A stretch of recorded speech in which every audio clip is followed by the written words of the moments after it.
Good morning. Good morning, colleagues, staff, testifiers, members of the listening and viewing audience, and good morning to the people of the Virgin Islands. Welcome to another meeting of the Committee on Housing, Transportation, and Telecommunication. Today, we will continue to address telecommunication issues, as they are such a very important, and it is important that we conduct business and personal affairs in a proper manner, because we know this will profoundly shape the future of the territory indeed, and the world. All too often, we hear of victims and violent crimes in the territory. And before I go on to talk about today's agenda, I would like to take a moment to recognize National Crime Victims' Rights Week, which began yesterday and ends on Saturday, April 24th of this year. This is the 40th year of this national commemoration, and I want to especially recognize and thank the IKTC Foundation Victims United, Inc. and Bernadette Gonzalez for their tremendous work and for the work that she does with organizing activities during this week, and for the work she continues to do on behalf of crime and victims of crimes in the territory.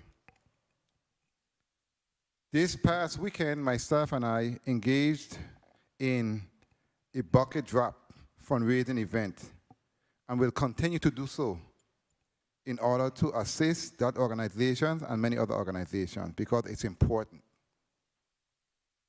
And before I go on to talk about today's agenda, I would like to take a moment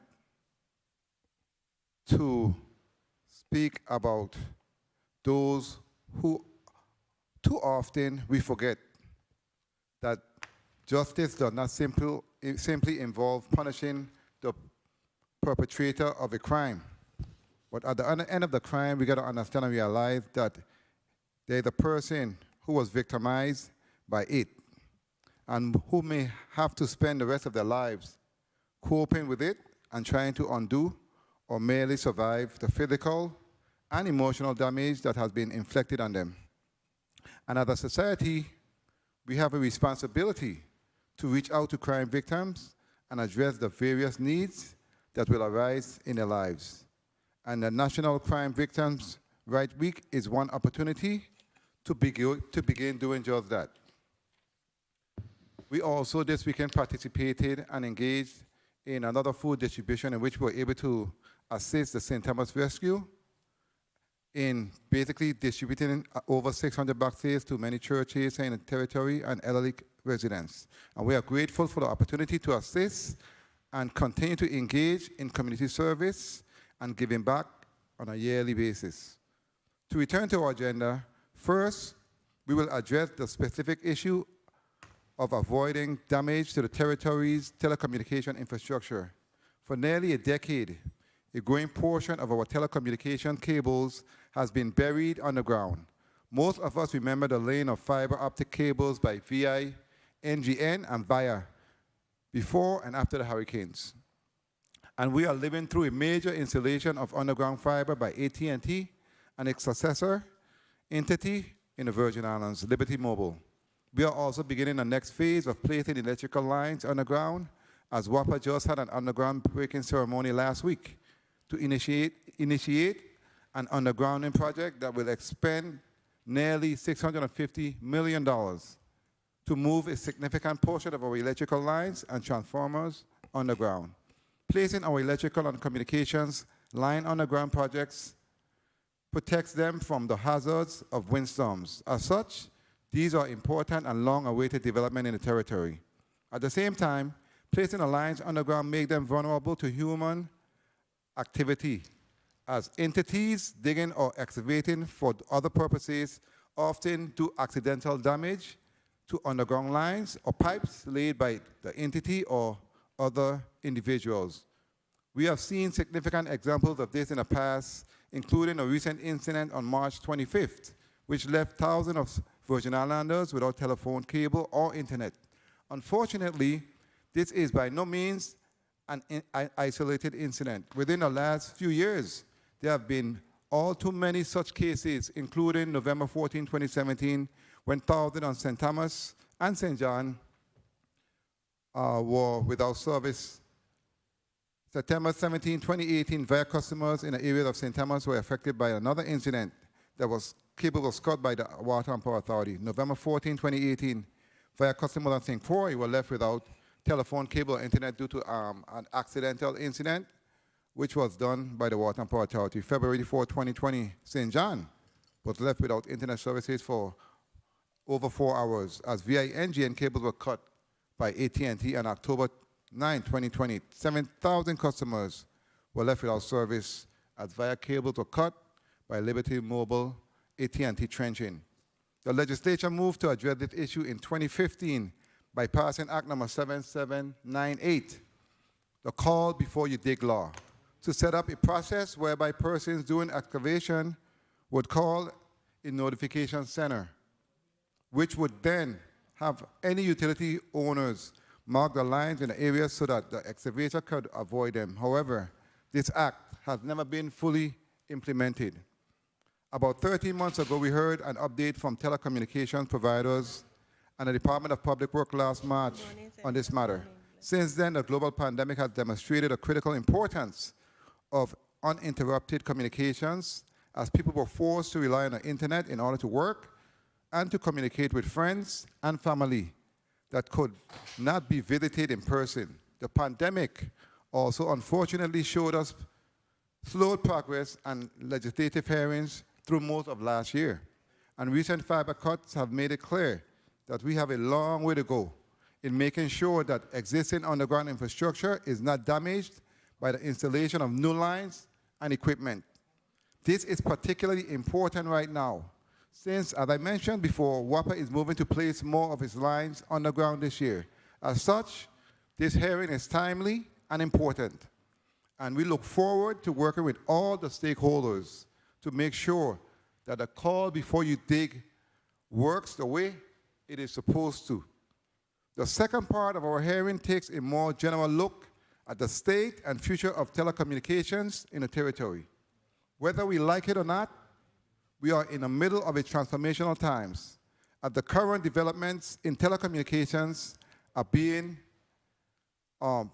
forth what we call the fourth industrial revolution. The future survival and prosperity of the Virgin Islands depends on being able to keep pace with these developments, which will fundamentally change how we conduct our affairs in areas from transportation and commerce to education, health, care, and law enforcement. As such, we will discuss the speed and the pricing of internet services here in the territory. And we will hear from the telecommunications providers about recent developments and future plans that will impact the products and services we receive as individual customers and as a government. Unfortunately, a communications error prevented us from hearing from T-Mobile Sprint at this time, so we look forward to hearing an update from them in the future, as this carrier has also changed hands. Without further ado, Madam Clerk, please call the roll and read today's agenda onto the record. Thank you. Senator Marvin A. Blyden. Present. Senator Blyden, present. Senator Samuel Carrion. Senator Samuel Carrion, present. Senator Dwayne M. DeGraff. Senator Dwayne M. DeGraff, absent. Senator Stephen D. Payne, Sr. Senator Stephen D. Payne, Sr., present. Senator Janelle K. Sarro. Senator Janelle K. Sarro, absent. Senator Kurt A. Vialet. Senator Kurt A. Vialet, absent. Senator Genevieve R. Whitaker. Senator Genevieve R. Whitaker, present. Mr. Chairman, 4 present, 3 absent. Thank you, Madam Clerk. We have a quorum. Are there any correspondence to be read into the record?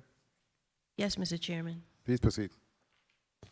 Letter dated April 19, 2021, to the Honorable Marvin A. Blyden, Chairman, Committee on Housing, Transportation, and Telecommunications, 34th Legislature of the Virgin Islands, Capitol Building, P.O. Box 1690, St. Thomas, USVI 00804.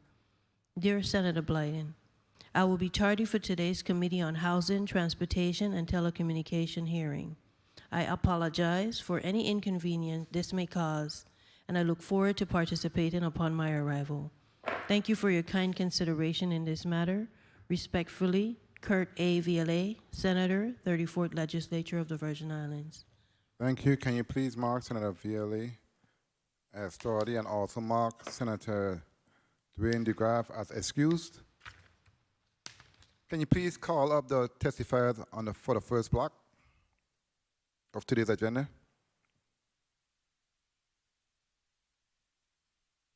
Invited testifier, Mr. Mark A. Gabriel, Commissioner, Nominee, Department of Public Works.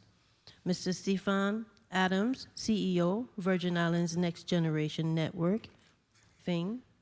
Mr. Noel Hodge, Acting Chief Executive Officer, VI Water and Power Authority. Mr. Rupert Ross, Director, Virgin Islands Bureau of Information Technology. Mr. Chris George, Administrator, GIS Division, Office of the Lieutenant Governor. Ms. Wanda Perez, Government Affairs Council, Liberty Mobile, VI PR. Ms. Geraldine Pitt, CEO, VIA Incorporated. Thank you, Madam Clerk. Testifiers, before we begin, can you please remember, once you testify for today's hearing, please state your name every time before you speak, because there are several testifiers, and we want to make sure that the recorder gets the right individual before they speak, okay? So we are going to do a mic test quickly. I see Mr. McLean. Good morning. Good morning. Good morning. Jomo McLean. Okay, very well. I see Mr. Ross. Good morning. Good morning, Rupert Ross. Okay, do we have Interim Commissioner Gabriel on the line? Hi, good morning. Derek Gabriel here. Good morning, Mr. Adams, CEO, FINGN. Good morning, President. Okay. Mr. Hodge, Acting Chief CEO. Good morning. Senator. Mr. Hodge? Good morning. Can you hear me? Yes, we can hear you loud and clear. Thank you. Mr. George, Lieutenant Governor's Office. Good morning, Senator. Good morning. Ms. Perez? Mr. Chairman, this is Tom Bolton. I'll be appearing for Ms. Perez. Thank you, Attorney Bolt. Ms. Pitt? Good morning. This is Jennifer Matarangas King from VIA. Ms. Pitt is out of the territory, but she will be joining us for the second block. Today I have with me Morris Reed, who's our Chief Technology Officer, and Paul Karupis, our VP of International Law. So that's the VIA team. And of course, Jennifer Matarangas King.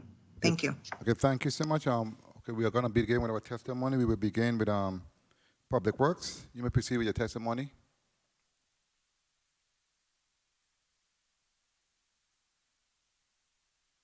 Thank you. Good morning, Senator Marvin Blyden, person of the Committee on Housing, Transportation, and Telecommunications, committee members, all other senators in attendance today, as well as those in the listening and viewing audience. I am Derek Gabriel, Commissioner Nominee of the Department of Public Works. With me today is Jomo McLean, Highway Program Manager, and Peter Gajewski, Design Program Manager. We are here to provide this testimony with an update on the call before you dig legislation.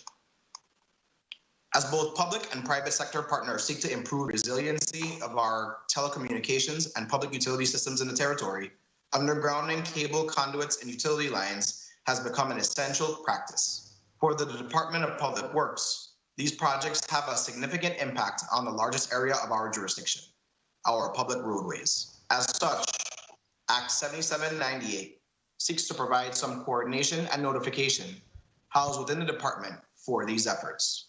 Act 7798, referenced as a call before you dig legislation, provides for a host of measures intended to coordinate underground utility projects across the territory.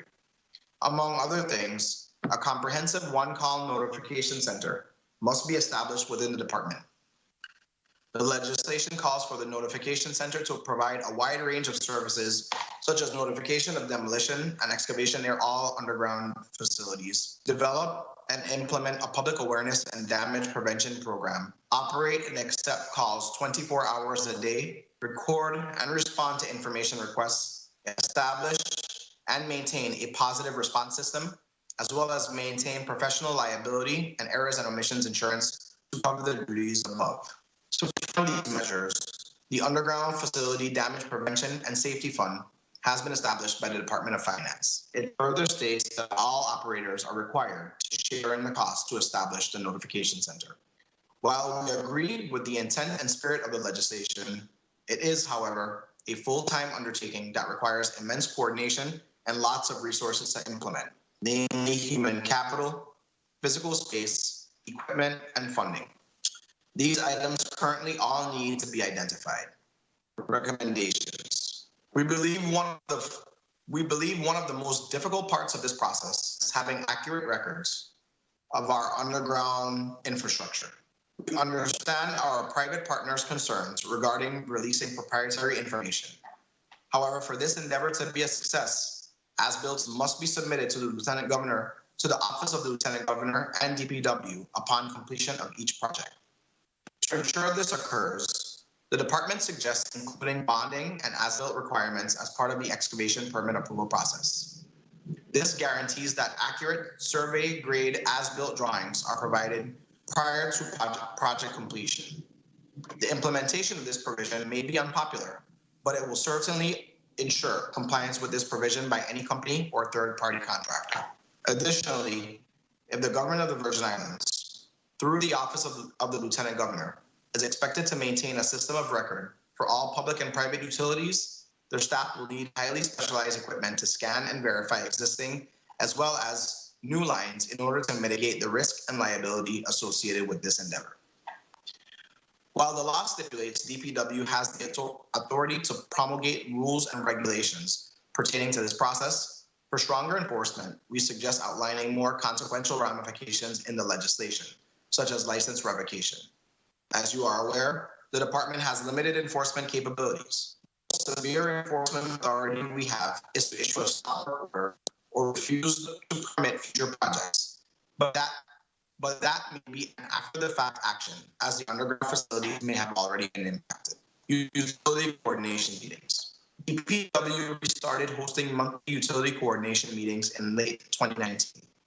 Attendees include representatives from public and private utilities, as well as agencies involved with the funding recovery projects. The meeting objectives touch on several topics, including how to maximize funding to the territory. Interim Commissioner Gabriel, Interim Commissioner Gabriel, can you please take your time and speak into the mic? You're kind of coming across kind of choppy and fast. So can you take your time and speak into the mic, please? Okay. I'll appreciate it. All right, I'll try to get a little bit closer. I'll start over that section. Okay. DP, is this better? DPW restarted hosting monthly utility coordination meetings in late 2019. Attendees include representatives from public and private utilities, as well as agencies involved with funding recovery projects. The meeting objectives touch on several topics, including how to maximize funding to the territory through the grouping of projects. Attendees have also discussed improving coordination between utilities and DPW to facilitate design and construction for all roads and utility projects, including recovery from FEMA, CDBG, and FHWA. Ongoing action items include compiling information on existing utilities and mapping, as well as existing and proposed projects. We have found these meetings to be extremely worthwhile and useful in project planning. I'm very excited by our progress in the short time I've been with the department. Moving forward, we will continue with monthly coordination meetings as they have proven to be beneficial in keeping all public and private utilities abreast of upcoming projects, as well as providing a space to coordinate efforts. Most recently, we have used these meetings to gain input from our partners on the implementation of this legislation. Their input has been insightful, and beginning next month, we'll be hosting smaller breakout sessions designed to accomplish all the tasks necessary to implement Call Before You Dig. We are looking at lessons learned here in the territory, as well as best practices from similar jurisdictions on the mainland. Thank you for the opportunity to present this testimony today on behalf of the Department of Public Works. My team and I will remain to answer any questions you may have. Thank you for your testimony, Interim Commissioner Gabriel. Mr. Adams, CEO of VINGA, you may proceed with your testimony. Great. Good morning, Honorable Marvin A. Blyden, Chairman of the committee, honorable senators, testifiers, and listeners and viewer audience. I am Stephen Adams. I have been the president and CEO of Virgin Islands Next Generation Network, VINGN, since October 2019. I am joined by Darrell Wade, our CTO. I am honored to testify before you today. It is imperative to note that VINGN is a wholly owned corporation of the Virgin Islands Public Finance Authority. Our mandate is to ensure internet access is available to all Virgin Islanders at the lowest possible price. We offer wholesale bandwidth connectivity to local internet service providers, ISPs. They in turn resell internet access to individuals, businesses, and organizations. VINGN is critical infrastructure. We are the territory's lifeline to the world. This is most evident in the aftermath of Hurricanes Irma and Maria. Our network remained operational when all telecommunications providers in the territory were offline, in some cases for many months. The ongoing pandemic brought a different kind of catastrophe to the territory. This event thrust us into distant learning, remote work, and telemedicine. Internet-dependent activities quickly transformed how society functioned. Here, too, VINGN provided uninterrupted internet access as broadband access demand surged alongside the pandemic spikes. An accidental cut of our optical fiber cables, as happened last year, can render large segments of the Virgin Islands population without critical access to the internet. Important VI institutions such as our hospitals, schools, grocery stores, and government agencies are all affected when VINGN's network is impaired. This is why Call Before You Dig legislation is important to VINGN and all VI residents. We support Act 7798 as a means to protect critical public and private underground infrastructure. VINGN urges the 34th legislature to reinforce the principles of Act 7798 and that it should be given greater priority by the public and private parties, as well as provide the necessary funding to establish a coordination center for all underground projects in the territory. This should be a public-private collaboration. Additionally, we promote rigorous enforcement of such legislation. We believe swift action is imperative as extensive undergrounding of power lines, water pipes, and cable conduit are already underway and will accelerate in the coming years. As it pertains to underground telecommunications infrastructure throughout the territory, we anticipate numerous projects to be undertaken in an effort to lay new fiber for micro towers to support 5G technology. Although VINGN supports the deployment of this technology, we oppose multiple entities duplicating efforts by digging new trenches along the same routes. We propose that VINGN build the core 5G infrastructure in partnership with the private sector. This will minimize the inconvenience of road disruption caused by multiple trenching projects over numerous months. It will also reduce the potential for accidental damage to existing underground infrastructure. As an equal access provider, VINGN would ensure all ISP gain simultaneous access to 5G if we lead the infrastructure build-out efforts. This shared infrastructure would significantly lessen the potential for inadvertent cable cuts, additional time to market advantages, and dramatic collective cost savings would occur in this approach. As we head towards the transformative effects of 5G in the territory. The outcome would be hastened fair market competition, leading to lower prices, higher bandwidth speeds, and greater accessibility to the internet. This would result in closing the digital divide that currently exists in the territory. I thank you for your attention. My colleague Darrell Wade and I will be available to answer any questions you may have. Thank you so much, CEO Adams. Before I go to the next testifier, I neglected to mention one of the other testifiers from Broadband VI, David Zumwalt. Good morning. Good morning, sir. Good morning. Okay, thank you.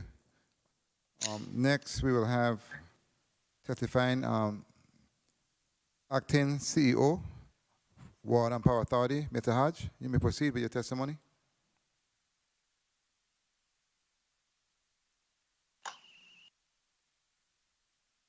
Good morning.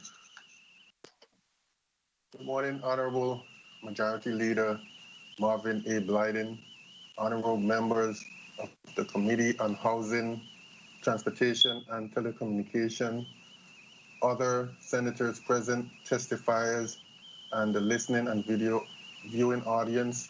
My name is Noel Hodge, Interim Executive Director, Chief Operating Officer of the Virgin Islands Water and Power Authority, VWAPA, or the Authority. I thank you for allowing me the opportunity to provide testimony on Act number 7798, implementation of Bill number 31-0004, called Before You Did, a bill that amends Title 12 of the Virgin Islands Code to add a chapter relating underground facility damage prevention and safety. The authority appreciates the efforts put forward by the legislature and other entities to address this issue due to the reoccurrence of various service interruptions caused by damage to underground utilities to include water, telecommunication, and wastewater. The authority stands in support of this measure since the destruction of such underground utilities results in interruption of critical services to the community that could jeopardize health and safety. In recent years, VWAPA has undertaken several feeder undergrounding projects which service several critical infrastructures and other areas in the community. Feeder 1, which services Christiansted. Feeder 5 services the JFL Hospital, and Feeder 8 services Henry E. Wilson Airport are a few. On Wednesday, April 14, 2021, the authority held a groundbreaking ceremony for three more such projects to service areas in Golden Grove, Midland, and Container Port. The first three of other such projects, part of the hazard mitigation plan to harden the power distribution infrastructure and improve reliability. Currently on St. Thomas, the authority is installing approximately 4,000 feet of water line that will bring potable water service to 80 residents in the Bovoni area. We are also working with DPW to change out a section of our 10-inch and 24-inch mains on the waterfront expansion project on Veterans Drive. On St. Croix, the authority recently completed rehabilitation of all of the portable water lines in the Christiansted town area. The Frederiksted water line rehabilitation project is slated to be completed on May 31st, 2021. All rehabilitation projects require underground utility coordination from the various agencies. Although the authority has not experienced any such serious incidents of that nature, accidents do occur on occasion. Even after consulting with Waste Management Authority during the recent hurricane restoration efforts, we have planted poles in sewer lines. This underscores the need for detailed planning. VWAPA currently participates in a utilities coordination group that meets monthly and includes via VINGN, Waste Management, DPW. As recently as April 12th, we caucused with the government's Office of Disaster Recovery, Department of Public Works, and WMA to address similar dig once measures. The meeting did focus on planned undergrounding projects to prevent repeated digging of the territory's road. To help mitigate against service interruption, WAPA plans for telecommunication utilities by installing spare conduits in its dock bank in all feeder undergrounding projects. This not only achieves the dig once objective, but also offers a safe installation in the concrete encased dock banks in the primary feeders and red dye or red tape indicators, which offer advance warning of the presence of underground power utilities in case they are encountered. To date, VINGN has taken advantage of the availability of these spare conduits. The WAPA therefore stands in support of this bill, which intends to establish an excavation notification center within the Department of Public Works to apprise the public and utility companies of proposed excavation in identified areas so as to minimize damage to underground cables or other buried devices, and establish requirements for excavation. Establishing a notification centers requiring an inquiry identification number from DPNR prior to digging, and ensuring that there is funding available to perform repairs in case of eventualities by setting up funding mechanisms for the underground damage prevention and safety fund.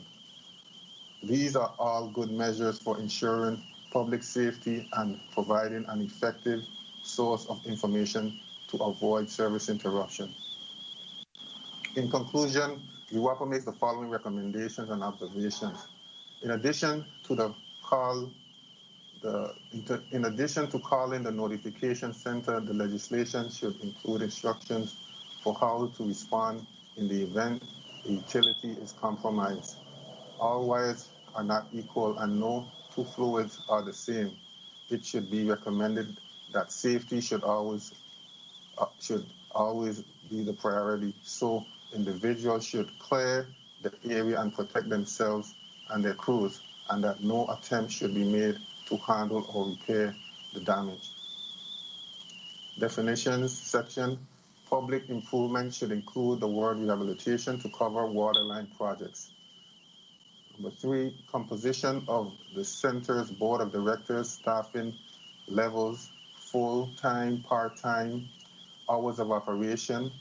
Is this a 24-hour operation, 7 days a week availability? Clarification is needed. Section 4, number 4, section 696. Excavating near underground utilities should be edited to include ground penetrating radar as a means to identify the location of utilities. Number 5, section 697, project engineer's responsibility, design request. The term any person should be further defined to offer more specificity to required qualification of such person. VWAPA appreciates the opportunity to testify on such an important measure, and we are available to answer questions. Thank you. Thank you so much, Acting CEO Hodge. But let me ask for clarification. When you're talking about bill, you're talking about Act 7798, and you're talking about recommendation to the Act amendment? Yeah, these are some. Yeah, go ahead. Sorry. Proceed, Mr. Hodge. No, these were just some of the, as we were reading it, some of the recommendations that we had concerning that. Okay, thank you for that clarification. Director Ross, you may proceed with your testimony.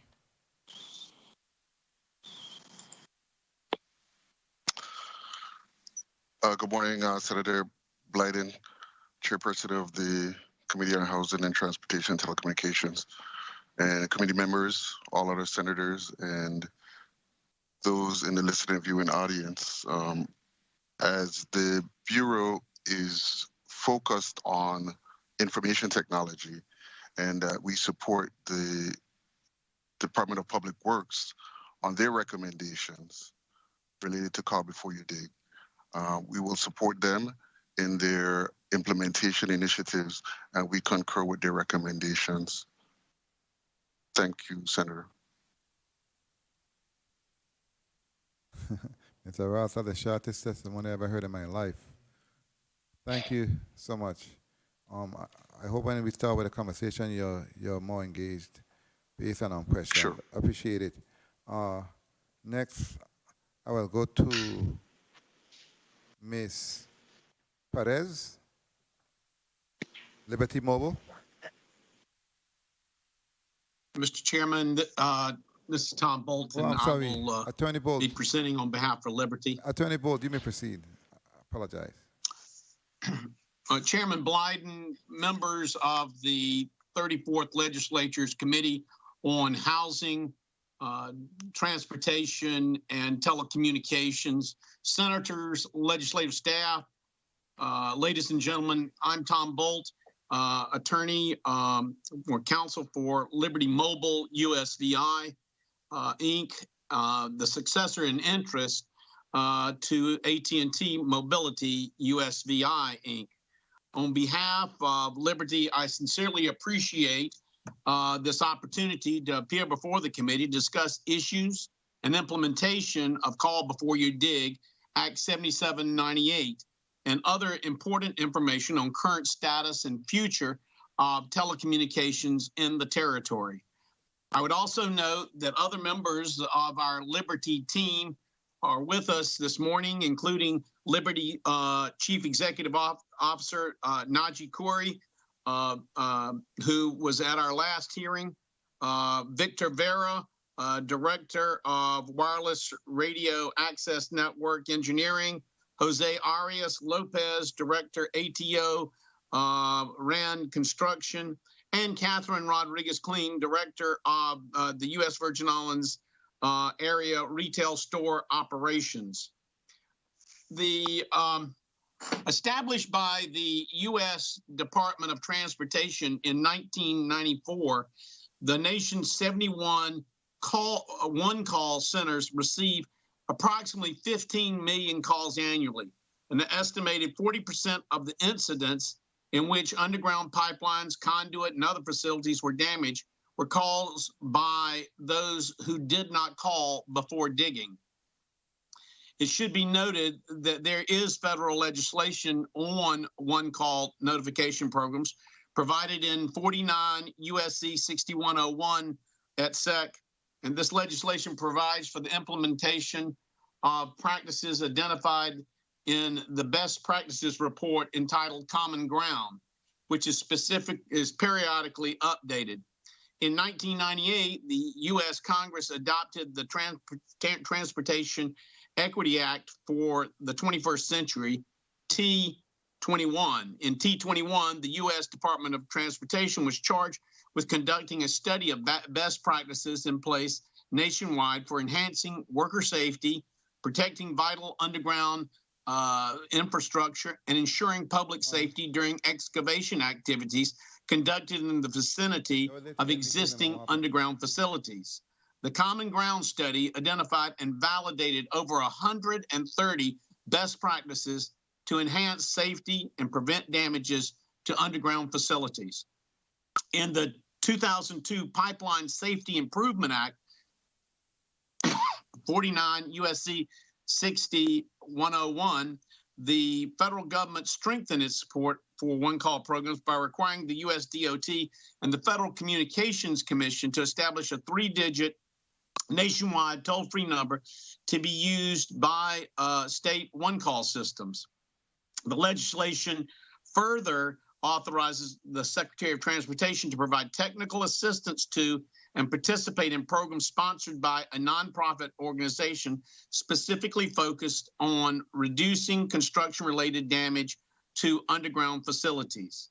Today, the U.S. Department of Transportation Pipeline and Hazardous Materials Safety Administration, PHMSA, provides grant opportunities designed to improve damage prevention, develop new technologies, improve pipeline safety. These comprehensive programs include technical assistance grants, state pipeline safety base grants, One Call, which we are looking to, and research and development and competitive academic agreement programs, and state damage prevention. Further, the PHMSA Pipeline Safety Grant Program has helped to foster partnerships with local communities and universities to promote pipeline awareness campaigns, development of pipeline resources and information, and the implementation of best practices regarding pipeline safety and conduit safety nationwide. The Common Ground Alliance was established in 2000 and is committed to saving lives and preventing damage to underground infrastructure in the United States and Canada by promoting effective damage prevention practices. I bring this up because I think that we do not have to reinvent the wheel, and I think that there are opportunities and funding that are available on a nationwide basis that could help us implement our call before you dig. CGA is a member-driven association of nearly 1,700 individuals and 250 member companies in every facet of the underground utility industry. And membership in CGA is open to all stakeholders with a genuine interest in reducing damages to the underground infrastructure. CGA's top-tier members represent some of the largest companies and organizations in the United States and Canada. The Alliance is dedicated to preventing damage to underground utility infrastructure and protecting those who live and work near these important assets through the shared responsibility of our stakeholders, and to, one, increase education of the industry, public and policymakers about the importance of the damage prevention process, provide a collaborative forum for stakeholders to identify and highlight effective damage prevention practices, and develop information and analysis designed to enhance their members' ability to implement effective damage prevention processes and programs.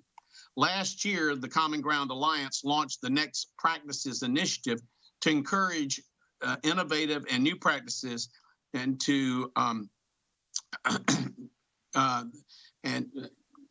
to address the most critical challenges facing the damage prevention industry. The Next Practices report to the industry is a culmination of collaborative discussion, information gathering, and analysis that identifies 3 critical damage prevention issues that result in inefficiencies and proposes strategic opportunities to improve the current system.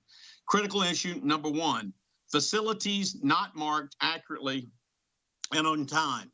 Multiple pressures on locators, including heavy workload and the lack of white lining, are impacting safety. More than 50% of stakeholders consider facilities not being marked and inaccurate line locates as the most critical damage prevention challenges. Critical issue number 2, the excavator errors in the field. Multiple system inefficiencies and limited formal training contribute to excavators not always adhering to critical safe excavation steps. Over 30% of stakeholders said that the excavator errors in the field and lack of potholing by excavators were the top damage prevention challenges. Excavators failed to maintain clearance after verifying marks was the second largest individual root cause contributing to damages. And critical issue 3, effective and consistent use of 811. As excavators' confidence in timely locates erodes, they may be less likely to notify 811 for each excavation. Our Virgin Islands efforts to establish a notification center would be well advised to work with the Common Ground Alliance and the U.S. Department of Transportation in developing best practices and procedures. 811 on March 10th, 2005, the Federal Communications Commission, by order FCC 0559, designated 811 as the nationwide number for contractors and others to call before conducting excavation services. The commission ordered that 811 be operational 2 years from the publication of its designation in the Federal Register. All service providers must use 811 as the national abbreviated dialing code and discontinue use of other dialing arrangements for access to one-call centers. One-call centers must provide their toll-free numbers to carriers to ensure that callers who dial 811 do not incur toll charges. The U.S. Virgin Islands Underground Facility Damage and Prevention and Safety Act. In 2015, Senator Jeanette Millen Young introduced Bill number 310004, the Underground Facility Damage Prevention and Safety Act, which proposed establishing a utility excavation notification center, which would field underground facility location requests prior to the commencement of construction and would safeguard U.S. Virgin Islands citizens and construction personnel who work around utilities and other underground facilities, as well as safeguarding the underground infrastructure of pipes, conduits, mains, and lines, which bring integral electric power and telecommunications to our island communities. The 31st legislature adopted Bill 310004 on May 21st, 2015, and it subsequently became Act 7798. Since the adoption of 7798, there's been little action until Governor Bryan took office, at which time former Commissioner of Public Works Nelson Petty Jr. noted the need for implementation of the Underground Facility Damage Prevention and Safety Act. He held a series of meetings with individuals and various stakeholders. Liberty and other telecommunication providers in the area have attempted to fill the void by conducting weekly meetings with Bermuda's Longo Diaz Masso LLC, the contractor for AT&T and Liberty, and VIA to discuss proposed work for the following weeks, arrange for walkthroughs, mark underground facilities, and have included other ground facility operators such as VINGN. It has been suggested that these meetings include government of the Virgin Islands entities such as BIT, DPW, WAPA, and Waste Management Authority. Commissioner Petty's successor, Commissioner of Public Works designate Derek A. Gabriel, has identified the primary stakeholders, including BIT, DPW, Liberty Mobile USVI, Broadband VI, VINGN, VIA, WAPA, and Waste Management Authority, which held a series of meetings that has outlined a course moving forward to establish the notification center.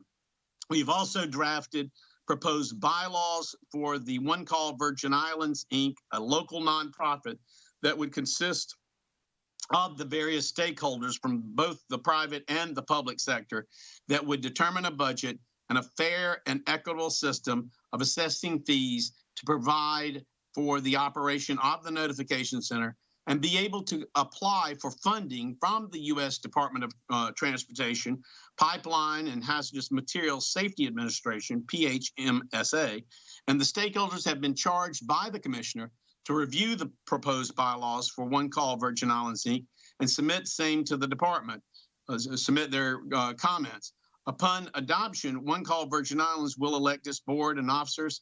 Its various committees will consist of a finance, operations, and damage prevention committees. The finance committee will no doubt make recommendations on the budget and propose formula for assessment of the stakeholders. The operations committee will report on the establishment of the notification center, which may be through BITEMA or a multi-state operator. The damage prevention committee would review various best practices to reduce the potential for damage to the territory's underground infrastructure, working with the Office of the Lieutenant Governor's GEO mapping office and identifying location companies that would come into the territory, train, and utilize local personnel. It has been slow in coming, but due to current events, we have made tremendous strides in implementing Act number 7798 of recent date, the Underground Facility Damage Prevention and Safety Act. On behalf of Liberty and other stakeholders. We look forward to working with this committee to adopt the necessary legislation to amend the act so that it can be fully implemented. Once again, I thank you for this opportunity to appear before you this morning. Please let me know if I can provide you any additional information or clarification, and I would welcome any questions that you may have. Thank you, Attorney Bolt. Madam Clerk, can you please mark Senator Viale as present and also Senator DeGraff as present? Thank you, Senator DeGraff, committee member, for being here. At this time, we're going to go to Administrator George, Lieutenant Governor's Office. Administrator George, you recognize for your testimony. Good morning, Chairman Marvin A. Blyden. Can you hear me? Loud and clear. Chairman of the Committee on Housing, Transportation, Infrastructure, and Telecommunications, esteemed senators of the 34th Legislature of the Virgin Islands, commissioners and executives present, and the viewing and listening audience.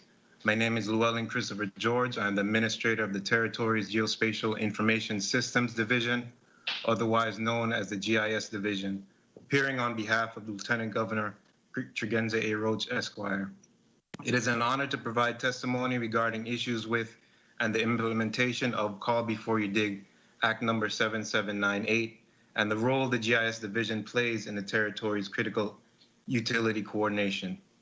In order to provide some understanding of the relevance of the GIS Division to critical infrastructure utility coordination, here follows a brief background.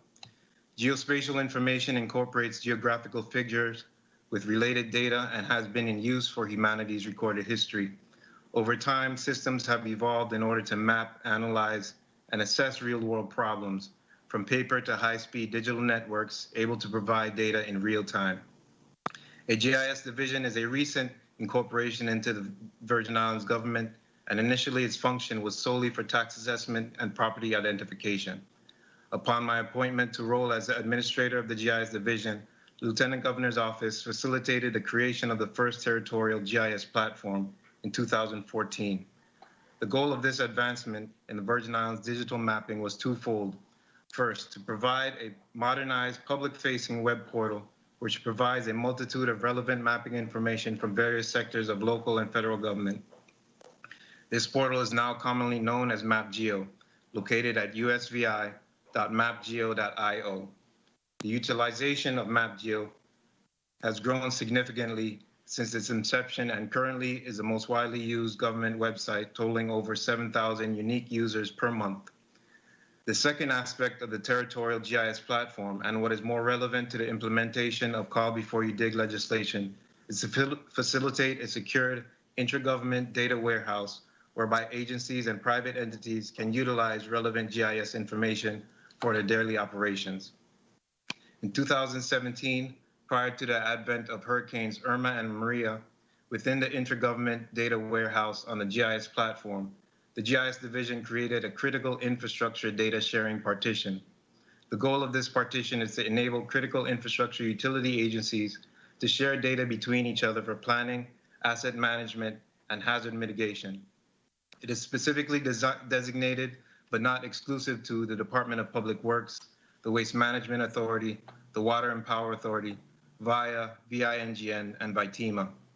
This partition was designed to provide secure data hosting and sharing through the guidelines established by the Department of Homeland Security's Protected Critical Infrastructure Information, PCII program. Additionally, all GIS division personnel are PCII certified. In regard to the administrative function, in simplified terms, an entity enters into a memorandum of agreement with the Office of Lieutenant Governor and therefore excludes the need to sign multiple agreements with other entities. The entity then shares the proprietary data they determine to be relevant to the operations of other critical infrastructure entities. The Call Before You Dig legislation provides the much needed legislative background to why data sharing is important to critical infrastructure development and maintenance. The Notification Center, which is the paramount aspect of this legislation, must be able to perform analysis and not just being an intermediary. It must carry out its prescribed duties through the utilization of shared critical infrastructure data. Access to utilize such data in a notification center is already in place through the Memorandum of Agreement between the Department of Public Works and the Office of Lieutenant Governor for access to the territory's GIS platform. However, it is important to note at this point that a comprehensive, accurate catalog of all underground utilities in the Virgin Islands does not exist. In order to achieve optimal operational efficiency of the notification center, this requirement of data capacity within critical infrastructure entities must be fulfilled. Though the GIS division had made much progress in critical infrastructure data sharing, there are entities that are not connected to the territory's GIS platform, and there are issues in data accuracy standards that prevent us from attaining comprehensive data capacity. Identification and location of existing underground assets is often accomplished by the extensive first-hand knowledge of field personnel and proprietary schematics that are not related to other utilities in the project site.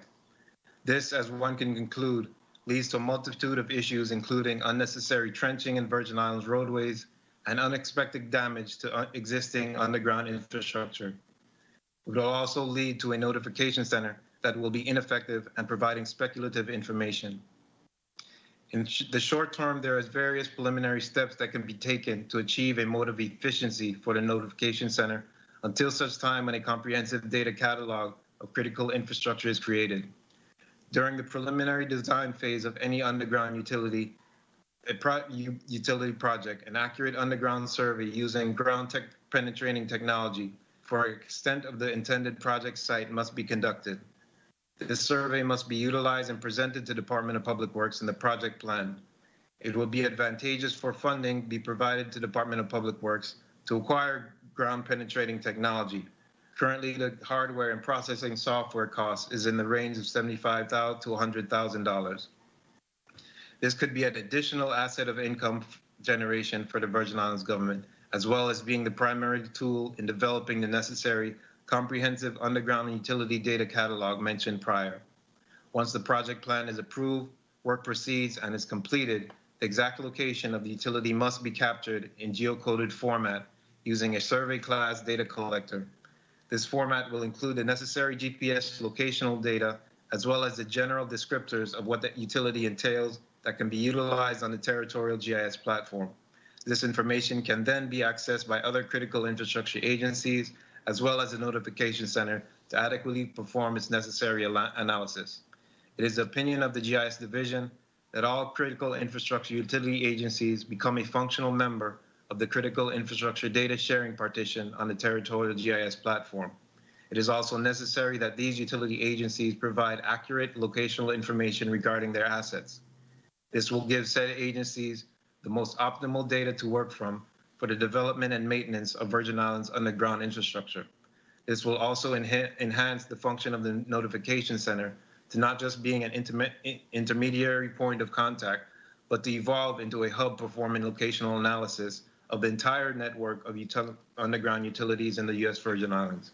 This concludes my testimony regarding issues with and the implementation of Call Before You Dig Act number 7798. I am available for further question and discussion. Thank you, Mr. George. Next, we'll have CEO Zumwalt, Broadband VI. Good morning, good morning. Morning. And greetings. Committee Chair, the Honorable Senator Marvin Blyden, Vice Chair, the Honorable Senator Genevieve Whitaker, Honorable Senators Samuel Carrion, Dwayne DeGraff, Stephen Payne, Kurt Violet, and other members and the staff of the 34th Legislature. I am David Zumwalt, the Chief Operating Officer of Broadband VI, LLC. On behalf of our staff and leadership team, I welcome the opportunity to appear before this committee to discuss matters pertaining to the published agenda. Broadband VI is locally operated and owned by Virgin Islanders to serve Virgin Islanders. We began providing fixed broadband service in 2003 and today serve thousands of business, academic, public sector, and residential customers with broadband internet, wide area network, and voice services territory-wide. We have a diverse, dedicated, and seasoned workforce committed to bringing reliable service to our fellow Virgin Islanders. Since launching service almost 20 years ago, Broadband VI has provided our neighbors with with a competitive choice when selecting internet services. The broadband VI network was developed and has been continually expanded through the investment of our own private funds. It serves as the backbone of our services and supports multi-gigabit connectivity to end users.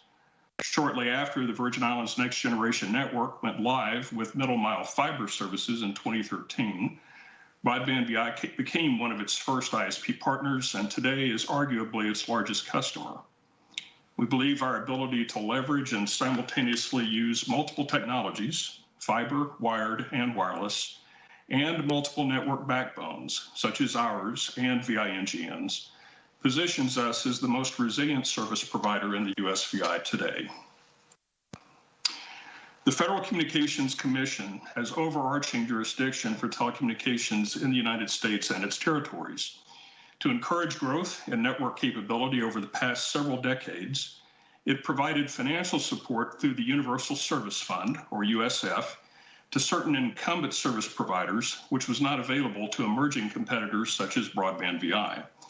For VIA and its predecessors, this support has amounted to many millions of dollars, about $500 million to date, at a present rate of approximately $45,000 each and every day.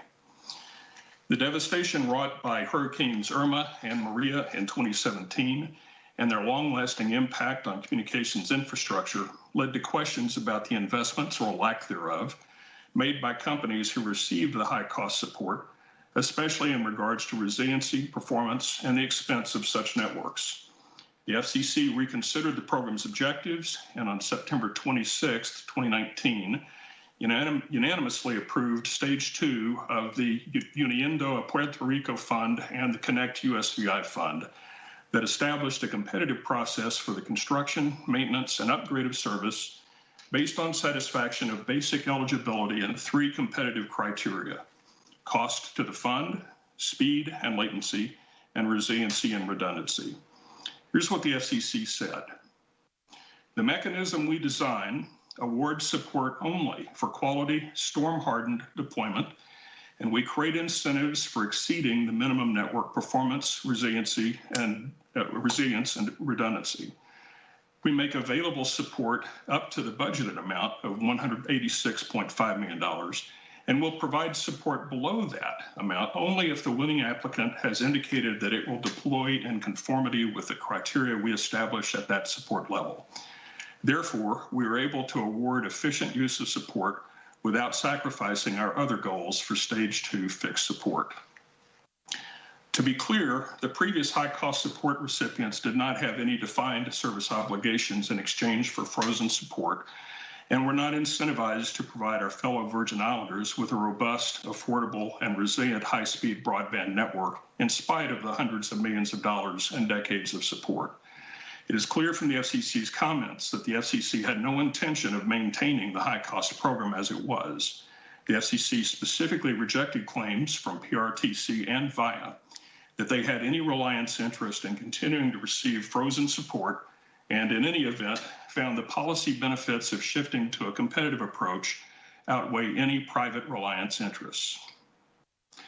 Under the program the FCC adopted, successful Connect USVI Fund applicants would have 6 years to provide service to all 46,000 locations in the Virgin Islands with enforceable build-out and performance obligations. And the frozen support VIA is receiving would be phased out over 2 years.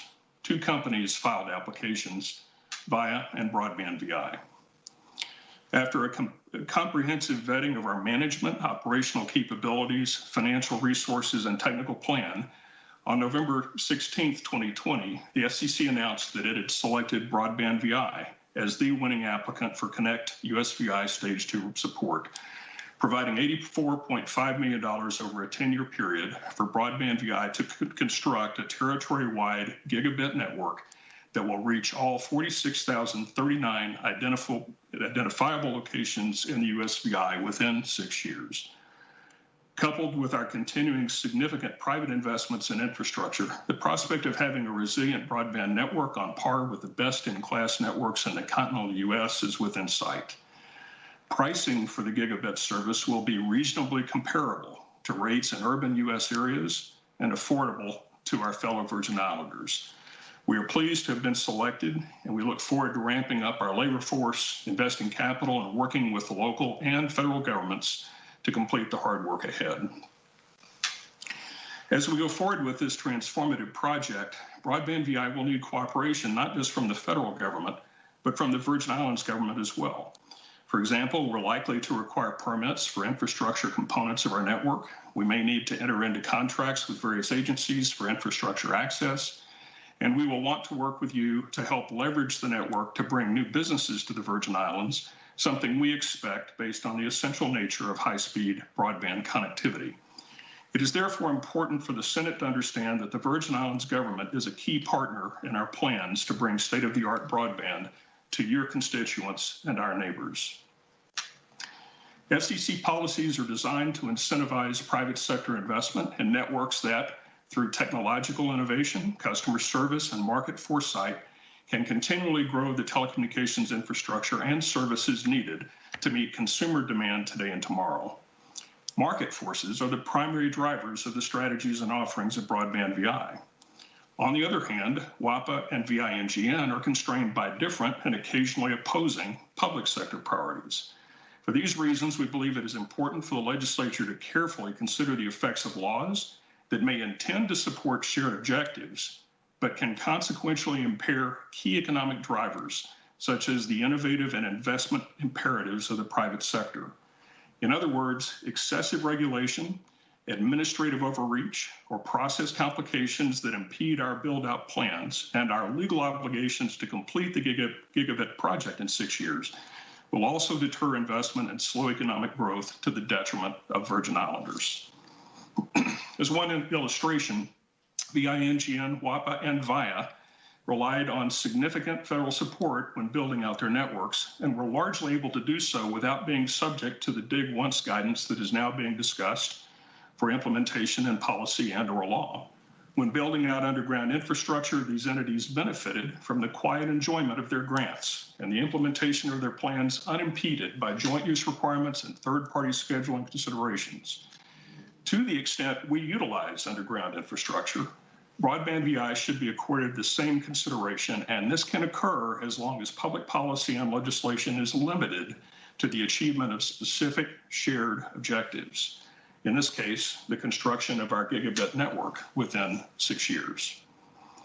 Act 7798, the Underground Facility Damage Prevention and Safety Act, now resides in Title 12, Chapter 16A, and Title 33, Chapter 111 of the Virgin Islands Code.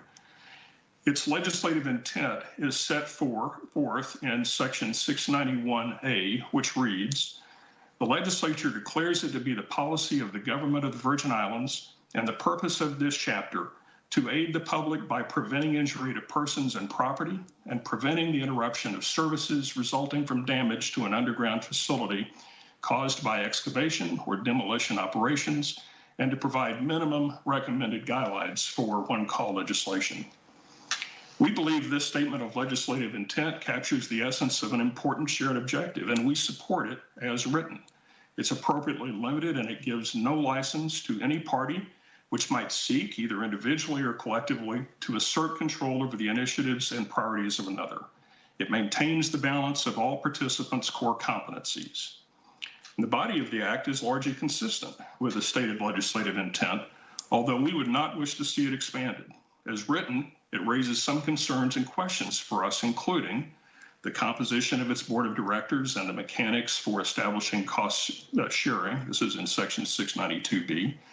The selection of and delegation of responsibilities to a third-party organization, this in Section 692D, which as written could be construed to permit WAPA, VINGN, or both to oversee, influence, or redirect our efforts. The timely performance of compliance entities such as the Department of Planning and Natural Resources, this is in Section 698, and the administration of fines and the appointment of an advisory committee by DPNR, and this is in Section 699F. We do not yet have enough experience with Act 7798 to determine whether these questions and concerns present material issues, but we are keenly mindful of the possibilities. So we urge caution and restraint by the legislature and all parties and look forward to further engagement with the Department of Public Works, DP&R, and other relevant agencies. Again, we are partners in this venture, and we will need each other to achieve our shared goal of bringing world-class gigabit service to the Virgin Islands. Mr. Chairman, on behalf of the management and staff of Broadband VI, we thank you and the members of this committee for the opportunity to appear before you today. We invite the public to visit our website at broadband.vi and stand ready to respond to your questions. Thank you. Thank you, Mr. Zumwalt, Broadband VI. And finally, we're going to have CEO for VIA, Ms. King. You may proceed with your testimony. Okay, so first of all, our CEO is Geraldine Pitt. She is out of the territory, as I mentioned, but she will be joining us in the afternoon block. But I do have today with me a couple of my colleagues, but presenting the testimony regarding Call Before You Dig will be VIA's Chief Technology Officer, Mr. Maurice Reed. Maurice, go ahead. Thank you, Jennifer. Good morning, Honorable Chairman Blyden, members of the committee, members of the 34th Legislature and their staff, listening and viewing audience. My name is Maurice Reed, the CTO for VIA. As recent events have indicated, there's much room for improvement in how the territory manages its underground excavation. Act 77998, as known, Call Before You Dig, establishes a sound framework for managing the notification process to ensure existing underground facilities are not damaged during new excavation. Unfortunately, the Act 7798 has never really been implemented in a formal manner, lacks sufficient enforcement to ensure entities subject to the requirements and adhere to the requirements. In the past year, VIA suffered 3 major cable cuts resulting from excavation undertaken by contractors on behalf of AT&T and Liberty Latin America. These cuts were incredibly disruptive to the businesses and consumers in the territory. Moreover, the constant digging up of the roads coupled with repeated network outages causing the people of the territories to wonder if we really know, what we're doing. Simply put, we can do better. We have not done enough. Strict adherence to the industry protocols should be implemented. In the aftermath of each incident, VIA has attempted to improve coordination with the contractors, the other utilities, but these incidents continue to happen. Even though the efforts Mr. to Reed, improve. Mr. Reed, we are not seeing Can you hear me? Yeah, we can hear you. Okay, you're back up. We were not seeing you, but you're good now. Please proceed. Okay, thank you. In the aftermath of the incidents, we attempt to improve coordination with the contractors, utilities, and we have in some cases, but we just have not done enough. The incidents continue to occur. As we move forward, we want to move forward from this. VIA makes the following recommendation. First, excavators must share detailed work plans for each day of operation or segment of work so that other utilities understand the work performed. Secondly, excavators must adhere to those protocols and the DPW protocols, including start and stop times. Third, deviations from work plans must be discussed with relevant utilities and should only proceed after consensus has been reached amongst the utilities and the contractor on how to proceed. Finally, as-built drawings must be submitted at the conclusion of the project to the DPW. Finally, DPW must have the authority to enforce these requirements and the ability to penalize who do not comply. VIA remains committed to working with the DPW and the utilities to prevent cable cuts and other disruption to services, residents, and businesses in the territory. A proper notification center combined with strong enforcement is needed to protect our critical infrastructure.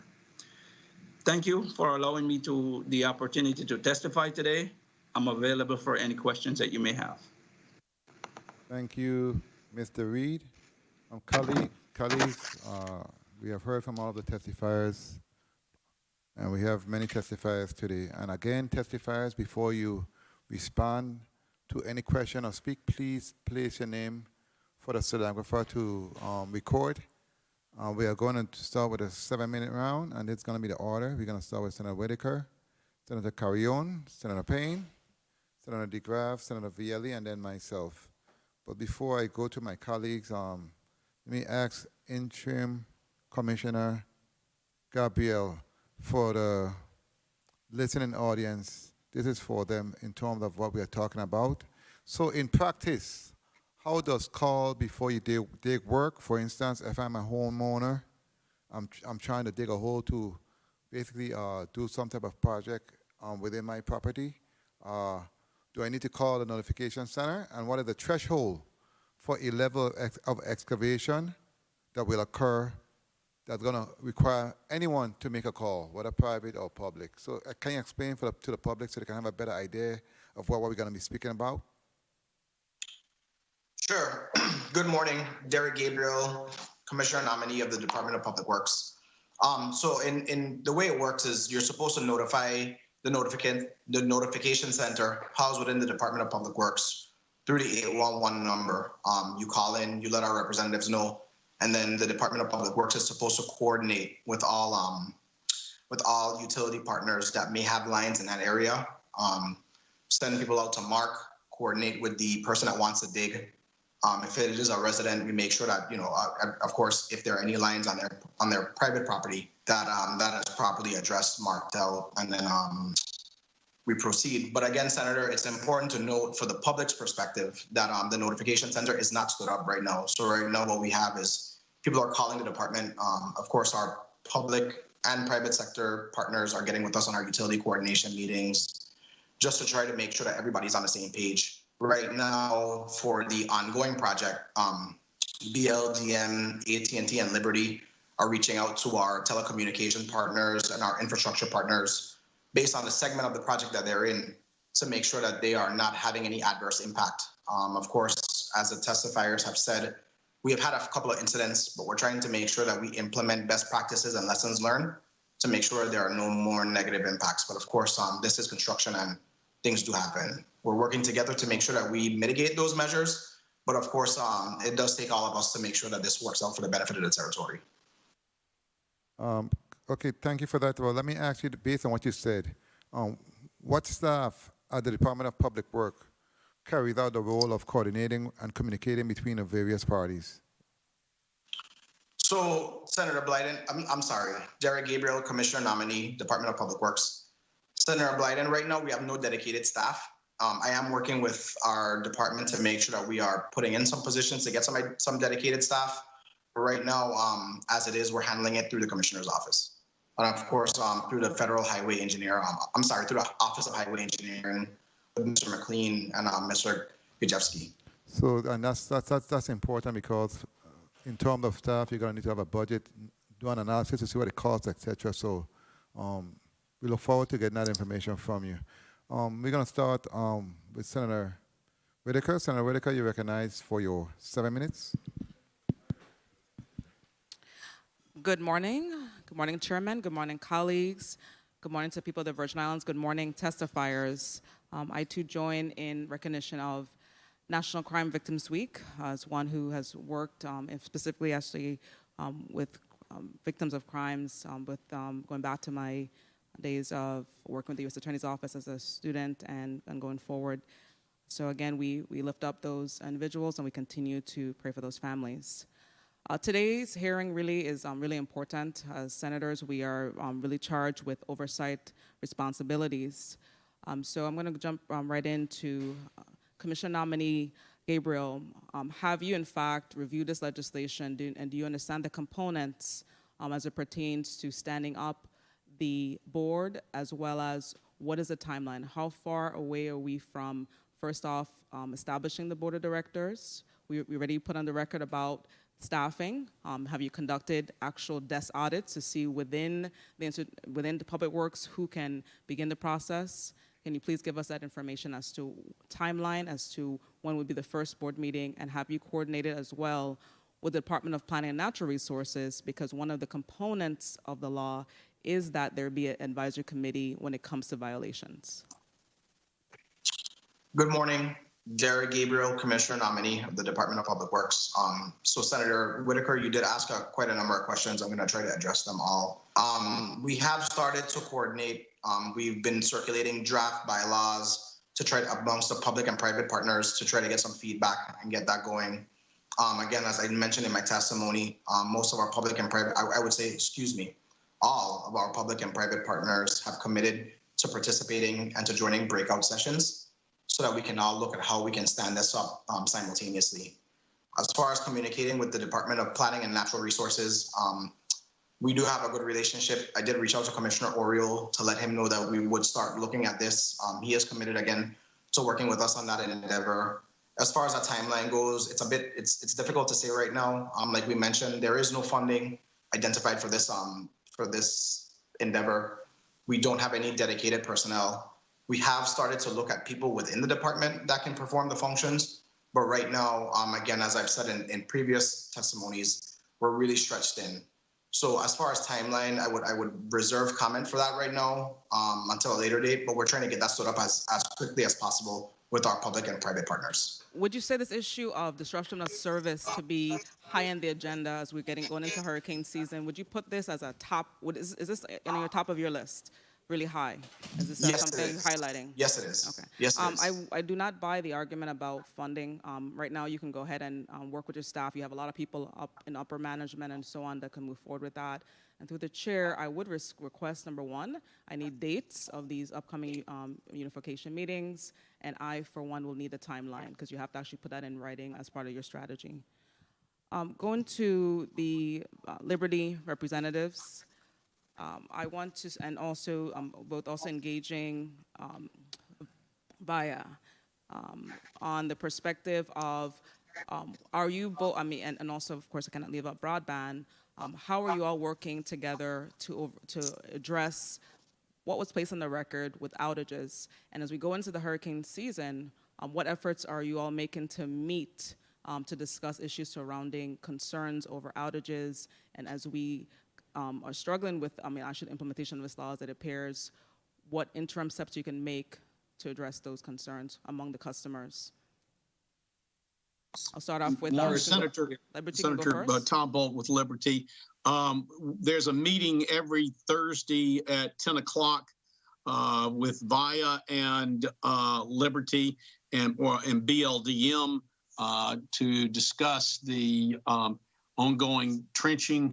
And sometimes they have brought in others on that. Although what some members of the governor's staff have suggested is that we broaden this and that everybody be at the table, including there's been a meeting of the the public sector, WAPA, Waste Management Authority. They've had their meetings, and the private sector have had the meetings. But what we're hoping to do is that we combine both and we all meet together. Yes, make it transparent because it isn't right now, correct? Going on to broadband.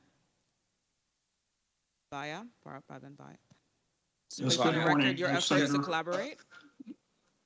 David Zumwalt with broadband. We have just started to attend the Public Works meetings, and so we're relatively new at the process, and we would certainly commit to participate in these going forward because this is an area where we have shared interests. So I don't have anything relevant to report today in terms of what we may or may not be doing in terms of underground infrastructure, other than to convey the commitment that to the extent that we do, we will be a participant, a full participant in the process, and very collaborative with our colleagues. Okay, and VIA? Morris Reed here, CTO for VIA, just for the record. After assessing these incidents, some of them I was on site early during the cut and see a lot of things that went wrong. Two of the recommendations, and as Tom said, we have been meeting. Meeting is not the problem, is what's discussed and lesson learned from the cut. So just to mention two main things. One was included in testimony is that at certain junctures like intersection crossings, we need more detail on what to be done amongst ourselves before we put a shovel in the ground. as well as ensure that the locate marks are refreshed, because as the environmental condition has, deemed them not visible. And those are two things that we notice that will be quick wins for us as we implement. So we have been meeting. Meeting is not the problem. It's just lessons learned, and implement them and follow those protocols to improve. Correct. Action plan, setting goals for your meetings, and then us informing us as senators, right, our oversight, so that you communicate with us so we can work through those challenges. Thank you. Yeah, yes, and as we have met with Mr. Derek, we have up to last Friday had some discussions, and have discussed those plans, and will implement and follow those protocols. Thank you, Senator Whitaker. I'd like to recognize the presence of Senator Johnson, non-committee member. Welcome, Senator Johnson. Thank you for being here. Before I go to Senator Carrion, Interim Commissioner Gabriel, let me piggyback and ask you in terms of the notification center and staffing it up. Have you done your due diligence to really gauge about how many employees you would need to operate a center? Good morning, Derek Gabriel, Commissioner Nominee, Department of Public Works. So we started the process, Senator. We started out with just having a representative identified for each district. So we're starting off with one in St. Thomas and one in St. Croix, one for the St. Thomas, St. John district, one for St. Croix, to receive those notifications and coordinate with the utilities. We are possibly looking at, right now, and again, it's just preliminary talks, we're looking at a staff of maybe 3 or 4 individuals, because you are going to need someone to go out in the field and verify. So that's just initial talks. Again, none of that is anything set in stone, but we are starting with the establishing the individuals to receive those notifications and do the coordinating.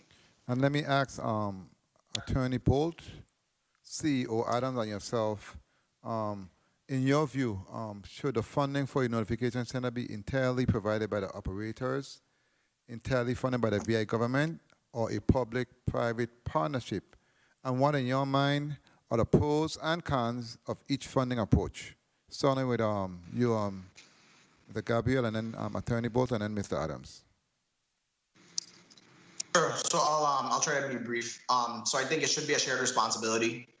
One of the things, as Attorney Bolt did mention early in his testimony, is that we have been looking also at possibly federal funding opportunities. So we're trying to look at the entire gamut to see how we can fund this, because it will be a significant undertaking. But right now, on the local level, I do think that both public and private entities should be sharing in this cost. Again, these contracts are very rarely owned by the Department of Public Works, so I would just look to our infrastructure and telecommunication partners to do the bulk of the funding on this one. And I do agree with that opinion. Attorney Bolt? Yes, sir. Mr. Chairman, the law 7798 requires that it be a combination of the private sector and the public sector. But I think that with all the discussion with the Biden administration, with infrastructure, and with the U.S. Department of Transportation, and with the entity that is charged and has monies available, then I think that with the pipeline and Hazardous Materials Safety Administration, they've got monies for one call. And one of the things I think, I remember when we worked on this, and years ago, back in 2015, when Congress approved legislation and grants, there was a hole in the legislation that it said it would cover grants for the 50 states, Puerto Rico, and the District of Columbia, but it did not include the Virgin Islands. But I think now that there's been various amendments, I believe that we potentially could get money, and we should get money to implement best practices. I think that, and then it'll get us on our feet. We can then assess. I think it's got to be based on who's got the most or whatever. So somebody like VI Broadband would not have the same as say Via and Liberty. But I think that there is discussion on that. But that's what I think is that we do need to apply for some of this financing. I think that between Whit O'Brien, Delegate Stacey Plaskett, and the governor's office in Washington, I think that we could get monies to get us on the right road. Thank you, Attorney Bolt. Mr. Adams, CEO. Stephen Adams here. I think that the benefit is it's about urgency right now, and I think that the private sector and local government should share in that development. And if we can secure federal funds in the future, that would be welcomed. If we wait entirely for the federal government, we'll be having the same conversation next year, and more damage could be done. So my recommendation is that we work post haste with the private sector and the local public sector to be able to set up, fund, and most importantly, enforce the legislation that has been proposed. Okay, thank you so much for your responses. Senator Carrion, you recognize for your 7 minutes. Morning. Good morning to you, Mr. Chair. Good morning to my colleagues. Good morning to the testifiers. Good morning to the viewing and listening audience. I too joined as a chair and my colleague in recognizing, acknowledging National Crime Victims Week. And I join with everyone who has suffered the loss of a friend or family member due to crime violence. I'm glad for the discussion we're having here this morning, because clearly this is a major issue for our territory, not only for our government, but also for our resident. Any excavation of roads possess the possibility of major inconvenience for our residents and must be done properly, must be properly coordinated. So the good thing about Act 7798 is that it's moving in the right direction. Of course, hearing the recommendations of the testifiers this morning, there are some amendments that are necessary. But I want to also speak for many in our territories when I say that this latest dig was not handled as well as it should be or could have been. There must be more and better information made available to our motorists and residents. And I also believe, Commissioner, that we need to do better in training those that are directing traffic. We need to improve in these areas. And not only that, also in signage and having the proper signage on the road so that the motorists are aware of what's happening and have the proper precaution signs in place. So I just wanted to share that of course there's always room for improvement, but we really need to improve. And I'm also very concerned as to who does the inspection, who does the monitoring of these projects. Frederickstead right now, I had the opportunity to be in Frederickstead yesterday afternoon, and it's so sad to see how the roads in Frederickstead, the condition of the roads after they have been digged. The residents there are suffering because of the dust that is really just covering their homes, just affecting them daily. I don't see any truck going by and spraying the water to kind of plaque down, hold off some of this dust that is affecting some of the residents in the town of Frederickstead. And then some of these places, once they're dredged, once they're digged, I know they're covered, but then sometimes you have holes again within them, and nobody goes around and inspects. So, Commissioner, what's the Commissioner designee? What's the process currently when someone applies for a digging permit or requests to dig? Good morning, Senator Carrion. Derek Gabriel, Commissioner nominee for the Department of Public Works. So right now, our rule is really only for an excavation permit. What we've been doing, especially with our public infrastructure partners, we do try to work with them, have a conversation, discuss the length of the project, discuss some of the mitigation measures that you do see.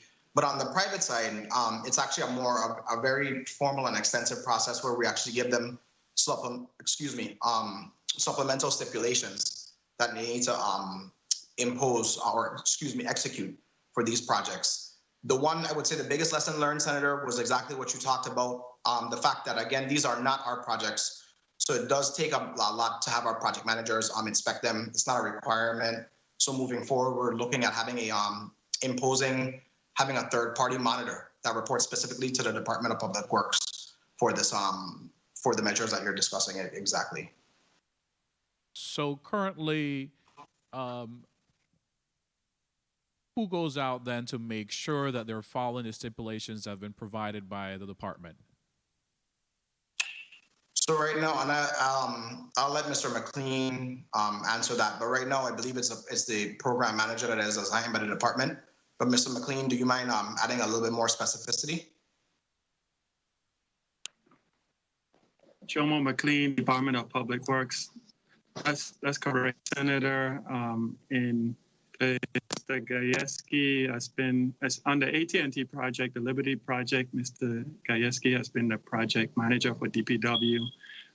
That has been Schroeder requiring or in making sure that they're following the supplemental specifications and sending out correspondences when they're not. In terms of the other public utilities like the WAPA projects, depending on the district that they're in, if the permit was issued by Mr. Fleming on St. Croix, and then Mr. Fleming goes out and makes recommendations to the public utilities on corrective measures that need to be addressed. So when those corrective measures and those stipulations have been established and given to these companies, whether public or private, are not followed, what is the second step? What does the department do? Because clearly we're seeing that most of these stipulations are not being followed, and constantly we're seeing and hearing complaints from our constituents on the conditions of these roads or these projects. So what happens? So, Senator Carrion, we do issue stop work orders. That is the biggest, most immediate measure that we have, issuing a stop work order, territory-wide or district-wide, bringing in the contractor and having a discussion about the things that you're talking about, and particularly about the execution. But then also we have available to us to not allow for future phases to go on until we have some satisfactory execution. So currently the law doesn't allow us or allow your department to impose fines or penalties for violations of these stipulations. Is that correct? It does allow for fines, but they're imposed by the Department of Licensing and Consumer Affairs, if I'm not mistaken. We don't have any enforcement. And do you work in collaboration with the Department of Licensing and Consumers Affairs when you find situations and circumstances like the one I have just presented to you? So again, Senator, that's a conversation that we just started. We haven't had it hasn't been, like, we haven't actually done what you're talking about, but I have reached out to my fellow cabinet member, Mr. Richard Evangelista, to make sure that we're coordinating those efforts. And more importantly, also possibly looking at license revocation, as we talked about in the testimony. What's the permit fee? I'm sorry, I'm gonna have to defer to Mr. McLean or Mr. Gajewski to answer that question for me.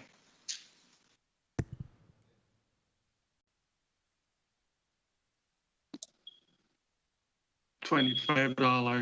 Jomo McLean, Public Works, $25. $25 is a permit fee? So let me ask, so what was the permit fee that Liberty paid?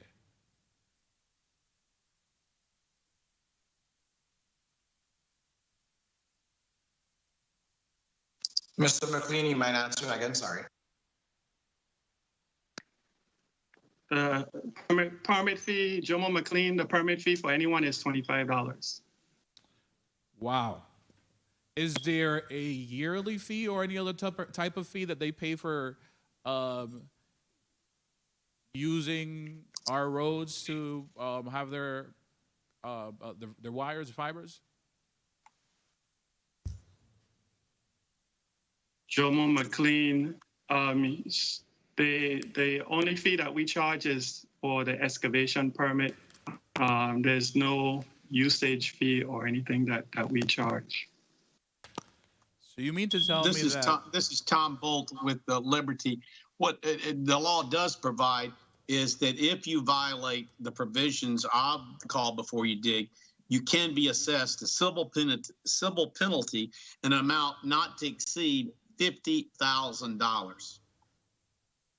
so you mean to tell me that all this inconvenience that our residents have gone through, businesses have been affected, and the permit fee is only $25 to dig up all our roads in the territory, St. Croix, St. Thomas, and St. John? That is correct, Senator.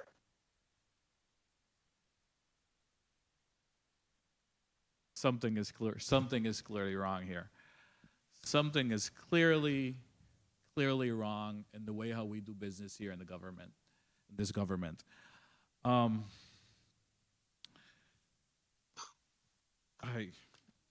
Senator, one of the things to note is that what's going to happen pursuant to this call before you dig nonprofit, they're going to be assessed a fee based on the extent of their work. So there'll be an extensive fee that will be assessed against these various companies.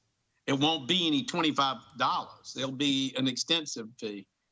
Well, I'll be looking into this, and clearly we have to then provide some legislation to change this, because I don't think this is right. Now I have VIGN with me, and I know in a previous hearing there was some discussion that the Liberty couldn't use VIGN's fiber optic conduit. So let me ask VIGN, Mr. Adams? Yes. Yeah. Yes, sir. Were there any approach, or you had any conversations with anyone in the leadership of Liberty to use VIGN's conduits? Yes, extensive, and I'd like to bring Darrell Wade on this conversation, our CTO as well, because before my tenure started, he was the point person in negotiating with AT&T. When before AT&T was granted their permits, to my understanding, because part of this was overlaps with the previous administration here, was that their regulation was they were supposed to work with the local internet provider, cable operators, before getting their permits issued. So we had extensive conversations with AT&T, and they deemed our network not adequate enough to be able to use our network, although it's a duplicate of what they put in the ground.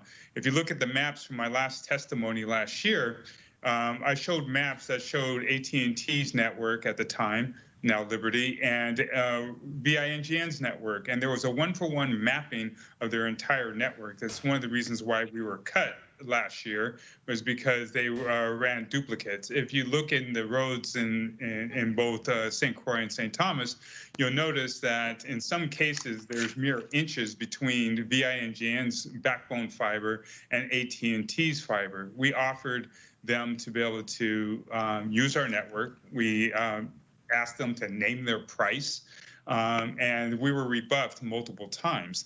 And lastly, it's kind of interesting to me that AT&T or Liberty is taking a very proactive stance on call before you dig, but this enthusiasm didn't exist last year before they were laying their own conduit.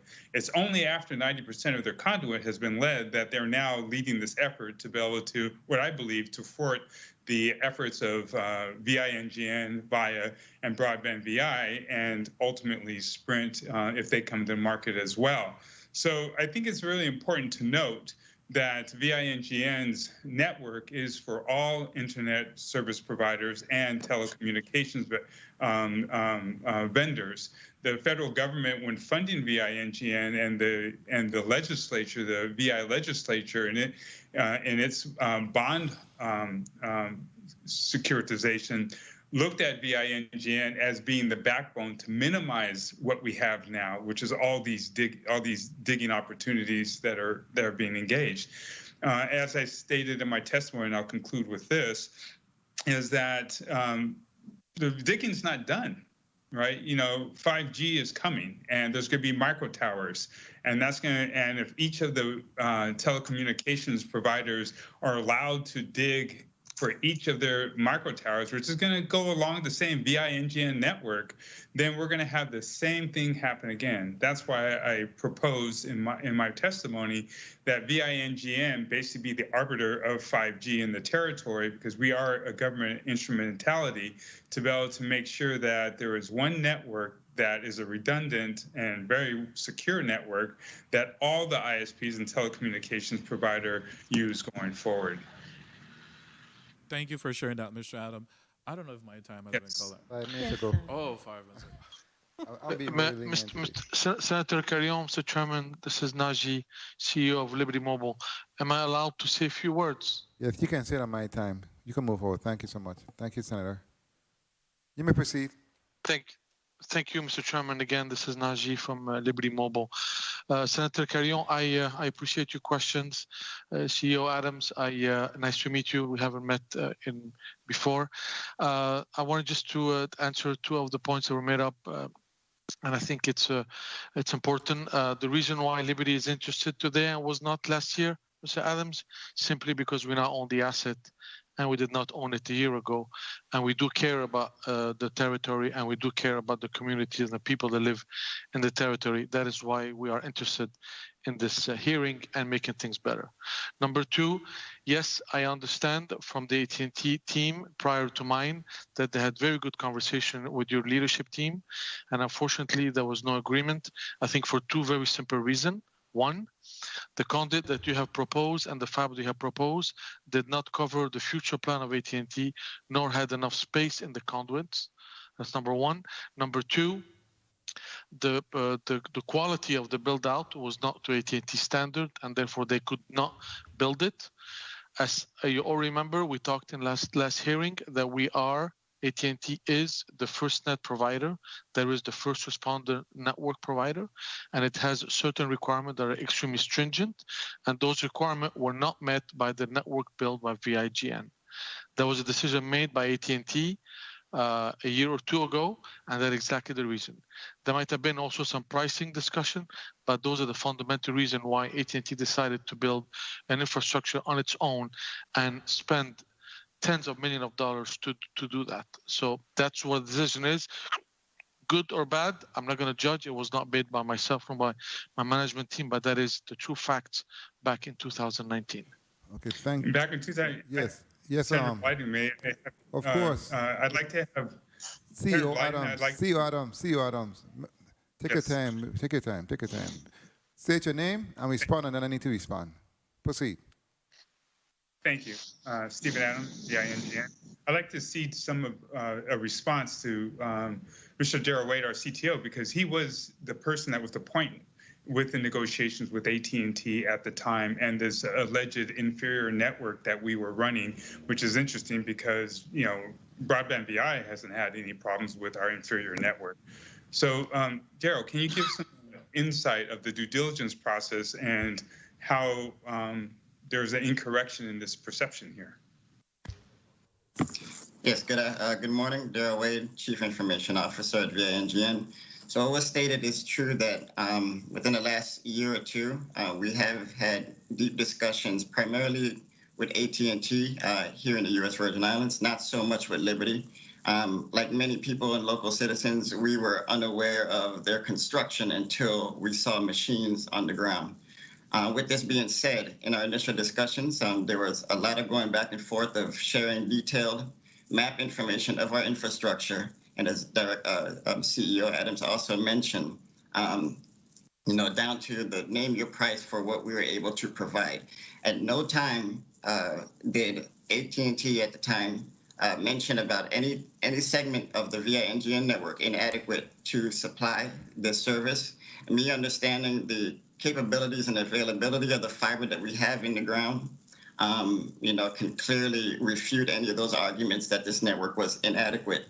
To backtrack a bit, after essentially all maps were provided of our infrastructure, AT&T at the time had went silent, and we had to find them a few months later in person. That it happened to be at a conference where we asked for an update, and we were responded to with a very short answer, said we're going in another direction. At no time did we ever say that our prices were too high, too low, inadequate, and so we feel that it should be made clear that full cooperation had been delivered from our side. I don't think anybody could refute that. I think that it was a business's decision where if you decided that you had the funding, if that's federal or whatnot, to build this infrastructure and bypass via NGN where you have to have an ongoing bill, that was the option that they decided to take, and that's where we're at today. And thank you so much for that clarification. But I also wanted to add, because when acting CEO for WAPA, CEO Director, Mr. Hodge for WAPA mentioned in his testimony that they are also putting down extra conduits. My question was, first of all, and this question is to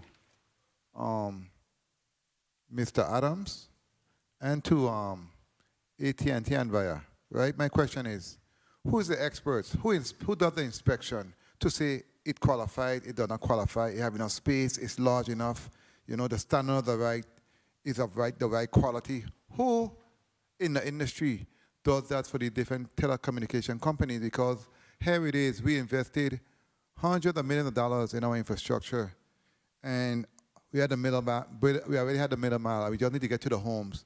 And we are, in my opinion, duplicating the same thing over again in terms of funds, money, and time, here in the territory. And we already had most of the infrastructure already in the ground. So my question is, who does the inspections? Who's the expert? Can anyone answer that question? That's my first question. Because I'm hearing the same thing over and over again, but who had the last say? Can anyone answer that question for me? I think Chairman, go ahead, Tom. This is Stephen Adams. I'm sorry. There's a couple of questions there that I interpret. First of all, the conduit, the main conduit through VI Engine's backbone is 6 inches in diameter. And in that, we use maybe a quarter of that diameter for the actual fiber that runs through it. So there's excess capacity to run multiple fibers, and we made our conduit available to AT&T at the time. Also, we have 288 strands of fiber that's in our backbone, and we use maybe 1/8 or 1/16 of it. So a lot of our fiber is available to other carriers. The relationship with WAPA, it was a very critical and very important question, because WAPA, as they are laying new power cables, are also laying communications cable, conduit. And as they lay in that communications cable, we have an MOU in place that VINGN will pool new fiber cables to make sure that all the houses that WAPA go to, VINGN's fiber will come up there. Not for VINGN to compete with the private sector, but to be able to offer fiber through our ISP partners at all those locations. So anytime that WAPA is laying conduit for power, they're also laying conduit for fiber, and that fiber will be VINGN, and as the equal access provider, we will make that available to all the ISP's partners so that we don't have duplicate of service.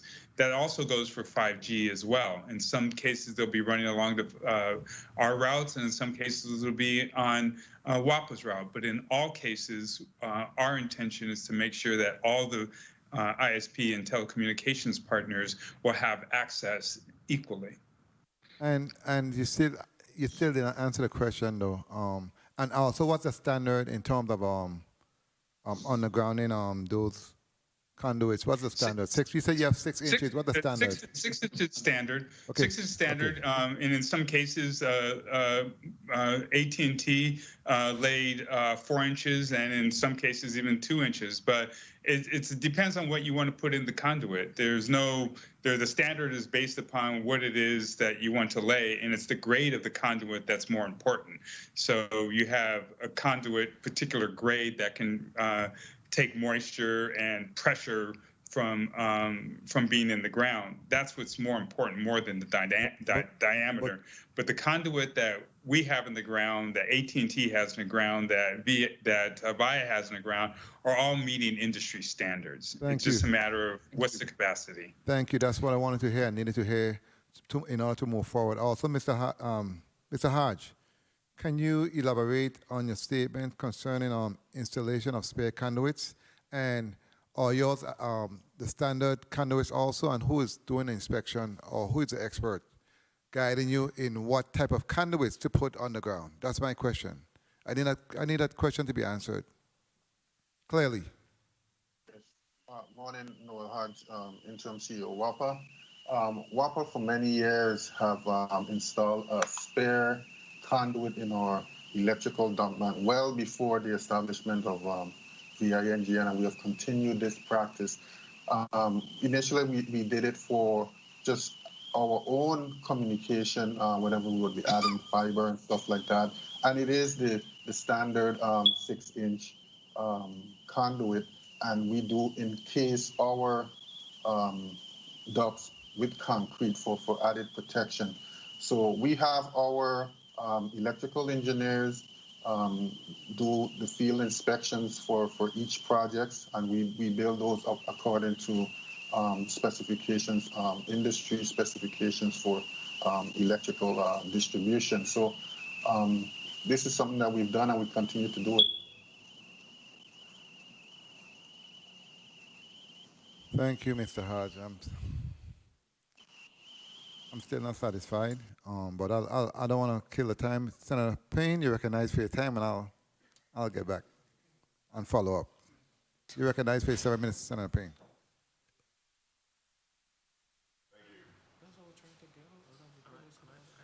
Thank you. Thank you very much for the time, Mr. Chair.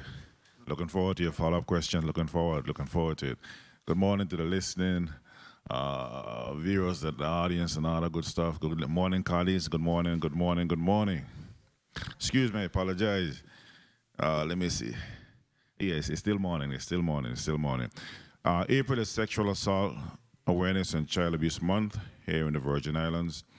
And I had the pleasure of participating in a drive-out yesterday on St. Thomas, organized by the Family Resource Center and the VI Domestic Violence and Sexual Assault Council. We drove from Bodo to Smith Bay and all in between. And I must say, these two agencies have been fighting for victims and victims' rights for years and should definitely be applauded and recognized for their efforts. I got a chance to tweak my buggy that we're getting ready for the opening of the race day here on St. Croix when the track reopens. And my good colleague here from Frederick said, working on his with the PAL program over here. So we're looking forward. That's going to be the first race on the race day on St. Croix. Looking forward to it. All right, family? Before I go to Public Works, let me touch base with WAPA. Mr. Noel Hodge, as I know, WAPA is getting ready to do some extensive digging throughout the territory, especially on the little big island of St. John. When burying electrical power cables, I need to know what extreme precautions or safety measures are you actually putting in place to prevent another company from accidentally digging into your lines, as doing so can cause severe injury or death? Yes, Noel Hodge, Interim CEO, WAPA. So, like I said, one of our practices has been to install our electrical duct bands concrete encased, so that if an excavator is excavating and they come across this concrete, then they would have to stop. We also put in like a warning tape when we're backfilling to say that, hey, that there's buried electrical power lines below. And then we also do a red dye on on the trench, on the duct on the top of the concrete. So these are all the things that we've done over the years to ensure that anyone digging will not have direct access to the cable itself, which is within the buried concrete encased conduit. Okay, thank you very much for that clarification. Mr. Gabriel, good morning, sir. How are you? Good morning. Good, doing well. Okay. Doing well. Thank you, Senator. All right, let me ask you quickly. Is there presently coordination with all of the utility establishments within the Virgin Islands with respect to their projects that require burying of lines or conduits? Good morning, Derek Gabriel, Commissioner nominee, the Department of Public Works.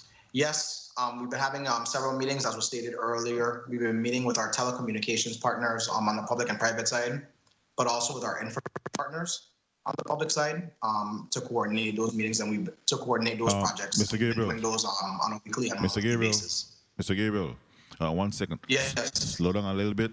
A stenographer is trying to type as you're talking. You can just slow down a little bit. All right? Okay. Go ahead. So yes. So we have been coordinating on both sides on the telecommunications side with our public and private partners, but also on the utility side with our partners as well. And we've been having those meetings on a weekly basis and on a monthly basis as well. Okay, and you said that your Public Works is the agency that actually approves a digging permit, right? That is correct. Okay. And as a authorizing agency, do you actually provide a diagram or a map of where previous lines have been buried to the company seeking a digging permit? I'm going to ask Mr. McLean of our Office of Highway Engineering to answer that question.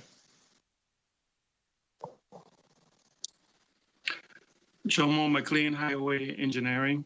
No, Senator, we do not. They, as the commissioner stated, that we've been coordinating with other utilities, and as permits come in, we've been expressing to the applicant to do that coordination with each of the utilities. Okay, so what you're saying, just so I can be clear on the record, if Company A comes in for a permit, you issue the permit, and it's up to Company A to reach out to Company B or C to request where they have previously buried lines before they commence digging. Jomo McLean again. So Senator, in our monthly utility coordination meetings, each of the utilities presents their proposed plans. So there's already a knowledge between all of the company A, B, and C, and D of proposed projects that are upcoming. So once the applicant, company A, submits an application for excavation permit, we know that coordination has already commenced because of our monthly utility coordination meetings. Okay, I'm not kind of putting you on the spot per se, but I know recently, and it happens from time to time, the companies that were digging end up cutting lines that were actually previously buried. So apparently that communication that's supposed to happen, it's not actually working on the benefit of the people of the territory. What say you to that? So Senator, one of the things that, and you're absolutely correct. One of the things that we've been stressing in our testimony, right, is that although the companies are required, and as Mr. McLean said, they will give us their original design, and we've been encouraging additional design details, there's a matter of having them to actually go back and provide the as-built surveys for where the lines were actually buried. Of course, we know in construction, oftentimes site conditions, field conditions dictate variations from the original design. And that's the portion that we have to get, is the as-builts, so that we're able to say, so this was your original design, but this is where the lines are actually buried due to field conditions. Madam Chair, can I ask one follow-up, please? Okay, Commissioner Gabriel, you stated in your territory the provision in Act 798 to establish a notification center which would coordinate notification of demolition, develop and implement public awareness, damage prevention program and other services. What has been the challenges associated with not having a notification center? Thank you for the time, Madam Chair. Again, Derek Gabriel, Commissioner nominee, Department of Public Works. So without having the notification center, we've been doing just as we've been talking about. We've been relying on our weekly and monthly coordination meetings, but we've been also excuse me, we've been also encouraging the utilities to have conversations. Most recently, we've been having larger emails where, of course, just to use the ongoing telecommunications project as an example, all of the relevant stakeholders are on those emails so that you're seeing when there is a gap in that utility coordination, but you're also seeing when there are adverse field conditions that require changes. So as far as the department goes, I think the biggest impediment has been, of course, funding and then staffing and physical space, but we are trying to move toward the implementation of the notification center as soon as possible. Thank you. Senator, can I add one thing, please? This is Jennifer Matarangas-King from VIA. Sure, go ahead. Thank you.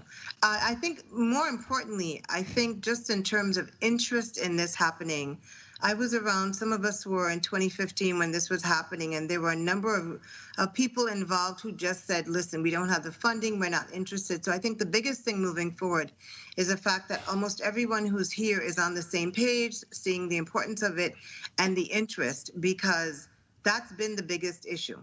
So the fact that we have a commissioner on board, and I do give credit to former Commissioner Petty, the fact that there's interest in getting it fixed, having meetings, that's the biggest thing, because before that was not the case. And that's why it's 6 years later and we are in the exact same place. Thank you. And before I go to Senator Graff, I just wanted to put on the record for the purpose of the public, right after the storms, a number of the individuals before us today receive federal funds, and really it was a vision, of course, as we are heading, of course, into hurricane season, that in fact many of the these companies receive federal funds to improve our telecommunications. So that also needs to be put in place. We are also speaking about public safety, the breakdown of communications as we head into a critical season.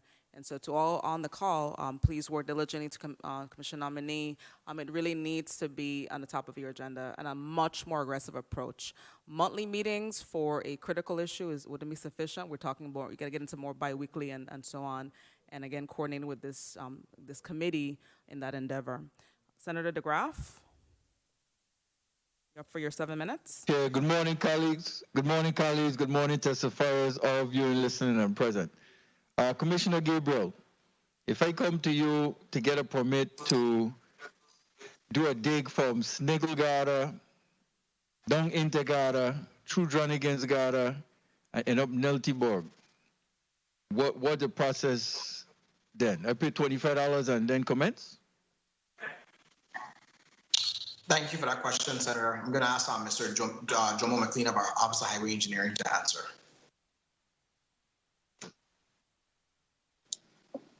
Jomo McLean, Department of Public Works, Highway Program Manager. You submit the application. There's most likely would be a series of meetings with the project engineer, verification of your efforts to coordinate with other utilities. Might be a setting up of a meeting with you and other utilities before the permit is submitted for approval and sign off by the Commissioner of Public Works. Okay, because I was saying, do I have to provide a map showing where I want to cut?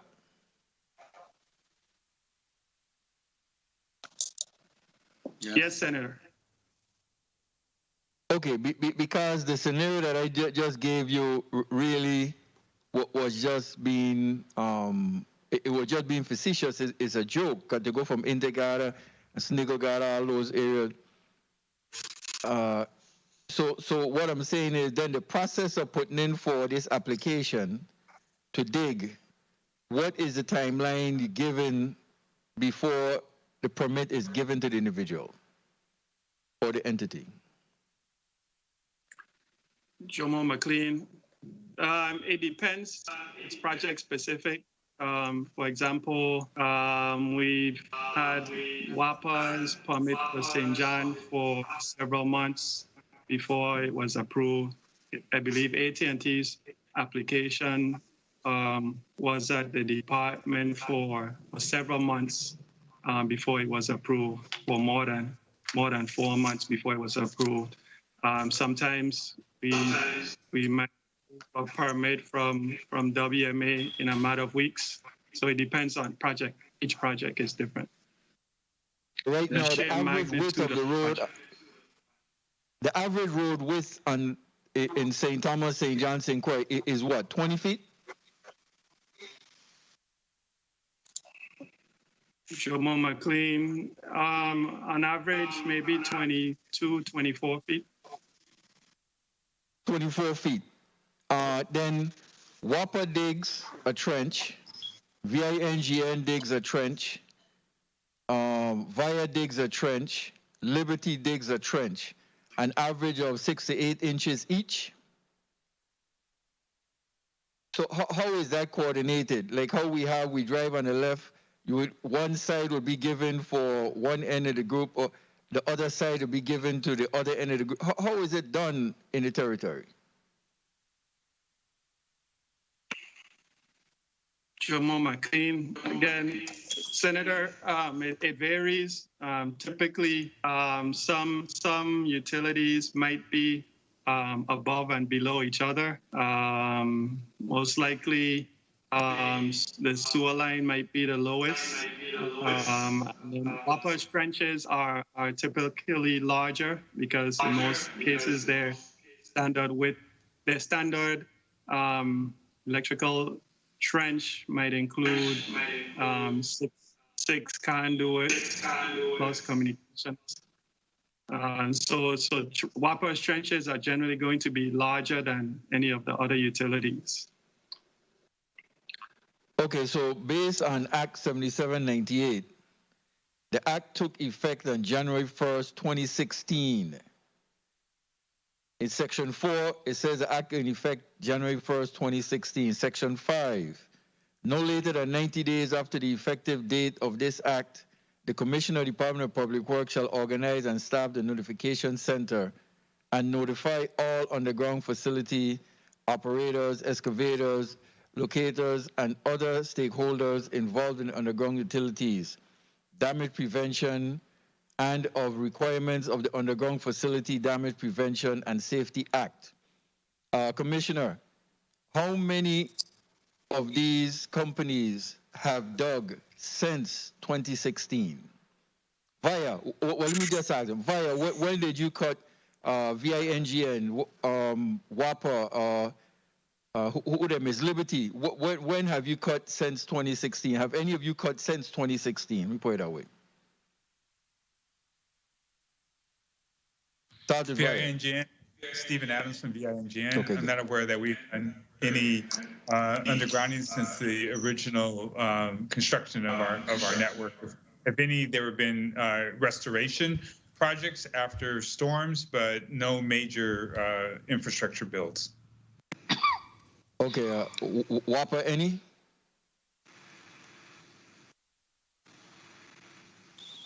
Any from WAPA? Yes, Noel Hodge.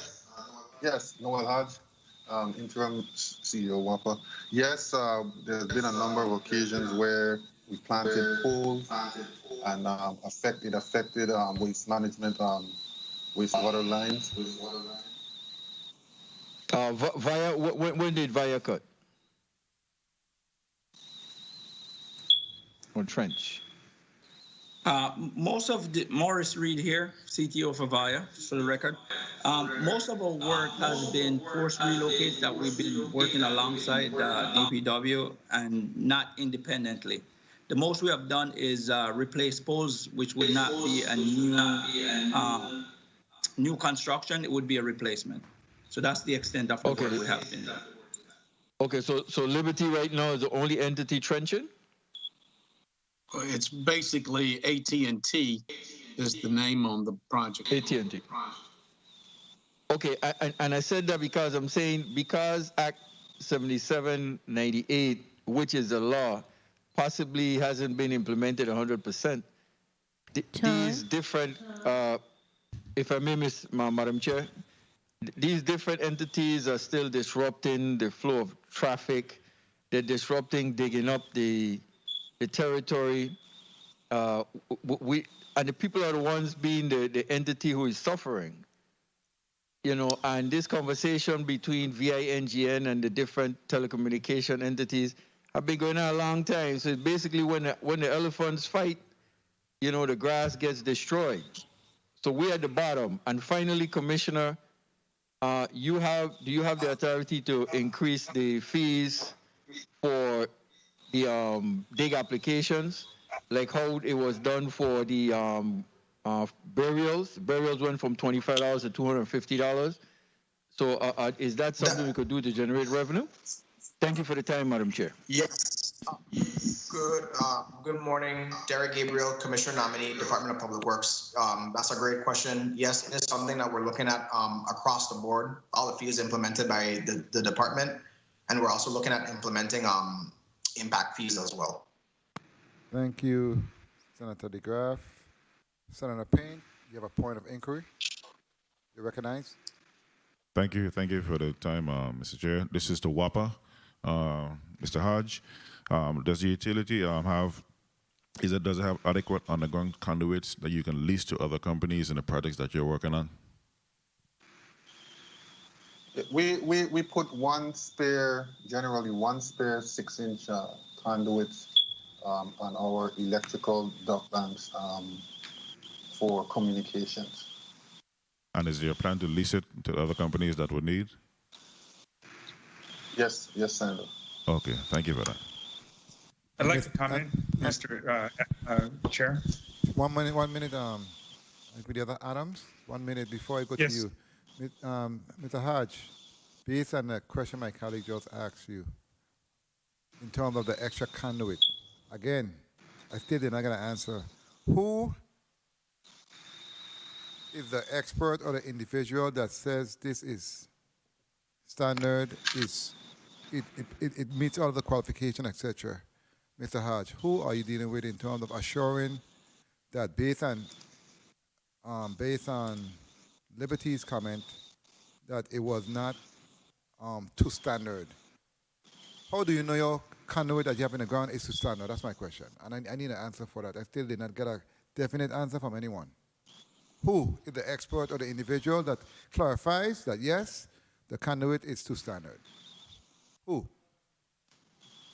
So we build our electrical conduits to industry standard for our utility service. I mean, I could have one of my staff members weigh in on this. I don't know if Ms. Brian, if you're on the line, but we build it to electrical distribution standard, and we have our electrical engineers that make sure that these projects are installed according to that. CEO Adams. Good morning, Senator Ashley Bryan. Could I add to what Mr. Hodge said, please? Of course. Proceed and state your name and proceed. Okay, Ashley Bryan, Acting Transmission and Distribution Director. Our existing duct banks. Get back to me. Send in the text. Excuse me. Wait, hold on a minute. Hold 1 minute. Standard. Hold 1 minute, please. Interim Commissioner Gabriel, please mute your mic, and all other persons mute your mic when you're not speaking. You may start over. Please proceed. Start over.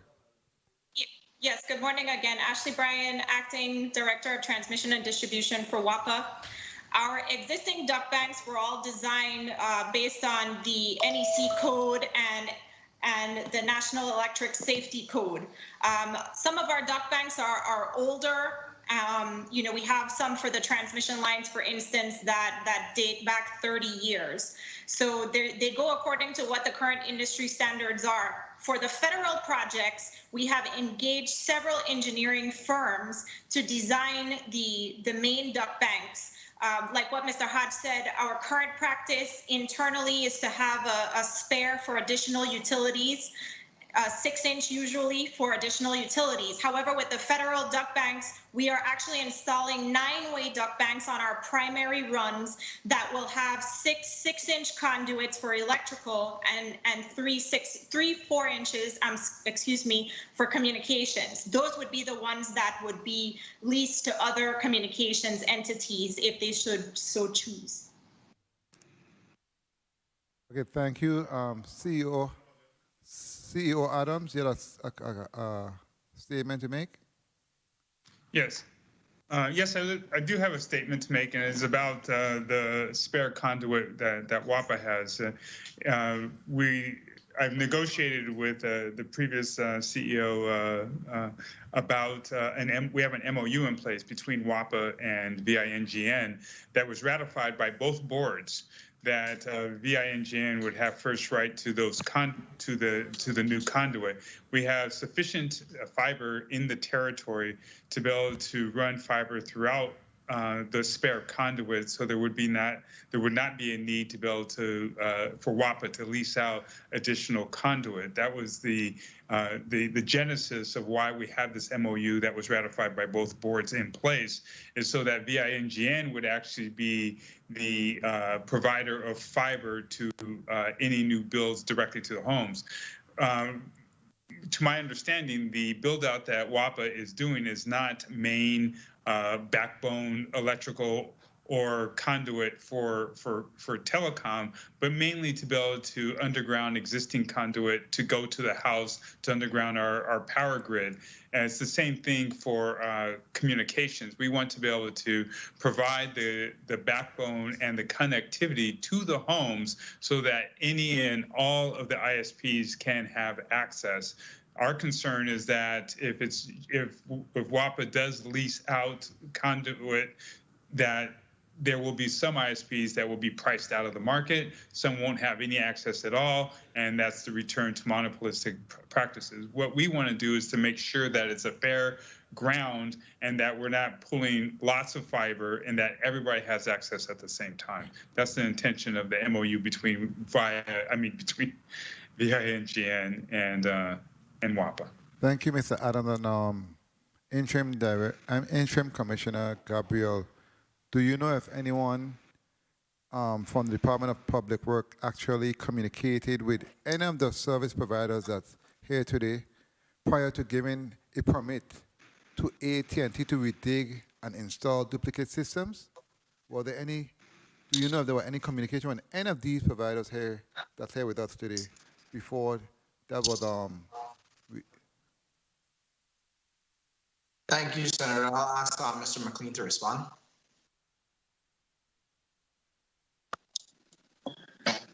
Jomo McLean, I think Peter Gajewski could respond to that. I believe the answer is yes, but Peter. You believe? You believe? Good morning. Peter Gajewski, Department of Public Works.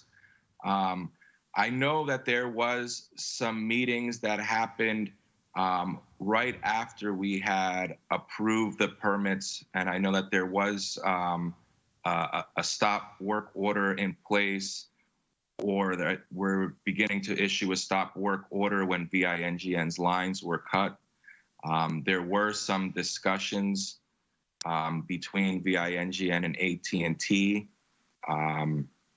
but as far as before the application was approved or during that process, we did not have a mechanism in place to distribute that information to the telecom providers, as far as I was aware. Thank you for that. Senator Valley, you recognize for 7 minutes.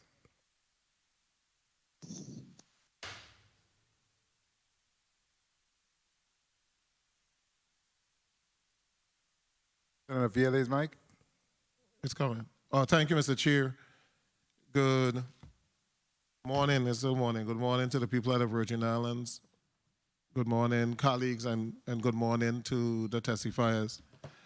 I think that one of the main issues that we have is actually coordination and communication.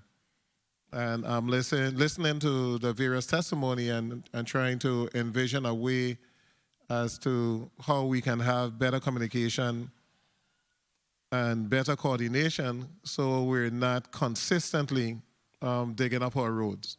I know there was some concern with the latest project, the FirstNet, that AT&T is doing, and I'd like to begin with question there. To VI-NGN, did VI-NGN actually have the capacity that AT&T did not need to trench again?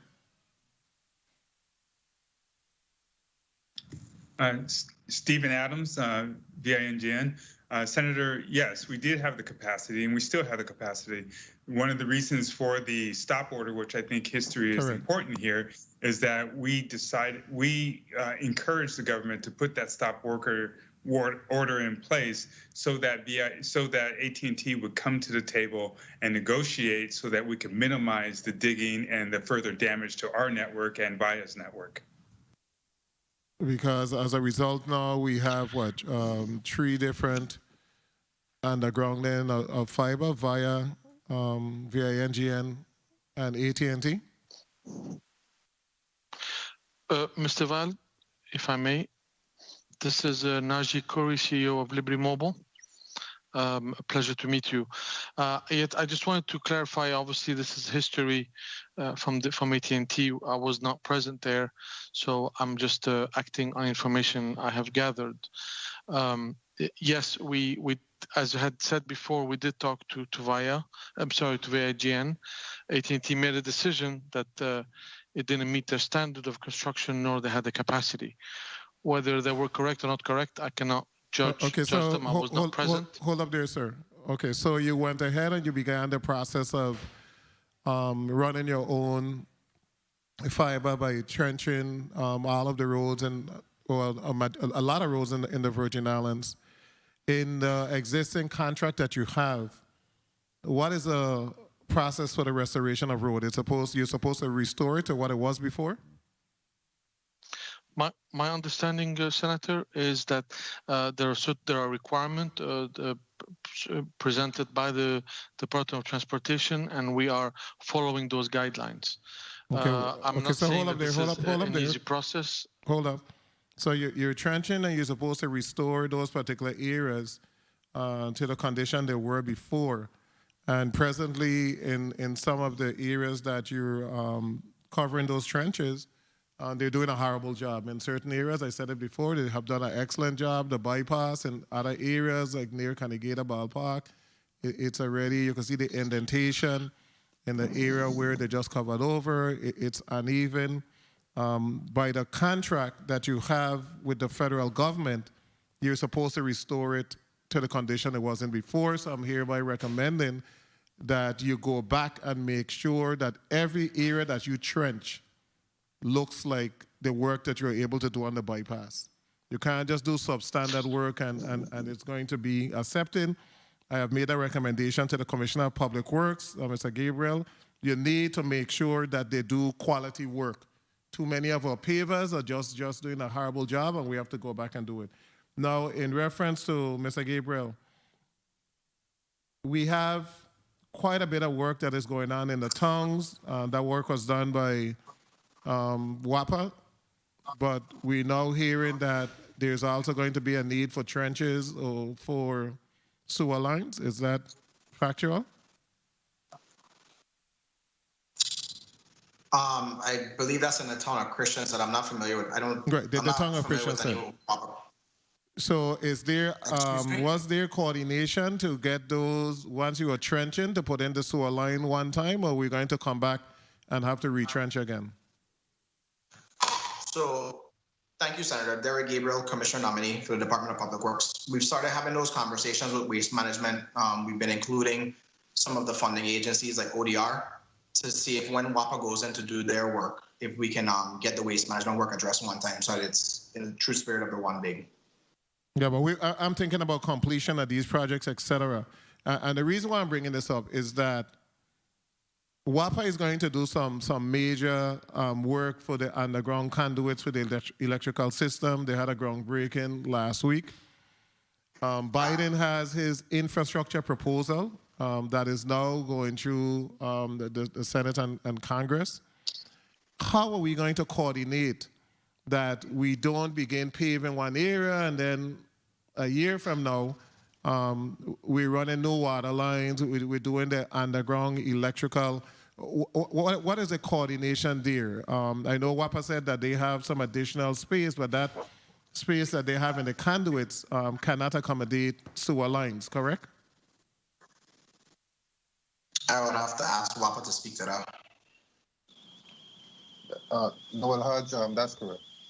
Okay, so we're going to need to coordinate because we have some major paving projects where we must coordinate because when we have to continue with the fixing of the infrastructure for our water lines, especially going into Frederickstead, all those areas, WIM, et cetera, that have the copper pipes, is that going to be a process of us having to trench the road again, tear up the road? Is that going to be done on the side of the road? Where are the sewer lines actually going? Is it the new sewer lines are going to be under the street, the water lines going into the area? Because if it is, then Commissioner, we need to really come up with a comprehensive approach as to how we're going to be able to accomplish that, especially since it's going to involve miles and miles of road. Are you having some preliminary discussion as to how we'll be able to alleviate our infrastructure problems when it comes to sewer and water and the path moving forward? Yes, sir. Yes, Senator. Good morning again. Derek Gabriel, Commissioner nominee for the Department of Public Works. We've started holding those coordination meetings, and we've been bringing, especially on the public utility side, we've been bringing all the stakeholders from both WAPA and Waste Management, as well as the Department of Public Works and the funding agencies together to figure out how we can better coordinate our efforts to ensure that it's only dug up once. We're trying to really put together a master schedule so that they kind of run concurrently and everything is in lockstep. We've started those preliminary discussions and we're hoping to continue them as long as we can so that we can get a master schedule achieved. And thank you for the answer. Commissioner, I would recommend that you prepare a budget for the notification office and notification center so that the legislature can know exactly what we need to do in order to make that office a reality so that we don't have these type of issues. Now, with the legacy, with the AT&T FirstNet and also via NGN previous project, is Public Work in possession of as-built plans for those two projects? Were they required to submit to Public Work as-built plans? Or to any government entity? Commissioner? I believe he's frozen. I think the Commissioner is frozen. Via NGN, did you have to submit as-built plans to the government of the Virgin Islands so we can have an idea as to exactly where everything is? And that would be for via NGN and now this FirstNet. At the completion of the project, are we in possession of as-built plans? Senator Vialik, this is Naji Khoury from Liberty Mobile. Yes, we do submit as-built drawings. Excellent. Via, have you submitted as-built plans to Public Works or DPNR or one of those entities? We haven't had any recent projects in my tenure, but all the projects we have been doing is with DPW Force Relocates, and yes, we have submitted the initial plans. That project right now, the one we're involved in is Main Street, which is not completed. So as-built plans will be submitted. And via NGN? Daryl Wade, Chief Information Officer for VIA NGN. Good morning, Senator. We have submitted as-built over the years. We have not as I recall, have any requirement to do so, but in working with Public Works, we have shared our maps occasionally as we've been updating them through the years. Okay. I know that there's a need for us to set up this notification center. There's a need for amendments to the bill that was passed before. So I would suggest that we get those recommendations so that we can make sure that we set it up. And I think that we are going to need, Mr. Chair, in legislation that any project that requires trenching of our roads, that there must be a submission of as-built plan. Thank you so much. Thank you. Senator, may I? Thank you, Senator Bialy. Morris Reed, CTO of Avaya. We have been connected to the GIS database that the government, the governor's office has stood up. We have been supplying the as-built that we currently have, and we're in collaboration. They gave us updated base maps and so on and so forth. So we're actually, even though we're not actively building, working on that process to supply the information. So it will all be there in the central repository. So when we go to do a project, they actually can just take a look where we're at, and we supply the as-built to update those. So we're actively working with the GIS department.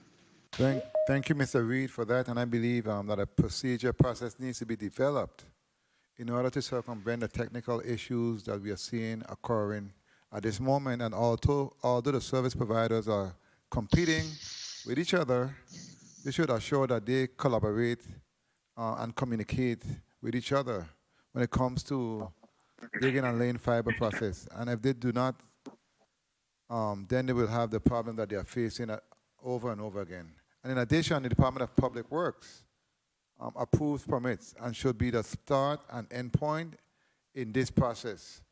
So the Department of Public Works should also disclose what is acceptable and what is not acceptable when it comes to our roads and highways. So this also includes before, during, and after the repairs have been made when it comes to the roads. Senator Johnson, you're recognized for your 7 minutes. Good afternoon, testifiers. Good afternoon, colleagues. Good afternoon to the listening and viewing audience. I would like to start off my line of questioning to Mr. Najee Curley. I think your name is pronounced, from Liberty. You made some statement earlier, and I appreciate Mr. Adams chiming in. And you're saying that what VINGN have is not of standard. Can you please explain to me, or go a little more? What does that mean, that it's not up to standard? So, Senator Johnson, a pleasure to meet you. This is Najee from Liberty Mobile. Yes, I will ask also our engineer, Jose Arias, to jump in a bit. I do remind you that that decision was made by AT&T 2 years ago, a bit or so. We were not present at that time, so I don't have the detail of it. All I understand that. But hold a minute. You were the one that made the statement. That's saying yes, that. I made the statement. Yeah, well, why would you make a statement to now come and tell me that you wasn't there and you don't have the full information? Why would you make that statement? Johnson, allow me, I will introduce our engineer who was present. I was just please, okay, my time is running. Can you have the engineer speak, please? Yes, I will have the engineer. I wanted to clarify that I have received the information from AT&T management, and that is the information I am conveying to you today. All right. So with that, let me introduce our engineer, Jose Arias, who was present and who can explain in a bit more detail the reasoning behind it. Thank you, Senator. Yeah. Good morning, everyone. Jose Arias, Rank Construction Director for Liberty Mobile. Back then in AT&T, when we started the project, we had a discussion. It was even a call with the governor's office. There was BIGM present. They shared certain plans and diagrams with us. According to the AT&T standard at that time, their construction was not as good as AT&T's. So that was one of the reasons we push away, or we move away from selecting them. The other reason was that they didn't have enough fiber for our project. That was pure, clear. It was discussed. They didn't have the fiber at that time. Can you tell me the difference? Can you tell me the difference in your fiber and theirs so I can understand? Yes. You're telling me Sure. that there was not Mine enough. is Tell me the difference. Sure, mine was 864 fibers, cable, and theirs was 288 by the time we were having the discussion. They don't have enough fiber for our long-time program. Thank you very much. Mr. Adams, can you chime in here for me and tell me, based on what this gentleman just said, is he's correct? No, he is not correct. And I'd like to have Daryl Wade come in and provide some color, because he was instrumental in those conversations. But when I got involved in the conversations, and this, we have to remember that VINGN has 6-inch conduit throughout our backbone, which can accommodate 4 or 5 866 fibers or 288. It doesn't really matter. We offered not only fiber to AT&T, but we also offered our conduit. AT&T is run parallel with VINGN. They could have ran their fiber in our conduit if they thought we were substandard. Our routes were not substandard. Our conduit were not substandard, but they chose to run parallel right next to us. And Senator, if you may, I would like to give also one bit of information that has not been talked about today about call before you dig, and that's the spirit of not just call, but is also, as I recall last year when giving a testimony on this very same topic, part of the spirit of this legislation is that when a trench is open, any other telecommunications comm company can lay conduit at the same time, so we don't get multiple trenches on the same routes. When AT&T at the time ran their conduit to all of the cell towers, VINGN made it very clear we wanted to run fiber to all the towers. AT&T quickly dug trenches, buried it so fast we didn't even get a chance to get our conduit ready to be able to put in. AT&T is about to, or Liberty now, is about to run to a very strategic tower in St. Thomas, which is Flag Hill, which is behind Havenside, which is the main communications tower for the entire region of St. Thomas. We have made it very clear to AT&T, or Liberty now, that we would like to be able to get to that tower, and if they're doing some trenching, we would like to run conduit with them, or like to run our fiber in the same conduit, and we will pay for it to get there. If they do not allow us to do that, that goes against the spirit of the call before you dig and dig once initiative. Well, please keep us informed, because we cannot allow companies to come here, dig, and we have an opportunity for us to lay our fibers and our pipe tubing, our conduit in there. And what needs to happen at the end of the day, if this continue happening, they probably gonna have to start paying for the use of our roads at the end of the day. But please let the engineer come in and chime in for me, please, because I don't appreciate what Liberty is saying, and now I'm hearing totally different. I really don't appreciate it. Please let your engineer, Mr. Adams, come in and chime in based on what Liberty says and what your information is. Yes, good afternoon again. This is Daryl Wade, Chief Information Officer of VINGN.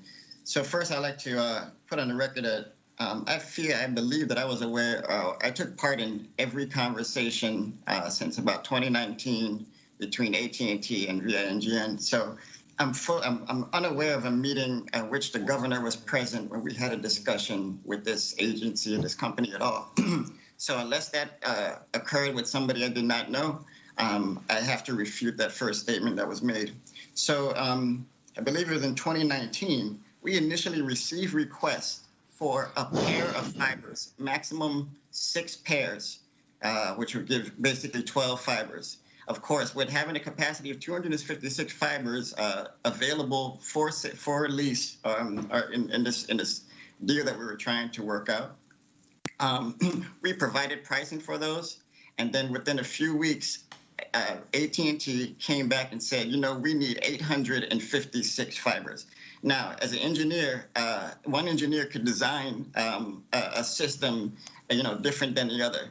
But to ask for 856 fibers was made as a decision which we felt was a way of moving the goalposts so that it could be said that we cannot supply these demands. You must keep in mind that you could power a full country with a strand of fiber, with one or two.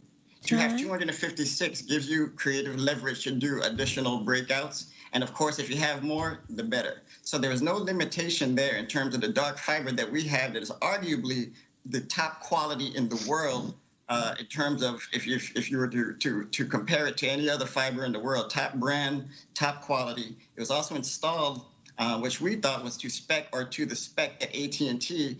It has been, or Liberty has been digging to the ground now, which is on average at least 24 to 36 inches below the ground. So to say that we are not to standard is impossible to really try to justify unless you just say you now need 50,000 fibers, which of course we're not going to be able to match that. So, you know, when it came down to the request of the additional nearly 1,000 fibers, remembering that, and you know, you only need one or two to power a whole island or a country. To now request 1,000 of those, we looked at the option then and say, okay, that is really not realistic. Let's look at conduit. And then AT&T at that time went dark in their responses to VINGN. As I said, we had to meet them in the States to get a response. And if I may, and at that time they just moved forward. And if I may, you said that you have spacing in your conduit that they could have run those same fiber that they're talking about. Is it correct to say that? Yes, and it is not something we standard do, but that is what we were willing to do to make sure that this project still worked. And you're correct. We probably are using less than a quarter of the space in our conduit today, and it could be used for additional fiber. Thank you very much. And I want to wrap up with this. And I really don't appreciate what Liberty came on the floor and said, and that's why my line of questioning went directly. I get out of control when someone come and be in that. No, at the time I'm speaking, I'm wrapping up. You'll have to use the chair time, not mine's right now. I really don't want to hear much more from you guys right now because you're not being truthful. At the end of the day, I really don't accept this. It cost the Virgin Islands millions of dollars from grants that we received to put those conduits in the ground. And all you basically did was avoid paying. You wanted a one-time payment by digging and putting in the ground and avoid the annual payment. Basically, that's what you did. But I need to ask Commissioner Gabriel a question. In this one-time dig, are we getting the police department involved to make sure that these companies, when they come in, that they put proper signages? Because a lot of times we have people directing traffic, road closed off, that really is creating a problem for the people in this territory, causing a lot of accident, and we just hope that it don't come to fatal accident. So are we getting the Department of Public Safety involved to make sure that the signage are put in the right place? Good afternoon, Derek Gabriel, Commissioner nominee, Department of Public Works. No, I don't believe that we're coordinating with public safety, but we do require every excavation permit, they have to submit their traffic control plan as well as their safety plan. We recently did ask BLDM to make some updates and provide that to us. So that is a stipulation of all the permits. Please make sure we do that. And then we're supposed to start doing that work, and I'm going to wrap up right now with this. We're supposed to be doing that temporary covering in Frederickstead and the back streets of Christiansted. When would that begin? Senator, again, Derek Gabriel, Commissioner nominee to the Department of Public Works. So for Frederickstead, we've been talking to WAPA and we've been coordinating, and I know that they are starting this week with their temporary covering of the trenches, and then we're going to go in and provide some smoothing over. That should be done.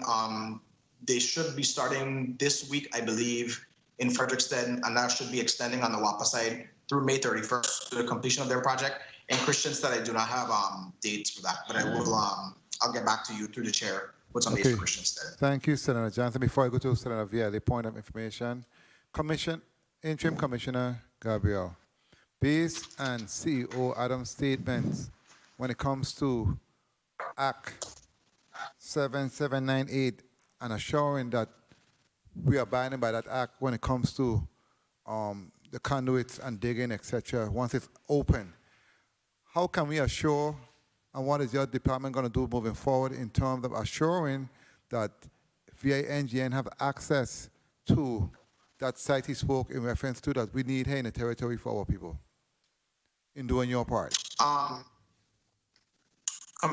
Derek Gabriel, Commissioner nominee, Department of Public Works. So in my opinion, Senator, it's important to collaborate and communicate. Since I've been on board, I've been reaching out frequently, I would say on a weekly basis, to all of our partners. I had a good conversation with Mr. Wade from VINGN last week, and we are trying to coordinate. We've been having some larger meetings, and it was alluded to earlier that we probably need to bring both the telecommunications and the utility sides together so that we can coordinate and provide master schedules for projects. So that's what we're trying to do. We're trying to look at them as programs as opposed to individual projects, so that again, if some of the entities, whether private or public, are going to be laying lines anywhere that the road will be open, that we give them a heads up as early as possible.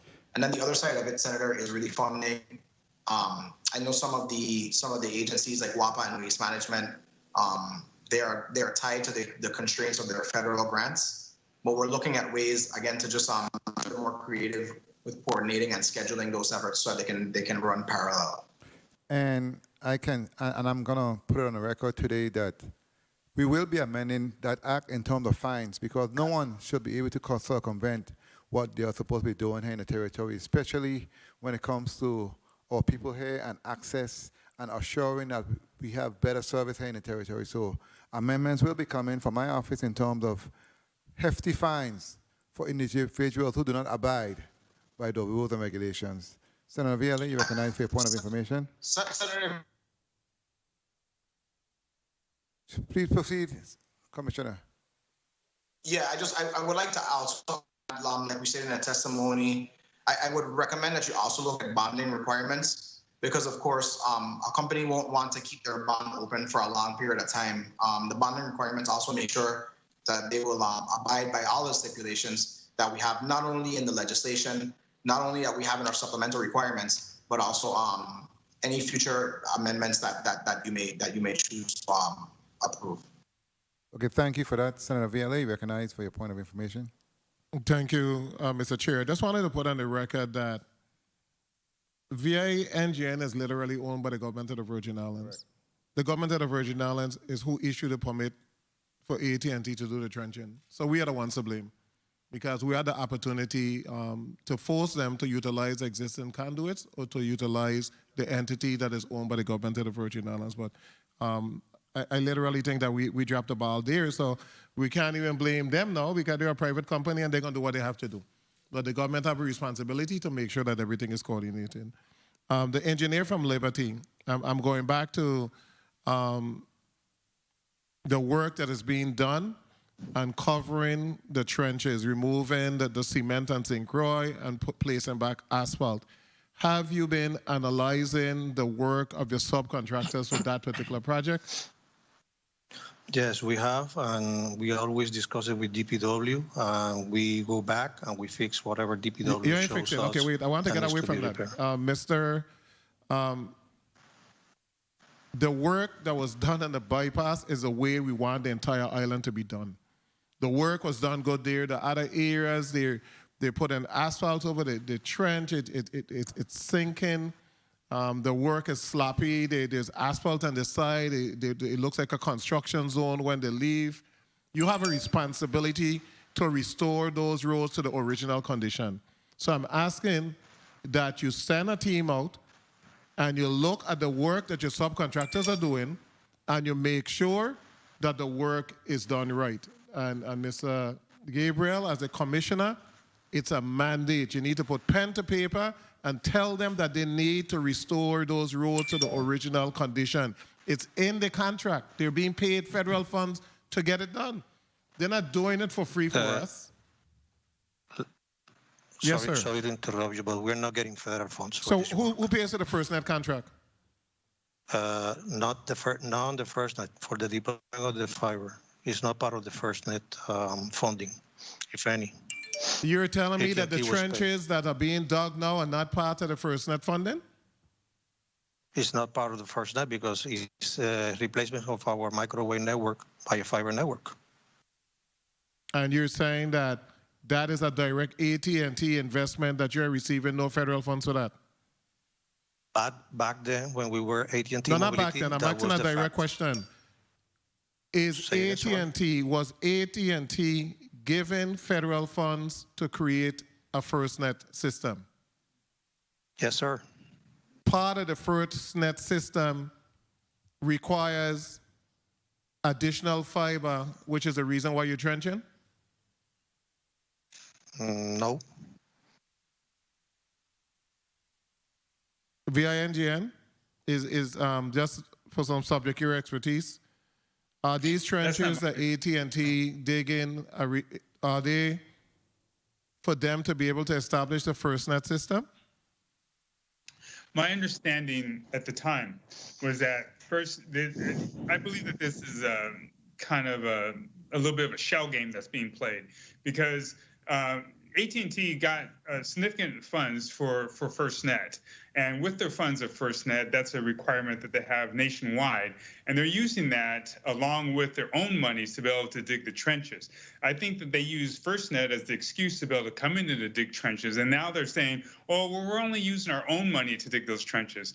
Well, you couldn't dig the trenches for the FirstNet if you didn't put it in. So it's folly to be able to say they're just replacing their microwave infrastructure, because if they're restoring the microwave infrastructure, there is no need to replicate our backbone. So if the statement was true, then there's a disconnect here. So I'd like to hear that. Senator, if I may, this is Najee from Liberty Mobile. Go ahead. Senator, thank you. I wanted, I'm not in a position today to, I was not present, as I said, back in 2019 or 20. But I think that Mr. Adams and Mr. Wade are respectfully spreading information that is not correct. We are working based on facts, and unfortunately, that is not the case today. Allow me to give you a few points. But before I start, I do want to admit and recognize the fact that we have failed in certain occasions to bring back the roads to its previous state. And we will take accountability for that, and we will do whatever it takes to bring them back. And that I do apologize for my predecessor work for that, so that will fix it. We work on a system of accountability, and we deliver about our promise. Now, when we had a cut, when we accidentally cut a VIGN fiber, to our surprise, the VIGN fiber in that route was not even buried more than 6 inches. It was what's called direct buried. It was no conduit, and the spare conduit was not even present. So to assume and make a statement that Mr. Wade has respectfully said, that they can supply us the spare and all the routes that we did is a not correct statement. This is a very complex engineering project that cannot be debated in a matter of a few minutes. There were reasons that would decide otherwise. Whether valid or not valid, I don't think any of us here is capable of determining that validation.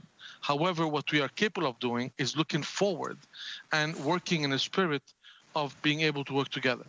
I repeat and I repeat again, Liberty spirit going forward is collaboration. We are dealing with information and decisions that were made by our predecessor, and we'll work through it. But going forward, we will work with VIGN, we will work with WAPA. We'll do whatever is right for the territory, right? But we have to be given the chance of being trusted. Okay, so hold up, hold up 1 minute, sir. Hold up 1 minute. FirstNet, under the provisions of FirstNet nationally, are they required to bury fiber? Senator, allow me to give you a bit of an explanation of No. FirstNet I'm trying to means. ask a direct question. What is the goal? What is the goal of FirstNet? What is FirstNet supposed to allow a state, a territory, a country to be able to do? Yes. What is it? Very good question, Senator. FirstNet is allowed to give priority to the first responder when there is an emergency declared. Correct. Is one of the requirements. Is one of the requirements according to the contract that was given to FirstNet and FirstNet then given it to AT&T, is a part of that in order to provide a service, you must bury fiber. Excuse me, before you answer, can you please, can everyone else please put the... Yes, I will I will explain. It was not a direct requirement to bury infrastructure, but the end requirement. No. Hold on. The FirstNet is going to be utilized in the event of storms, natural disasters, etc. Were there not requirements specifically in order to maintain service that part of the fiber must be buried? Yes, to maintain part of the service. That is correct. That's so called in our world availability. So therefore, the federal government gave AT&T, I mean, this contract is in the billions of dollars. No, this ain't a little bit of money. This contract is in the billions of dollars nationally. They gave AT&T monies to bury fiber so that we can have reliable service for first responders in the event of any type of scenario or situation. Has Liberty purchased those trenches that are being dug? Are you now the owner of the fiber that AT&T has buried? Yes, we are, sir. Okay, I'm going to do some more research because you're telling me that so AT&T no longer has the responsibility for FirstNet? In the territory, our agreement with AT&T is we are AT&T's agent when it comes to FirstNet.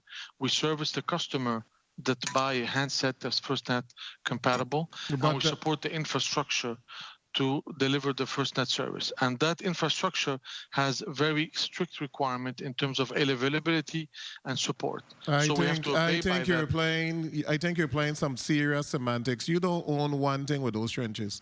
They're owned by AT&T. I think you're just playing games, but I will come back. Thank you so much, sir. Thank you, Senator Vielle. Colleagues, we're going to do a quick second round. And we're going to start with Senator Genevieve Whitaker. You're recommending for 3 minutes. Thank you. Thank you, Chairman. What we find today is I'm more of want to put on my investigation hat, and we're going to have to drill down. A lot of statements are being made today that are going to require further investigation.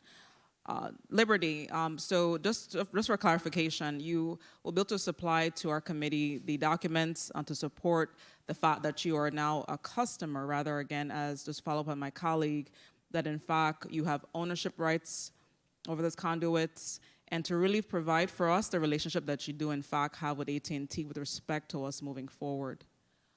The other item I want to find out from each of the providers in terms of the reporting mechanism. FirstNet had, first off, let's start off with Liberty.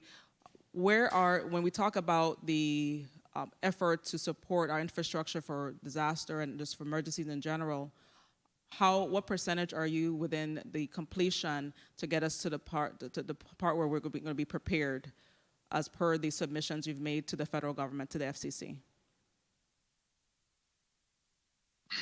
Senator, good afternoon. Naji from Liberty Mobile.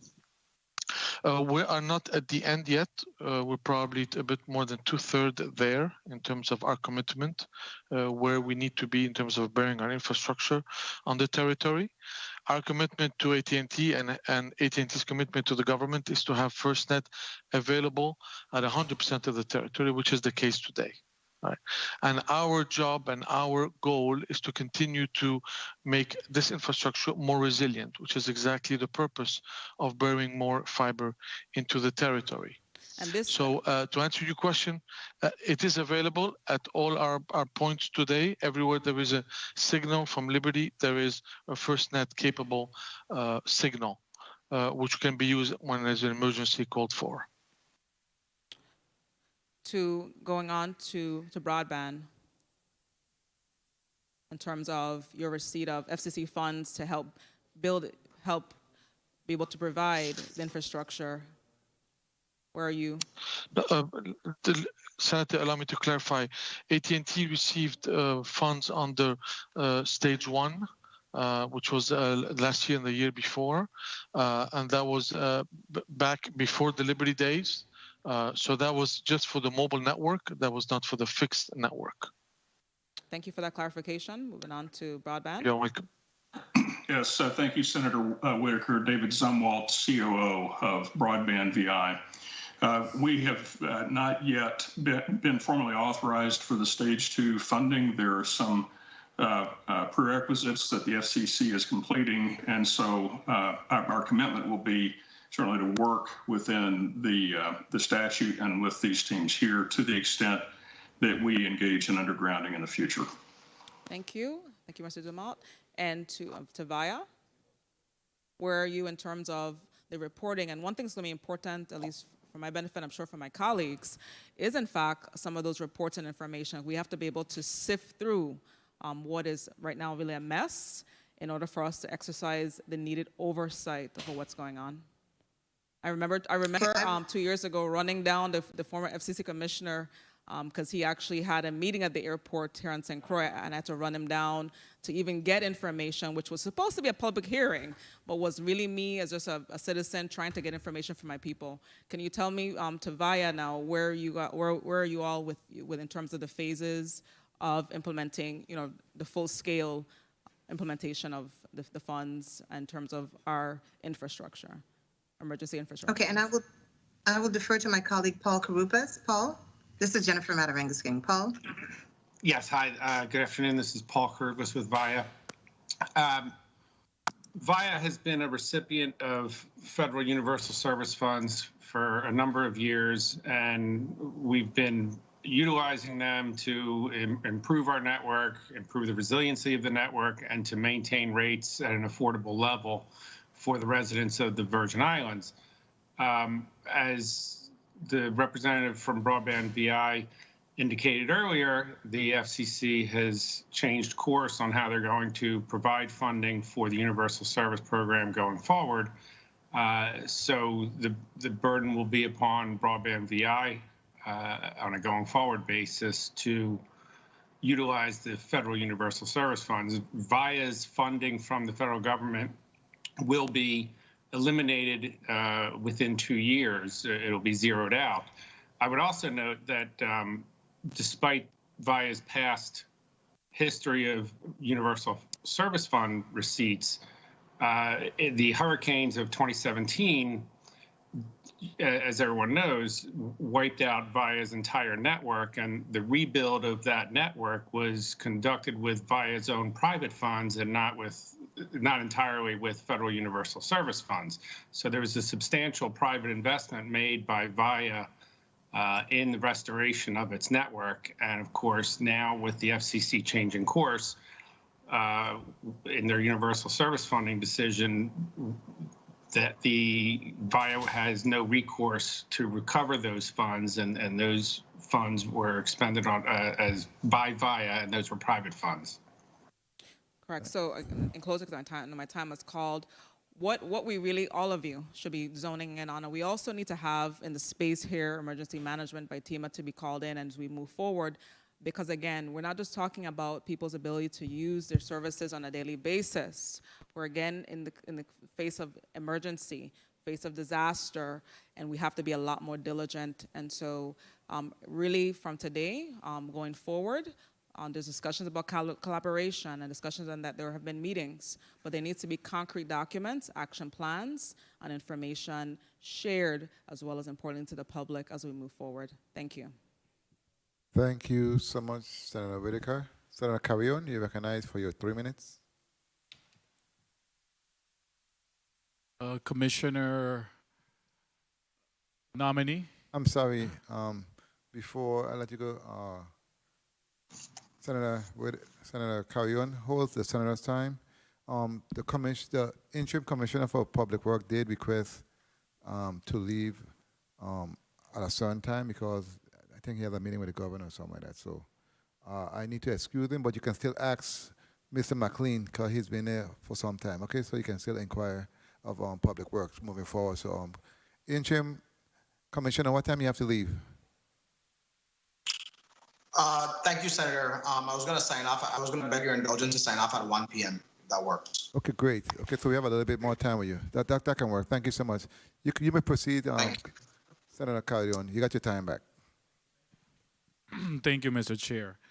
The discussion this morning and now afternoon has been a good one, I believe, because we really are hearing recommendations, suggestions, and by different testifiers as different areas that we definitely have to look into amending Act 77, 98, and also some other areas. So I welcome the input and the discussion this afternoon.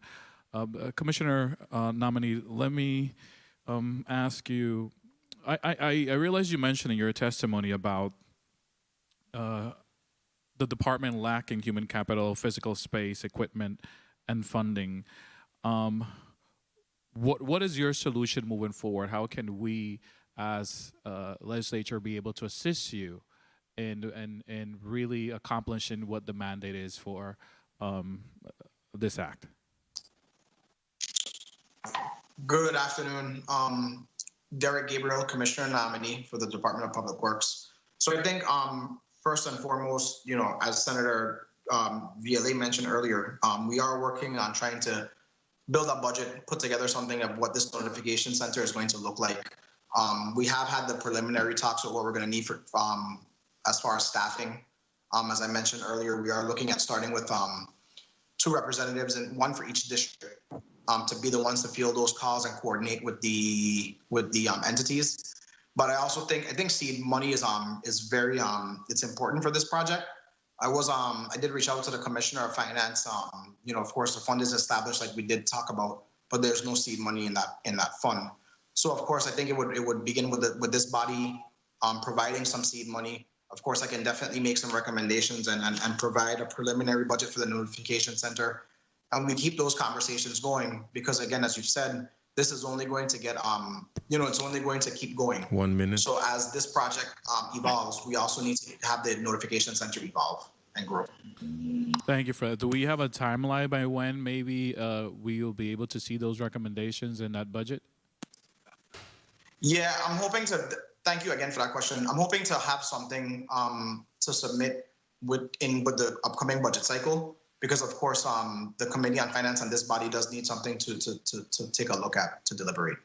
Thank you for that. And then in general, I realize that we have had different incidents in the past, accidents where the fiber optic has been cut. It happened to VIA 3 times. It happened to VIA NGN. When this happened, who pays the cost, and what does that cost look like? And then I don't know if also, or I would like Commissioner nominee, if he could also at the end pitch in and speak as to your suggestions for consequential ramifications that you mentioned. Time. What are some of your suggestions in those areas? Thank you, Mr. Chair. Yeah, thank you again. Commissioner Derek Gabriel, Commissioner nominee, Department of Public Works. I think it is important for us to strengthen the legislation, adding some more, maybe more stringent fines. We are looking in-house at strengthening, of course, our rules and regulations, getting those promulgated, making sure that we do give ourselves some teeth to enforce. I think that bonding requirement really is important because, again, and I think just about every company on here would speak to it. No company wants to keep a bond open for longer than they have to. So, of course, tying the stipulations to a bond requirement would force some enforcement as well. As far as who is responsible in the case of a cut, I would lean to the private entities. That's a private negotiation that's been ongoing, I believe. So I would lean to either someone from VIA or from Liberty to discuss how that is handled. Thank you. Thank you so much, Interim Commissioner. Senator Carrion, if I may. Senator, you may respond on my time. This is Senator Blyden. You may respond on my time. Succinctly, please. Yes, this is Naji from Liberty Mobile. Yes, Senator Carrion, to answer your question, I give you the example of what happened a few weeks ago, where we did cut, another carrier fiber. In that scenario, we did repair it ourselves, and we helped, and we extended all the work that needed to be done in order for that carrier to restore it. And they were able to restore the fiber, and they did their own fusion, but we did help them in the process. And specifically in this case, for your own information, we called the line from the TPW. We got the permit. We talked to all the different carriers. We talked to utilities. We met with them. We agreed on the route. The representative of their company was present at the moment. The digger started. and about a few hundred feet down, we cut the fiber. And in that specific scenario, the marking was off by a few feet, and that's what happened. Goes back to the interim commissioner that was explaining the need for accurate data for as-built, as things sometimes happen differently in the field than our drone, and that's a good example of what happened on that day. So we worked diligently with the carrier to fix it, and we helped them fix it, and we carried all the costs associated with it. Yep, thank you so much for that, Senator Payne. You recognize for your 3 minutes. Thank you for the time, Mr. Chair. Thank you for that very generous 5 minutes that you bestowed upon me today. VINGN, a quick answer, Mr. Adams. Do you have enough or adequate fiber optics to lease to other companies? Stephen Adams here. Yes, we do. We have more than enough to support the entire territory with all the carriers. Okay. But I'd also like to. Before you go, we have limited time in this round. But at the end, you can always answer to follow up with the chair. Okay. And have there been talks with the other utility companies to lease from your agency as opposed to constantly digging up our roads, which actually never return to the condition that we actually found them in? Well, I would say that as far as leasing our lines, we have agreements in place with Broadband VI as they are a significant partner of ours. We also recently have leasing lines to via interconnects between St. Thomas and St. John. That's new for us, and we're in negotiation with others with other opportunities with them as well. As far as AT&T or Liberty goes, we have had 0 conversations with them. So for the CEO to question the integrity of Mr. Wade and myself by saying we're spreading falsehood is disgusting, actually. You know, because we're not doing that, because the gentleman says that he's an interloper coming late, but yet he is stating facts. How can you state facts when he's not here? So the fact is we do not lease lines to AT&T or Liberty, and they have never come since they have buried their fibers to be able to seek a lease, nor have they offered to let us run with them to Flag Hill, which is incredibly important for the territory. Okay, thank you. Public Works, let me ask you this quick question. Public Works is online? Okay, Mr. Gabriel, yes. Is there any type of warranty program and the repair work that the utilities company utilize when they dig up roads to ensure that they actually return the road back to the condition they found it in? And for companies who do not return the roadway to its previous condition, what type of fines are levied against them? Good afternoon, Derek Gabriel, Commissioner Nominee, Department of Public Works. I'm going to ask Mr. McLean to respond to that, please. Shimon McLean, Highway Program Manager. I think that the excavation permit calls for, we provide them with specifications that they must return the roadway to. If they don't return it to, I think that's one of the things we were talking about, strengthening the legislation so we can, if there's bonding associated with that, then we can seek the appropriate bonding measures to restore the roadway correctly if it fails to meet the specifications as specified. Okay, thank you for that. This last question is to VINGN, VIA, and broadband.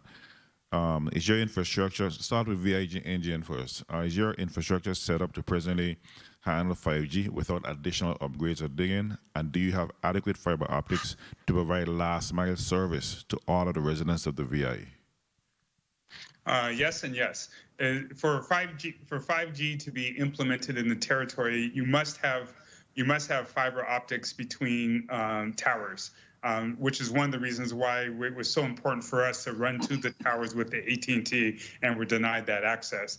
As 5G comes in, there will be micro towers that have to be established to fill in between the larger towers. In that instance, VINGN and Liberty run on the exact same path. So if there's new digging to go on, it's going to be for 5G. We can support 5G, And as far as going to the homes, our MOU with WAPA will allow us to be able to take our fiber directly to the homes for our partners to be able to hook up, and that would be for all of the carriers. Okay, and now Via, same question.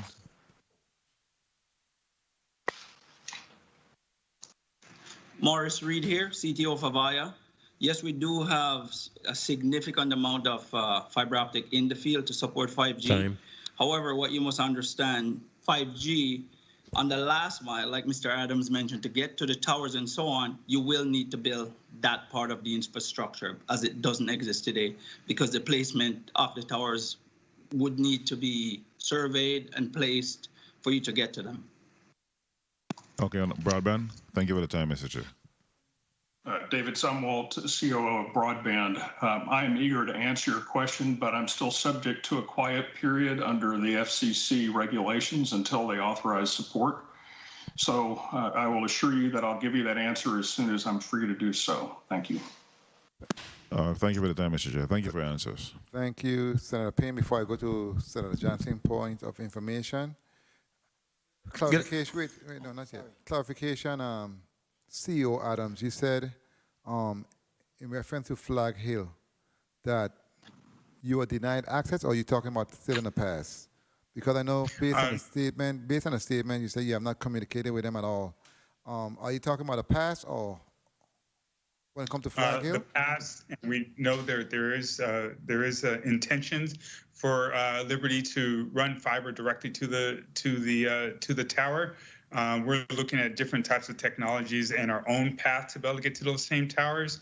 So we have not had any conversations since the last stop work order, and the stop work order that was in place last year required that AT&T open up discussions with VINGN, and those never happened. So since our fiber lines were cut last year, we have never heard from AT&T or Liberty. Thank you for that. Mr. Naji.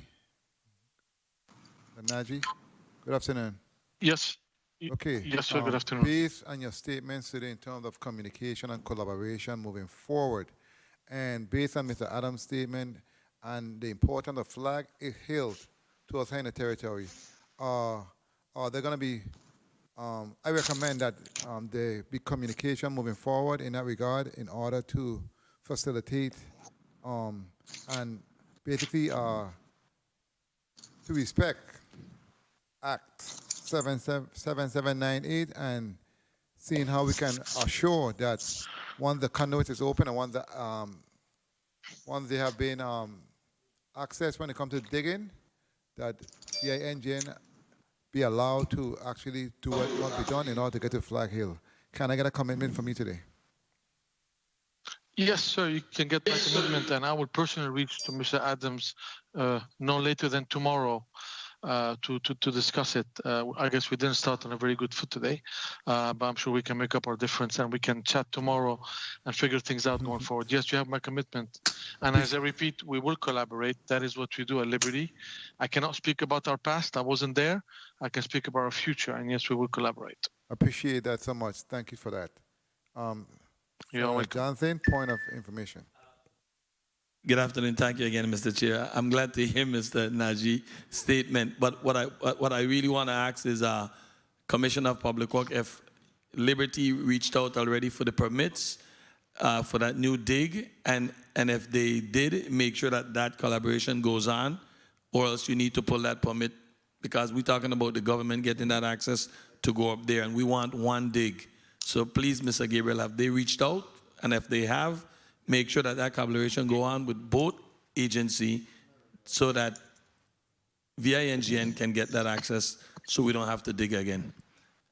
Do you know if they got that permits yet? Thank you, Senator Johnson. I'm going to ask Peter Gajewski, our program design manager, to respond.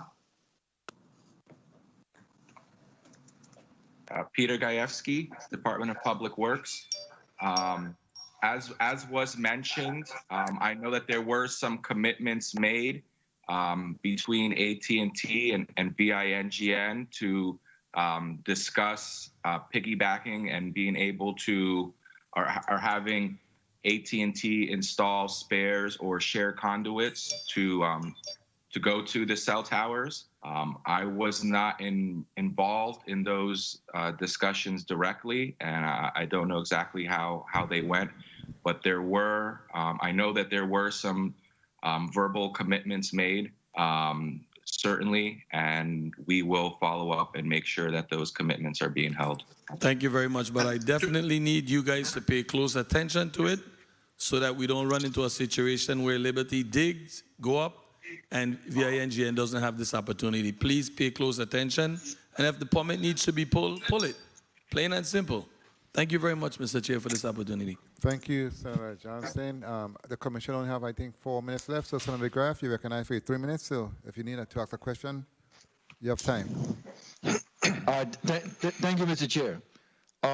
Commissioner, in regards to public works, given the contract on Krong Mountain Road, the northwestern side of the road just below Shibui, where they are digging out the road to fix the gut that gave away. Now, Liberty was digging the trench on that side of the road, and they're showing lines where now they're going to run the trench on the opposite side of the road, once that road, I guess, has been repaired. Is there any conflict of where VINGN has lines on the other side of that road? So when they decide to go and trench the other side once the job is done? Thank you for that question, Senator. Derek Gabriel, Commissioner Nominee, Department of Public Works. I'm going to ask Mr. Gajewski again if he could respond.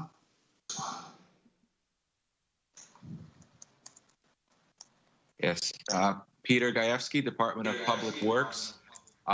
So yes, that is one area that AT&T Liberty has skipped over in their route, and they actually went aerial to connect that link. And there is action currently going on, so that either while our contractor is working there, or as soon as we're done, for them to connect that link underground.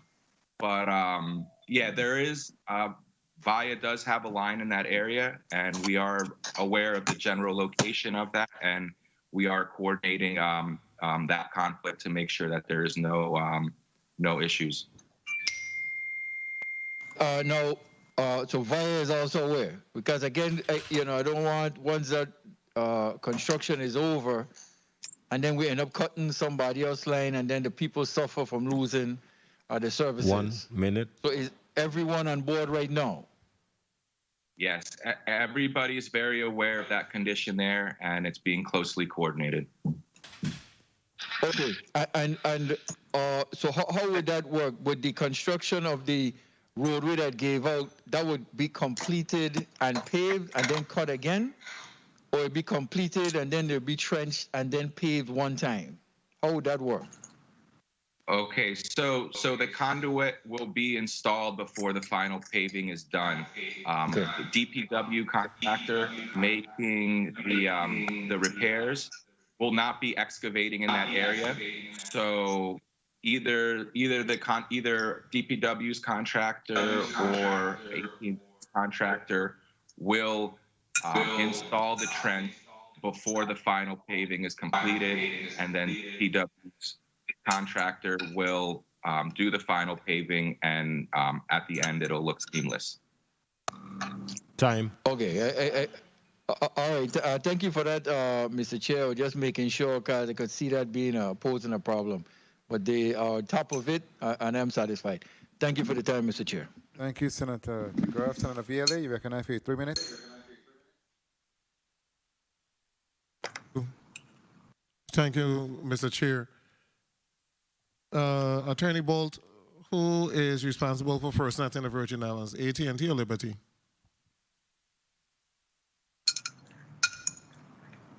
Counsel? Tom, you're on mute. You're on mute, Attorney Bolt. You're on mute. Unmute yourself, please.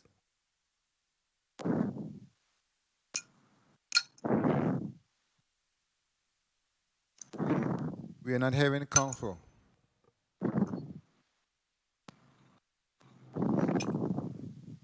Who is breathing so hard? Can everyone else put their phone on mute? No, except I'm sorry, I was on mute.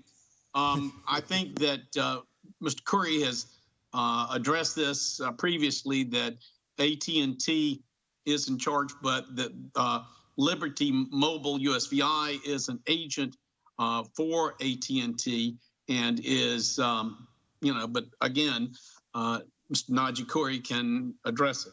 No, I wasn't asking him to address it, I was just asking a direct question. I know that you have been counsel for AT&T for a number of years, and the direct question was, who is responsible for the FirstNet network in the Virgin Islands? And I needed an answer directly for that particular question. Yes, sir. Senator, would you allow me? Go ahead. This is Najee from Liberty Mobile. Yes, we are responsible for FirstNet in the territory and in Puerto Rico.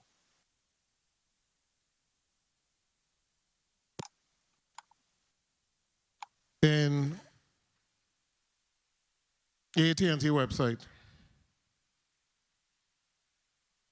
AT&T announced today that it has completed the sale of its wireless and wireline operations in Puerto Rico and the U.S. Virgin Islands to Liberty Latin America.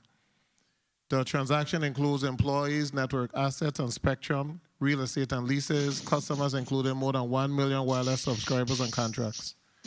AT&T will retain DirecTV and certain global business customer relationships and FirstNet responsibilities and relationship.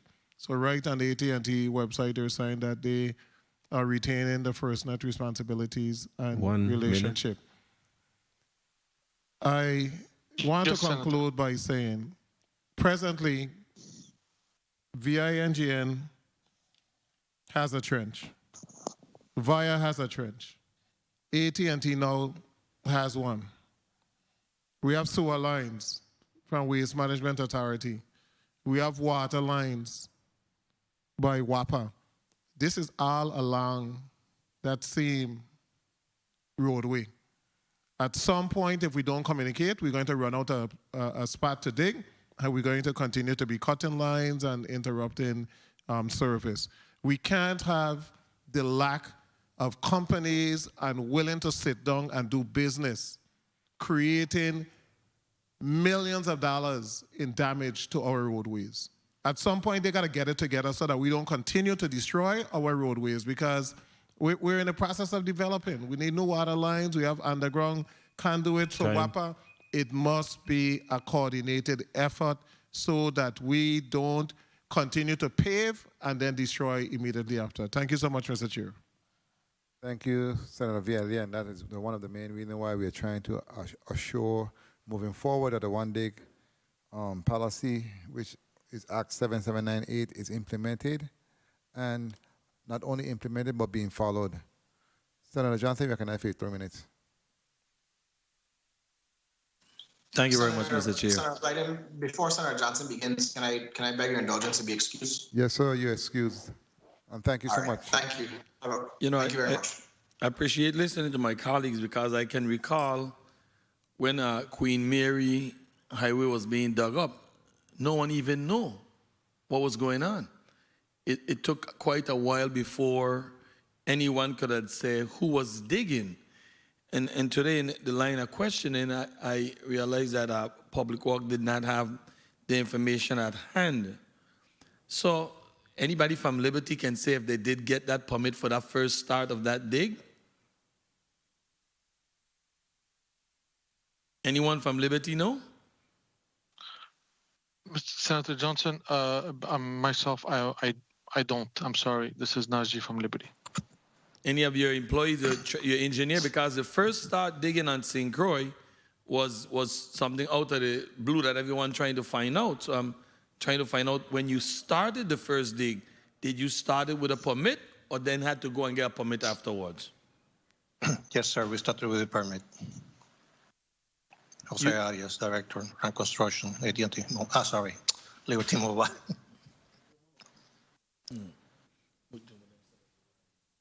You said you did have the permits.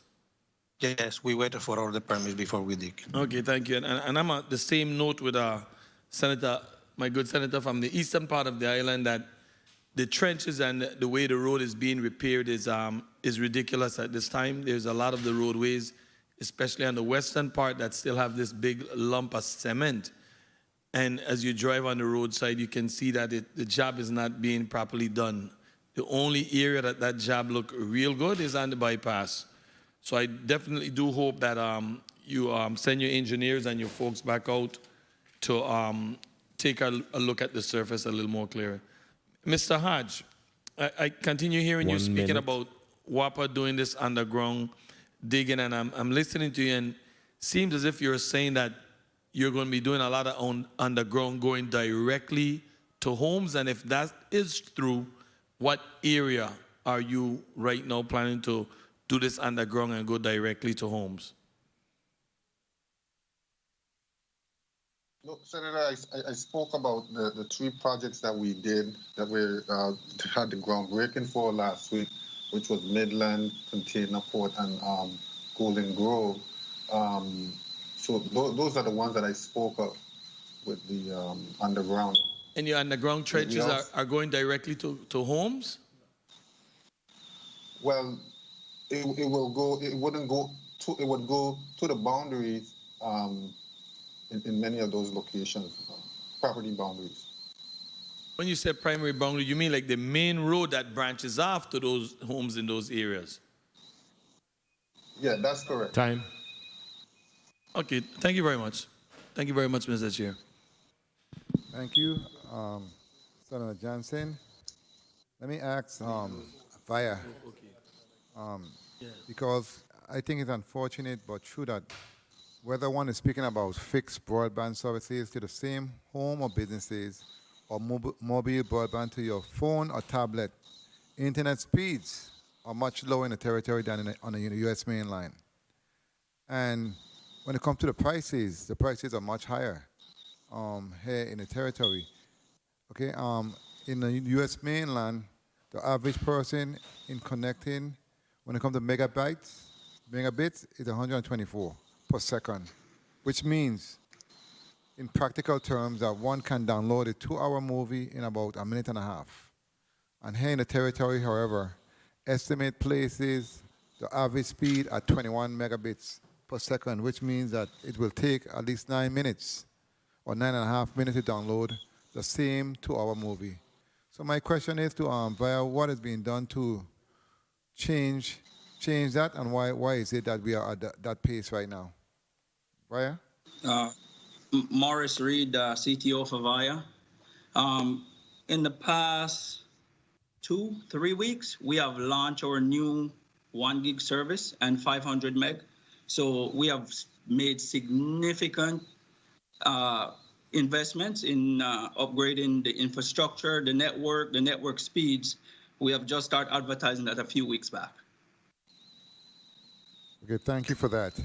And this is Jennifer Matarangas King from VIA, VP of Public Relations and Governmental Affairs. I have a quick question. Are we now in Block 2? Because we do have Geraldine Pitt, who's our CEO, who will be addressing a number of these questions that you may have regarding pricing and VIA going forward. So are we in Block 2 now, or are we taking a break? No, we're going to talk about you first step me, man. I was about to say we're going to take after this, we're going to take a 5-minute break and come and continue with Block 2, which would include, of course, BIR. Mr. Ross have to stay, Liberty Mobile, VIA, and Broadband VI, okay?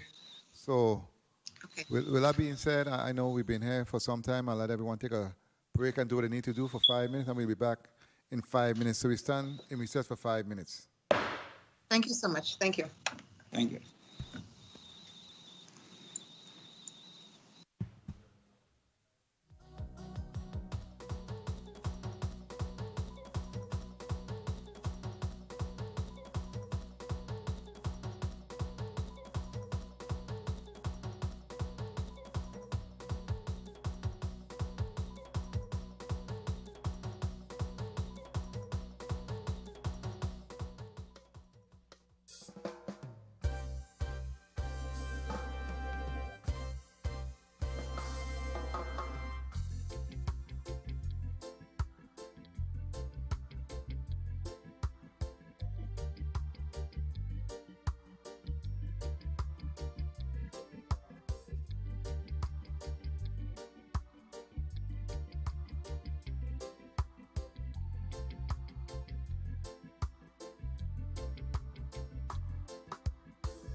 We are back on the record. Madam Clerk, can you read Block 2 of today's agenda on the record? Block 2, an update on telecommunications services in the Virgin Islands with emphasis on understanding the differences in rates and connection speed between the Virgin Islands and urban areas of the continental United States, understanding the changes from a customer service perspective resulting from the recent acquisitions of providers in the territory, and exploring the medium and long-term future of telecommunications in the territory. Invited to testify are Mr. Rupert Ross, Director, Virgin Islands Bureau of Information Technology, Mr. Naji Curry, CEO, Liberty Mobile VI PR, Ms. Geraldine Pitt, CEO, Via Incorporated, and Mr. David Zamwal, CEO, Broadband VI. Thank you, Madam Clerk. And again, good afternoon to all. In Block 1, we had a discussion on call before you dig implementation and issues, with emphasis on understanding the cause of previous failures to the system, on preventing future damage to the undergrounding system and facilities, and on the proper organization and functioning of the notification center mandated by Act number 7798. We had a robust discussion. We had some good recommendations and amendments to add to the Act. And also we had some commitment in terms of further and future communication and coordination moving forward. So I'm happy that we were able to accomplish that.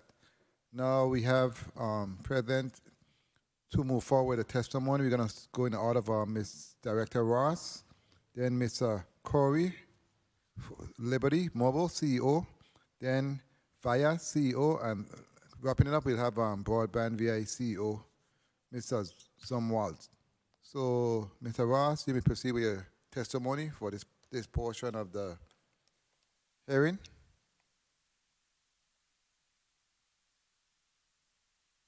Mr. Ross?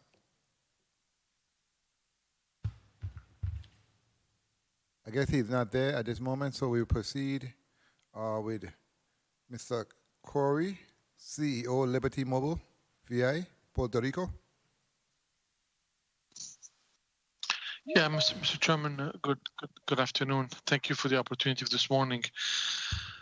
So again, Mr. Chairman, members of the 34th Legislative Committee on Housing, Transportation, Telecommunications, Senator, staff, ladies and gentlemen, I am Naji Khoury, Chief Executive Officer of Liberty Mobile, USVI, and I truly appreciate this opportunity to appear before this committee to discuss the current status and the future of telecommunication in the territory.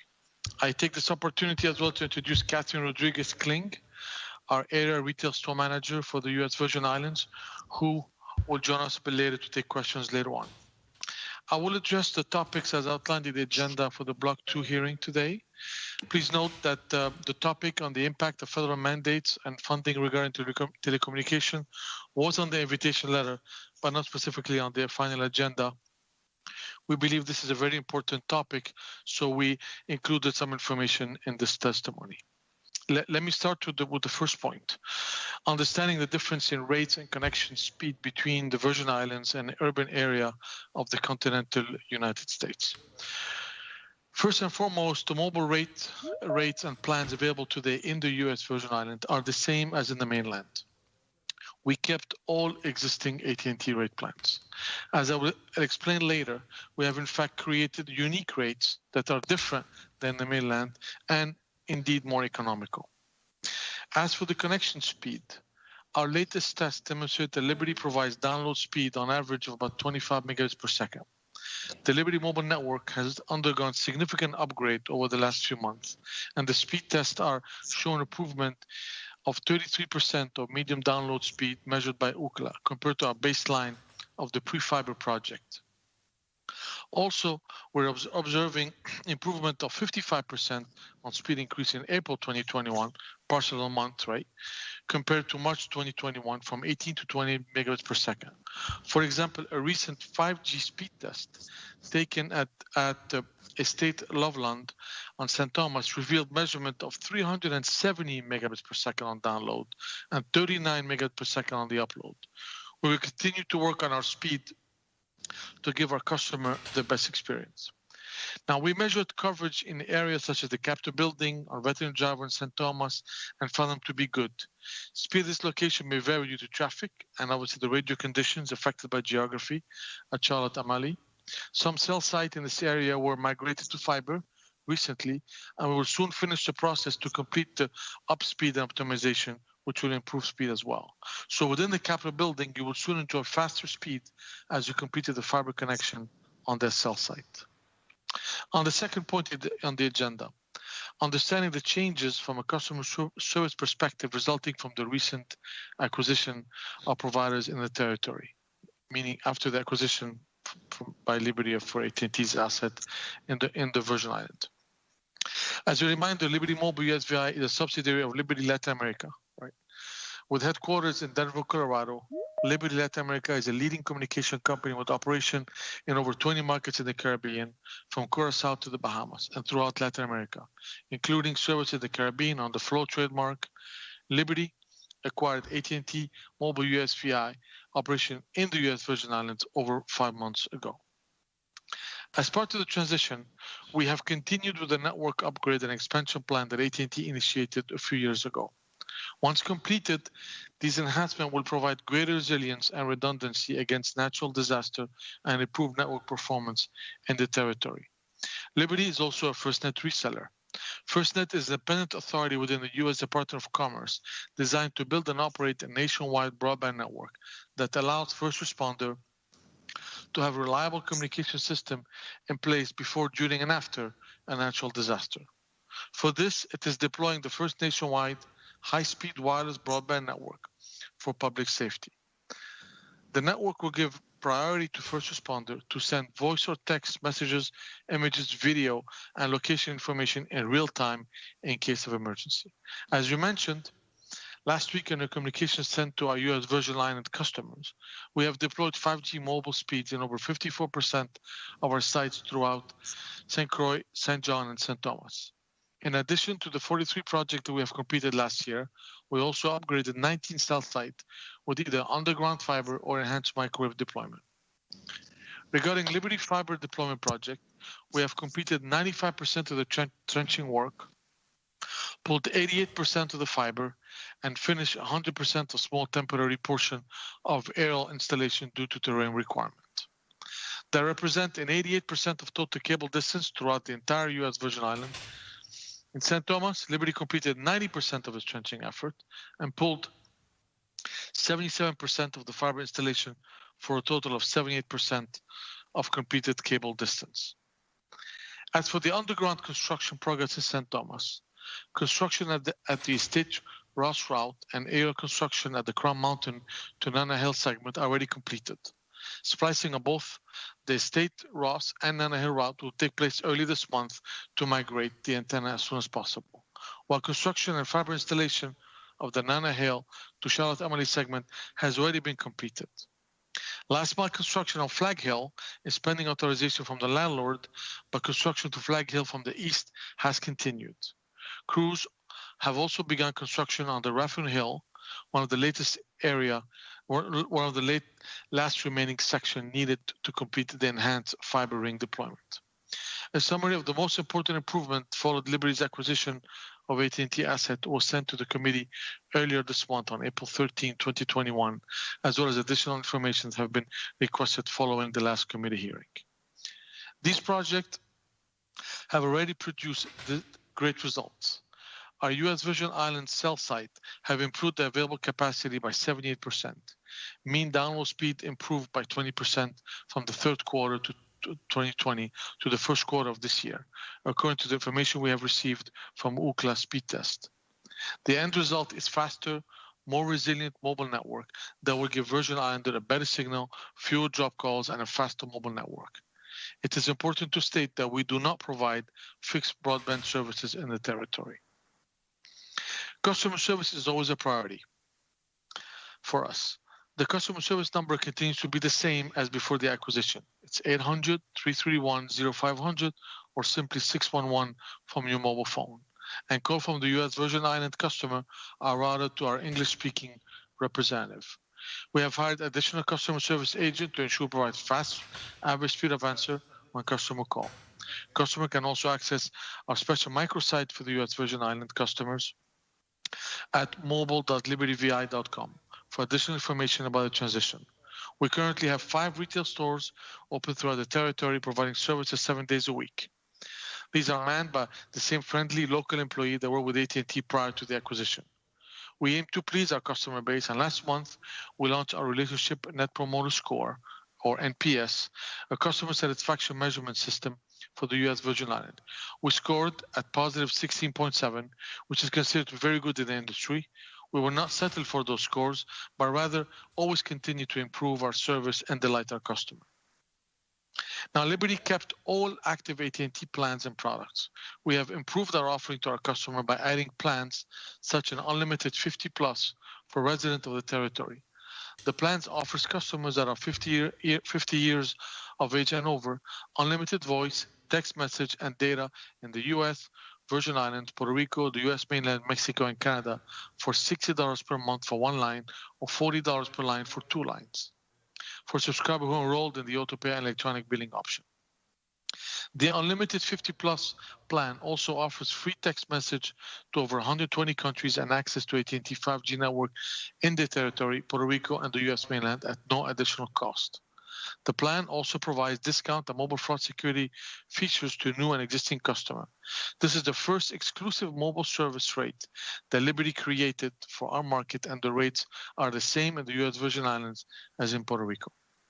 We'll continue making efforts so that this transition is seamless to our customers and to keep improving upon our network, providing the best telecommunication service and product. On the third point, the impact of federal mandates and funding regarding telecommunication in rural areas, particularly the Virgin Islands. Last year, Liberty, back then AT&T, received about $3.9 million from the Connect USVI fund to restore, harden, and expand 4G LTE network and to deploy 5G mobile network technology. Most of the project, as I mentioned earlier in my testimony. Liberty is also going to be implementing the Emergency Broadband Benefit Program, or known as EBPP, in the territory. The program was established by Congress in the Consolidated Appropriation Act of 2021 and will use funds from the Emergency Broadband Connectivity Fund. It's a $3.2 billion fund. It's a federal initiative to help lower the cost of high-speed internet for eligible households during the ongoing COVID-19 pandemic. The program allows for a discount of up to $50 a month for broadband services and associated equipment for those who qualify. A household can qualify for this benefit if it, 1, qualifies for Lifeline program, 2, receive benefit under the free and reduced price school lunch program or the school breakfast program, including through the USDA community eligibility provision, or did so in the 2019-20 school year. 3rd, experience a substantial loss of income since February 2020, and the household has total income in 2020 below $99,000 for single filers and $198 for joint filer. Fourth, receive the federal Pell Grant in the current awarded year, or meet the eligibility criteria for a participating provider existing low-income or COVID-19 program. The program is anticipated to commence later this month. However, the FCC has not yet announced the official commencement date.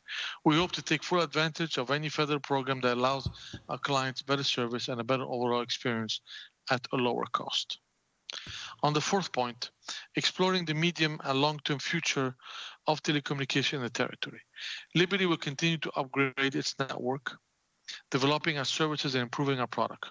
We will also work to improve services in underserved areas throughout the territory. Right now, we are focused on completing work on 70% of our site by the end of the year. We also have 49 upgrade and expansion projects scheduled for the remainder of this year. We will complete our transition from AT&T, so soon Virgin Islanders will notice a Liberty logo on our communication and in our retail stores.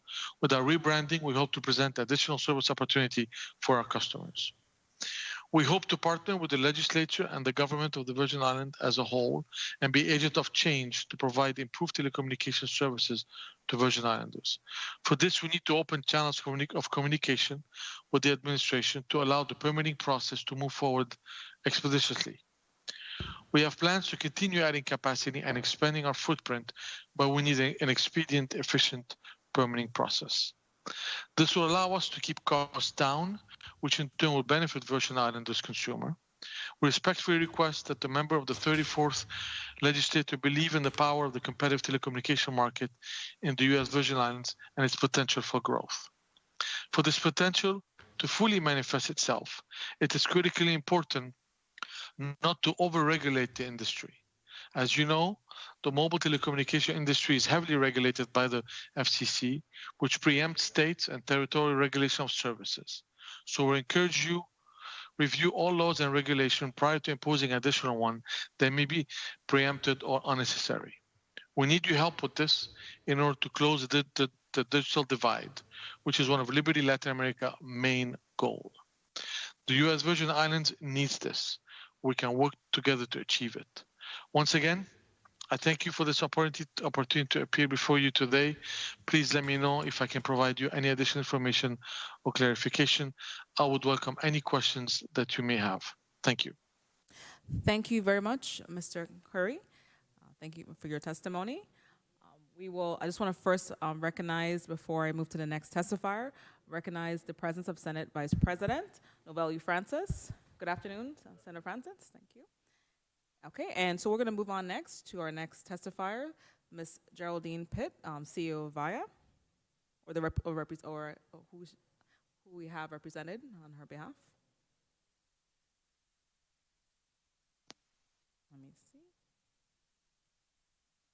Yes, okay, there you are. Yes, good afternoon, Ms. Pitt. You may proceed. Good afternoon. Good afternoon, everyone. Honorable Chairman Blyden, members of the committee, members of the 34th Legislature and the staff, listening and viewing audience. My name is Geraldine Pitt, a CEO of VIA, Virgin Islands Telecommunications Corporation. This hearing covers a range of topics that I will try and address today, but I also wanted to take a moment to highlight VIA's activities during COVID-19 pandemic because it speaks to the importance of telecommunications in the territory. As this community knows well, COVID-19 has caused the entire territory to go virtual, placing an extraordinary demand on the telecommunications infrastructure and providers such as VIA. I am proud to report, sorry, are you hearing me? I heard, is everybody on mute? Are you hearing? Okay. Yes, we can hear you. I'm proud to report that VIA has performed admirably throughout the pandemic, as reflected by these achievements. VIA maintained near regular business hours throughout the pandemic, allowing customers who are not comfortable with conducting business online to conduct business at our stores, which were in full compliance with CDC guidelines on social distancing, masking, and cleaning. For customers who are more comfortable conducting business online, we expanded options by allowing online bill payments and customer inquiries. We supported MiFi rollout by the Virgin Islands Department of Education to transition into quick remote learning. VIA maintained full network availability throughout the pandemic and expanded capacity so that our customers experienced little to no congestion during periods when so many needed to connect to their work remotely. In fact, during the pandemic, VIA was awarded the fastest internet speed by Ookla. Only recently, VIA launched a 1 gig internet service, and the first in the Virgin Islands, providing yet another broadband option for customers and businesses. And we launched our TV Plus platform, which represents a significant upgrade and improvement to our television offering. To provide the relief to our customers who lost internet who lost income, during the height of the pandemic, VIA did not disconnect a single customer or level late fees for failure to pay, but rather we extended flexible payment options to customers to ease the burden during those uncertain times. VIA continued to support our community and government partners, whether it was coordinating to provide service such as Vitima's hotline in support of pandemic response, or providing 20,000 masks to the Virgin Islands hospitals and the police department. We at VIA, we are very proud of how we have served the community during the pandemic, and it is consistent with how we have performed after the hurricanes in 2017 and throughout our history, because VIA is always and will continue to be committed to the Virgin Islands.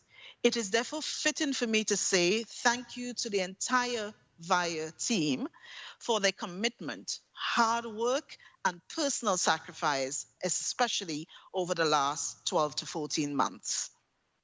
I welcome the opportunity to testify to you before you today regarding telecommunications landscape in the Virgin Islands and wish to highlight how it has changed dramatically from just a few years ago, with more revolutionary changes fast approaching.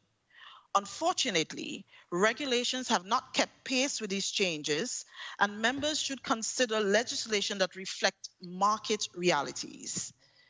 By any measure, competition in the territory is robust. There are 3 facilities-based wireless service providers operating throughout the territory, along with several resellers of services. The facilities-based providers are committed to deploying 5G services, which will be capable of supporting broadband services as well. There are 2 major fiber optic network operators, VIA and VINGN, with Liberty Latin America in the process of installing a 3rd. And as a recent result of the FCC's action, Broadband VI may be on the verge of deploying a 4th network. And then, of course, there is WAPA's fiber assets, which appears to be greater than all of the other carriers. In addition, there are multiple internet service providers offering high-speed internet services, many using VINGN as their backbone. There are at least a half a dozen, if not more, VoIP service providers supplying voice telephony services to businesses and residential customers. Consumers have access to a multitude of video streaming services, in addition to satellite and cable TV services. Large mainland US providers such as AT&T, Lumen, Verizon are serving large businesses and government clients in the territory as part of the broader multi-location service offering. Included in my testimony, there is a table, in my written testimony, is a table that speaks to those developments. Amidst this competition, the Federal Communications Commission, FCC, has elected to completely revamp the manner in which it provides universal service subsidies to the territory. In November of last year, the FCC announced that it will be reducing universal service subsidy to the territory by 50% and redirecting subsidies from VIA to Broadband VI to enable Broadband VI to overbill VIA's broadband network. While Broadband VI network proposal to the FCC remains confidential, and the FCC has not yet finalized its action, it is expected to do so anytime, and the consequences are quite profound for the territory. This overbill could affect, for example, could reflect a 50% reduction, as I said earlier, in the universal service support to the territory, a shift of the universal support from VIA to Broadband VI, whereas VIA's annual subsidy and obligations that go along with that subsidy will reduce to 0 in 2 years. And Broadband VI is expected to provide telephony and symmetrical 1 gig internet service throughout the entire territory, not just today, but within 6 years. Not today, sorry, but within 6 years. As a result of all of these changes, that there will be no less than 3 facilities-based wireless carriers and 4 facilities-based wireline carriers operating in the territory, all of which receive benefits from a federal subsidy in some form or another. This is extraordinary considering there are less than 50,000 households in the territory. Indeed, it is quite concerning, but it's unlikely that the market can sustain so many carriers and maintain affordable rates for customers. Even with all of these additional market participants in the territory, VIA remains the sole entity subject to regulation and oversight by the Virgin Islands Public Service Commission, PSC, including for quality of service, network deployment, financial and operational reporting requirements, accounting requirements, tariff, leverage requirements, and rate regulation. Complicating matter is the fact that wireless and broadband services, which are more prevalent than plain old telephone services regulated by the PSC, are largely outside the jurisdiction of the Public Service Commission due to FCC preemption. Given the state of competition and the limitations of the PSC's jurisdiction, it is time for the PSC and the legislator to rethink the approach to regulation. First, applying regulations to one entity but not to another, absent, of course, special circumstances, creates an uneven playing field. For instance, if carriers receive universal service funding, it may be appropriate to subject these carriers to additional reporting obligations, but otherwise, they should be regulated in the same as other market participants. But to subject one carrier, VIA, to rate of return regulations and tariff obligations, while allowing everyone else to operate free of such restrictions and expenses, distorts the market in significant ways and harms the carrier and its customers that remain subject to regulation. Second, the historic role of PSC was to protect customers from monopoly providers. However, with so much competition in the market, consumers now have the power of choice. And for the most part, they no longer need the protection of PSC in the same way. If consumers are dissatisfied with their current provider, they can switch providers. The PSC should therefore instead focus on exercising its primary jurisdiction over all eligible telecommunications carrier, ETCs, who receive federal subsidies and ensuring the obligations associated with that status are met. For example, the PSC has authorized at least 4 ETCs, but until recently, VIA was the only entity reporting Lifeline customers. Greater oversight of the PSC would ensure compliance with the ETC requirements by all providers, not just VIA. Finally, let me address the broadband availability, pricing, and affordability. The state of the market today clearly shows that customers in the Virgin Islands has an abundance of service options available, with more to come. In terms of broadband availability in the U.S. Virgin Islands, VIA's broadband service is available to 96% of the territory, which far exceeds the average in rural parts of the United States, with penetration rates hovering around 75 to 85%.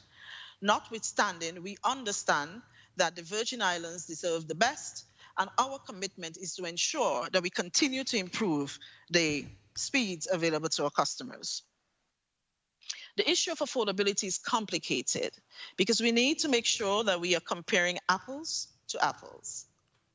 Take the committee's invitation today, where it was asked why internet service in the Virgin Islands is significantly lower and more expensive in the urban areas around the United States. The simple answer to this is that the U.S. Virgin Islands is not considered an urban area and therefore is not comparable to urban areas around the United States. In the eyes of the U.S. federal government, the U.S. Virgin Islands is a high-cost rural area. So any comparison of broadband availability and affordability must be high-cost rural areas in the United States. Notwithstanding that fact, as I said earlier, we understand that the territory deserves the best, and this belief is reflected in the choice of broadband speeds that we offer our VI customers. And when examining the issue of pricing, one must look at downstream and upstream speed as well as price. The FCC requires 25 megabytes downstream and 3 megabytes upstream to qualify as broadband. VIA offers 4 plans that meet or exceed this standard, and it was VIA who priced these options so that they are consistent with the FCC's benchmark provided for broadband. Our aggressive pricing strategy in this regard has brought down the price for all competitors in the market. It is all the more credible that when you consider VIA's lack of economies of scale, such like the Comcast, Verizon, and AT&T enjoy, and therefore lacks the purchasing power that allows for significant discounts on equipment needed to support broadband. Also, the climate, weather, terrain, topography of the U.S. Virgin Islands is very demanding on telecommunication networks, resulting in equipment damage and failure far more frequently than the U.S. mainland. And the cost of undergrounding facilities in the U.S. Virgin Islands is more than double the cost of undergrounding areas in the U.S. All of these factors raise the cost of broadband deployment, so it's quite remarkable that broadband prices actually are comparable to the U.S. when most other consumer goods, milk, gasoline, etc., are much more expensive in the territory than it is in the U.S. mainland. The good news is that the FCC's Lifeline program is available to make telephone and broadband services more affordable to consumers. VIA has an active and continuous effort to enroll customers in Lifeline programs and is the only carrier that is required to discount eligible telephone service by an additional $10 on top of the Lifeline discount currently offered. Lifeline discounts are available for broadband services, and the recent COVID-19 relief measure passed by U.S. Congress includes additional monies that could be used to help consumers afford broadband. As my testimony demonstrates, the territory has an abundance of network assets, most of which has been subsidized by the government. The competition between providers have been driving prices down across the board, but accessing broadband services still remains. Sorry, is somebody on not a mute? I'm hearing. No?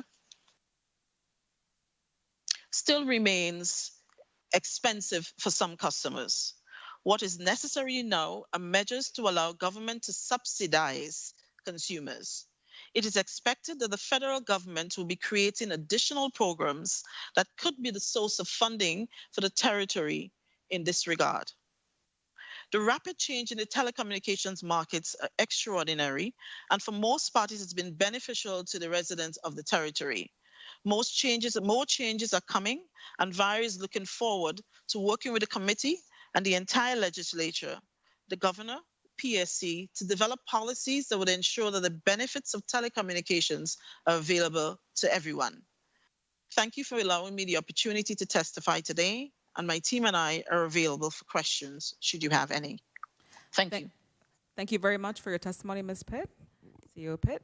We'll now move on to our final testifier in this block, to Broadband CEO, Mr. David Zumwalt. You may proceed with your testimony.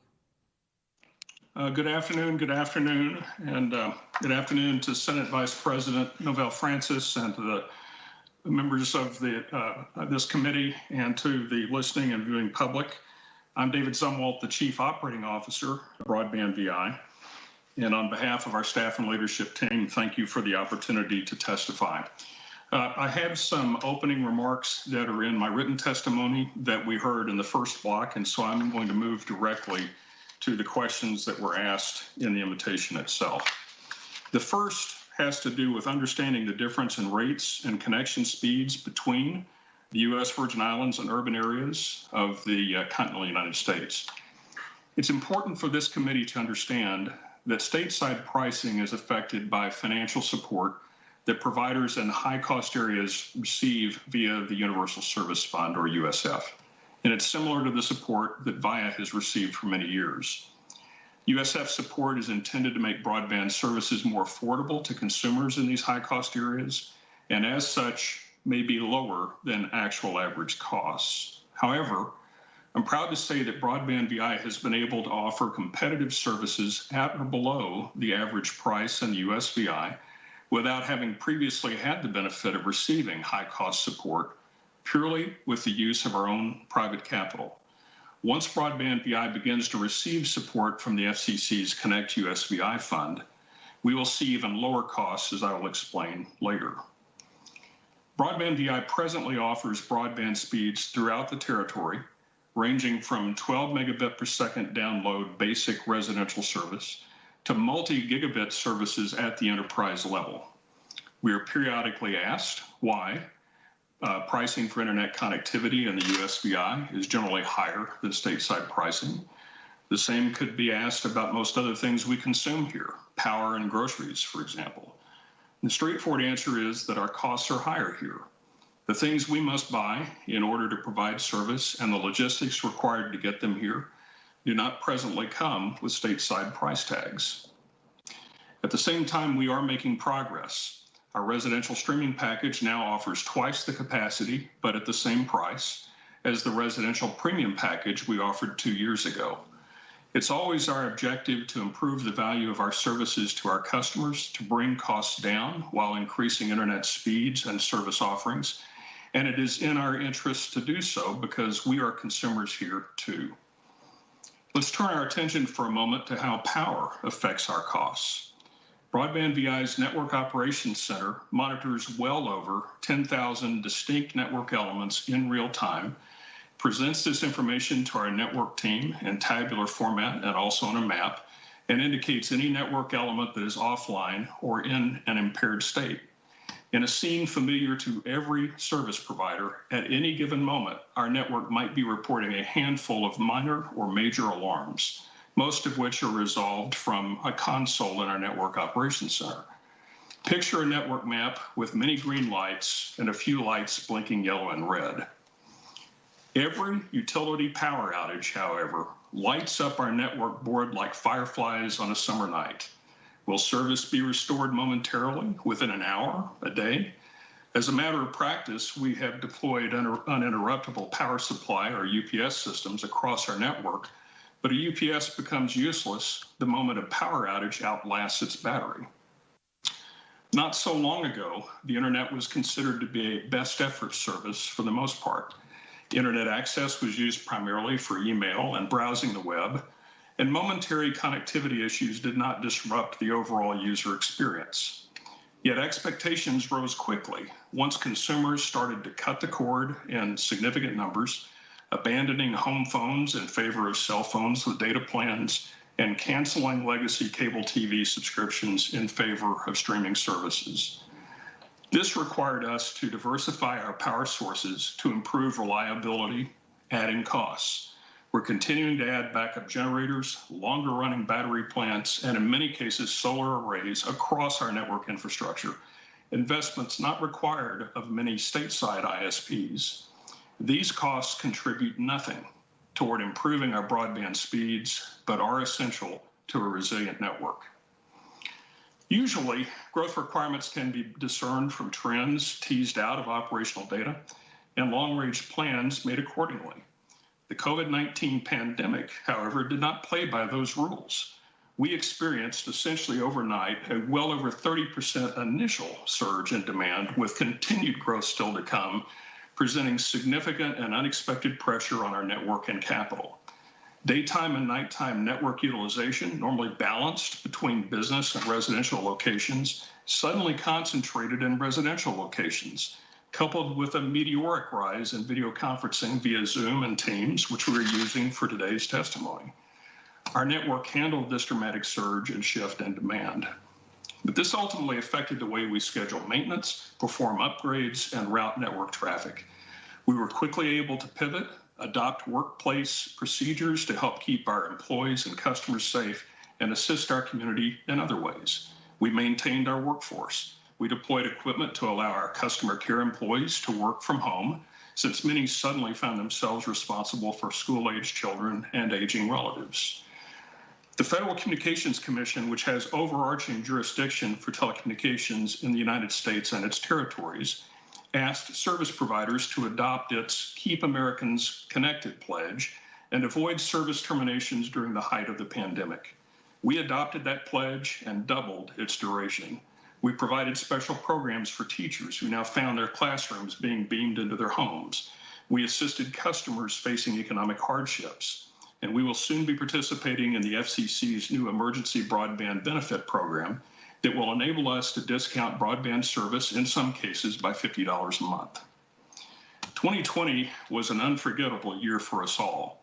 And no discussion about pricing or routine internet services can be complete without reflecting on the demands of 2020 and an awareness of what it takes to provide resilient and dependable connectivity in unprecedented times of economic and social distress.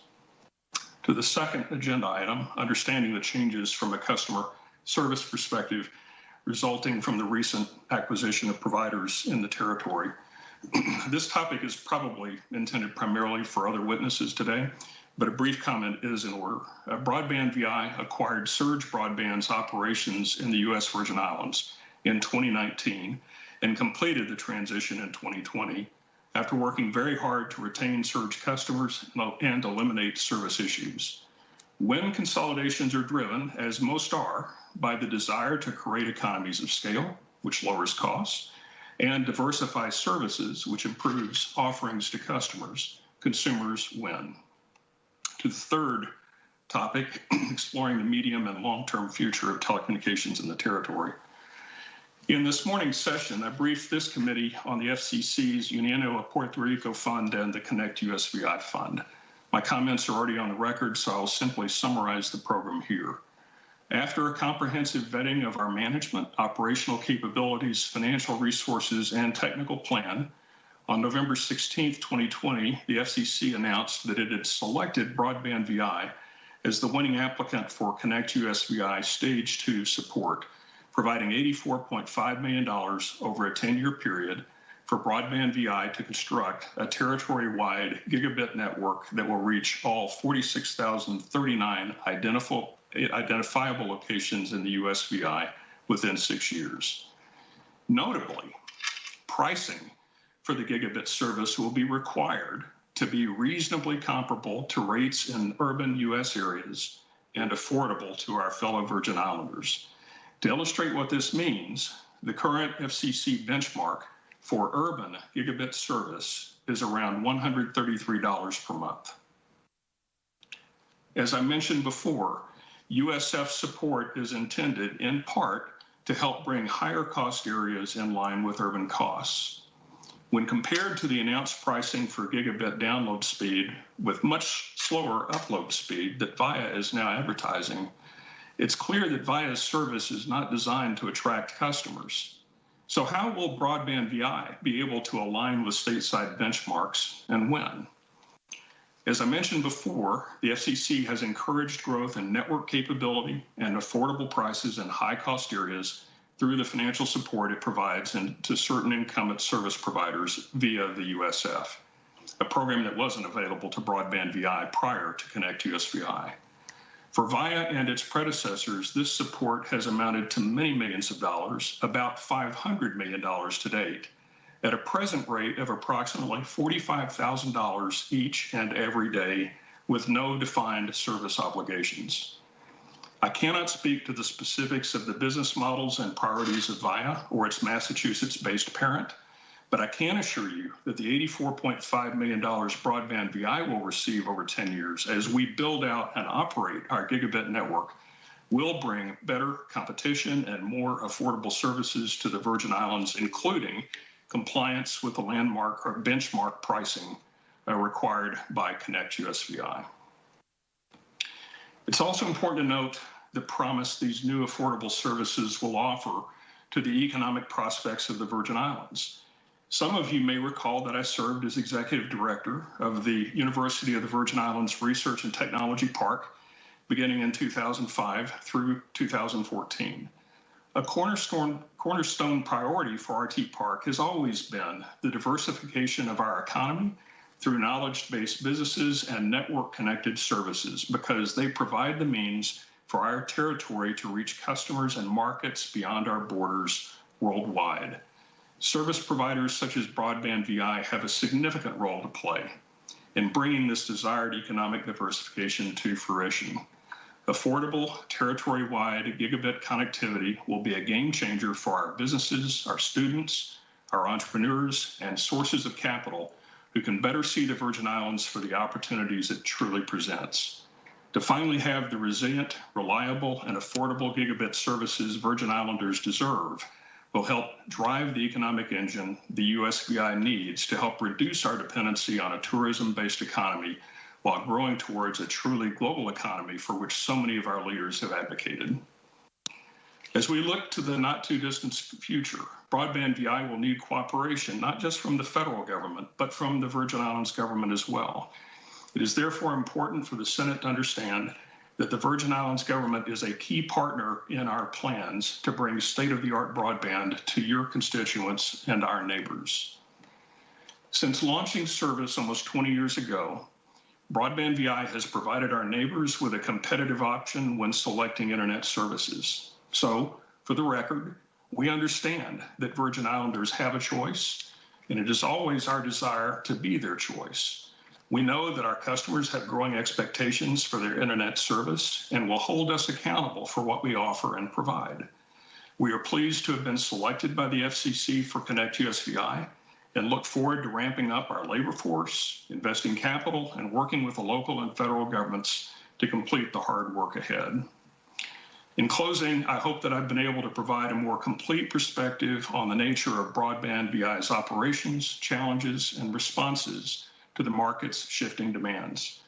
Mr. Chairman, on behalf of the management and staff of Broadband VI, we thank you and the members of this committee for the opportunity to appear before you today. We invite the public to visit our website at broadband.vi, and we stand ready to respond to your questions. Thank you.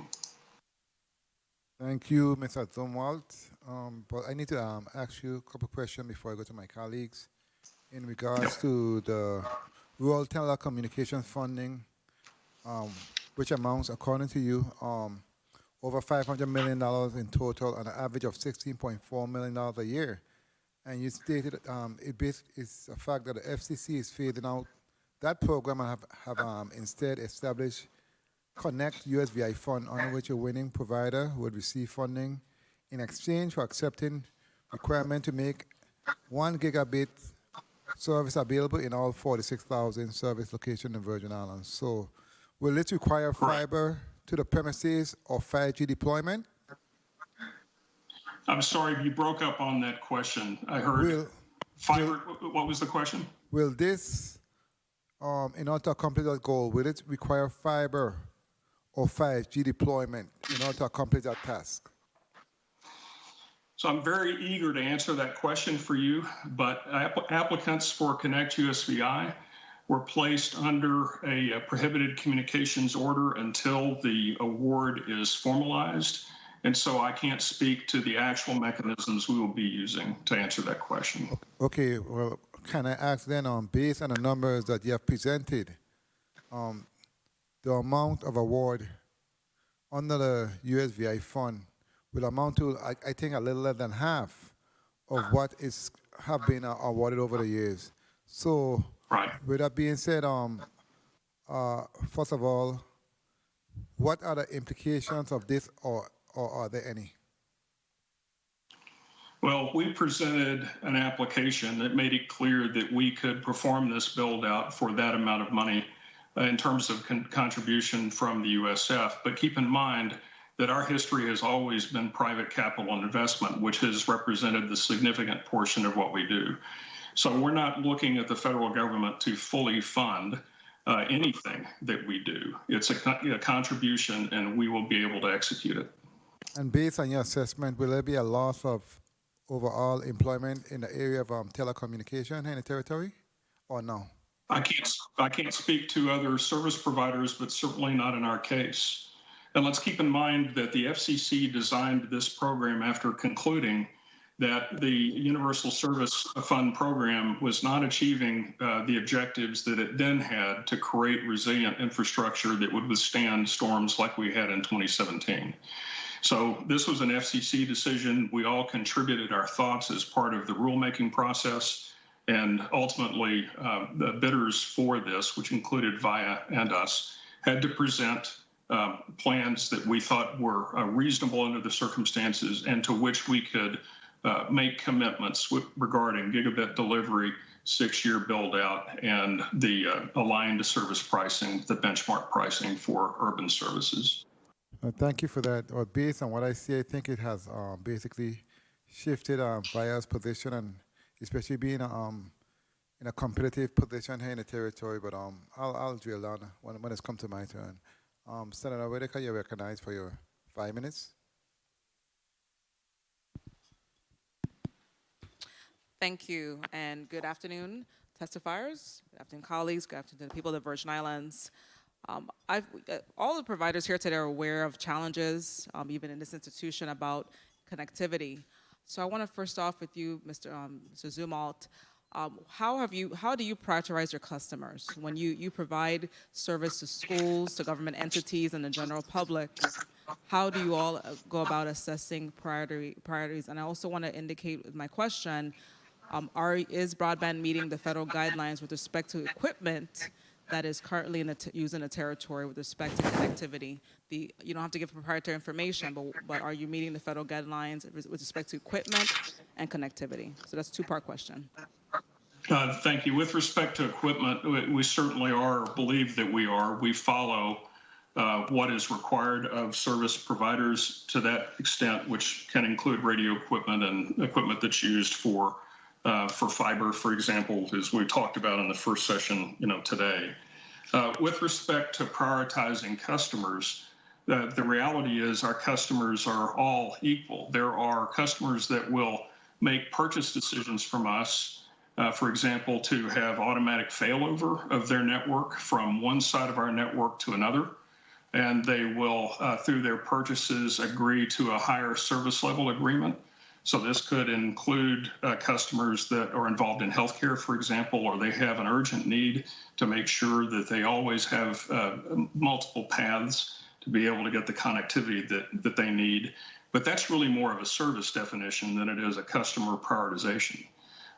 What I will say is that one of the things that I think all of the service providers have had to do in response to hurricanes is to come up with a triage plan to figure out how we bring network services back online after assessing damage that a storm might have caused.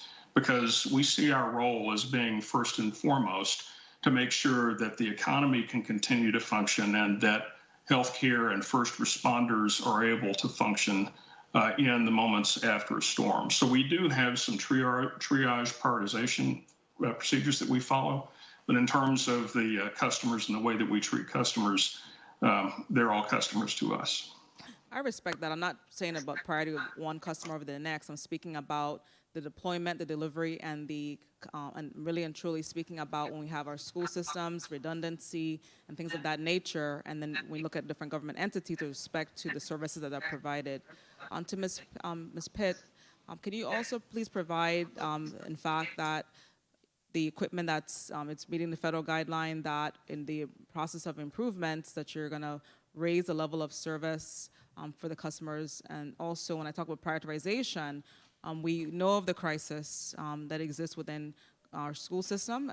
As an example, in fact, the lack of infrastructure in our schools is really really clear as the students, not just the ones that are home, but as they go back onto the campuses, there are always challenges in that regard. And so again, when I speak about priority, how are you, how is VIA really looking at support for various segments of the community? And so thank you for the question, Geraldine Pitts, CEO for VIA. So there's quite a lot that we do when it comes to how we look at our individual customers. We have our residential customers. We offer different kind of connectivity for our business customers with the understanding that they probably need a whole lot more upload speeds than some of our residential customers.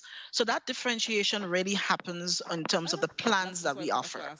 But what I will say is that what we do have is we have over the last couple should I say the last 3 years since I've been here, basically applied, for example, in terms of schools. Schools is always a hot button topic in terms of connectivity. We've received many complaints from schools and many conversations with teachers asking for VIA to provide complimentary services or, cell services in areas that we, when we looked at the bidding process, for example, of the E-rate system, should really have been covered by other providers. And so for us, we take that very seriously in the sense that our schools need to be connected. And, while we would not have won the bid on 2 occasions, which had nothing to do with price might have had, but also the opportunity for change seemed not to be there.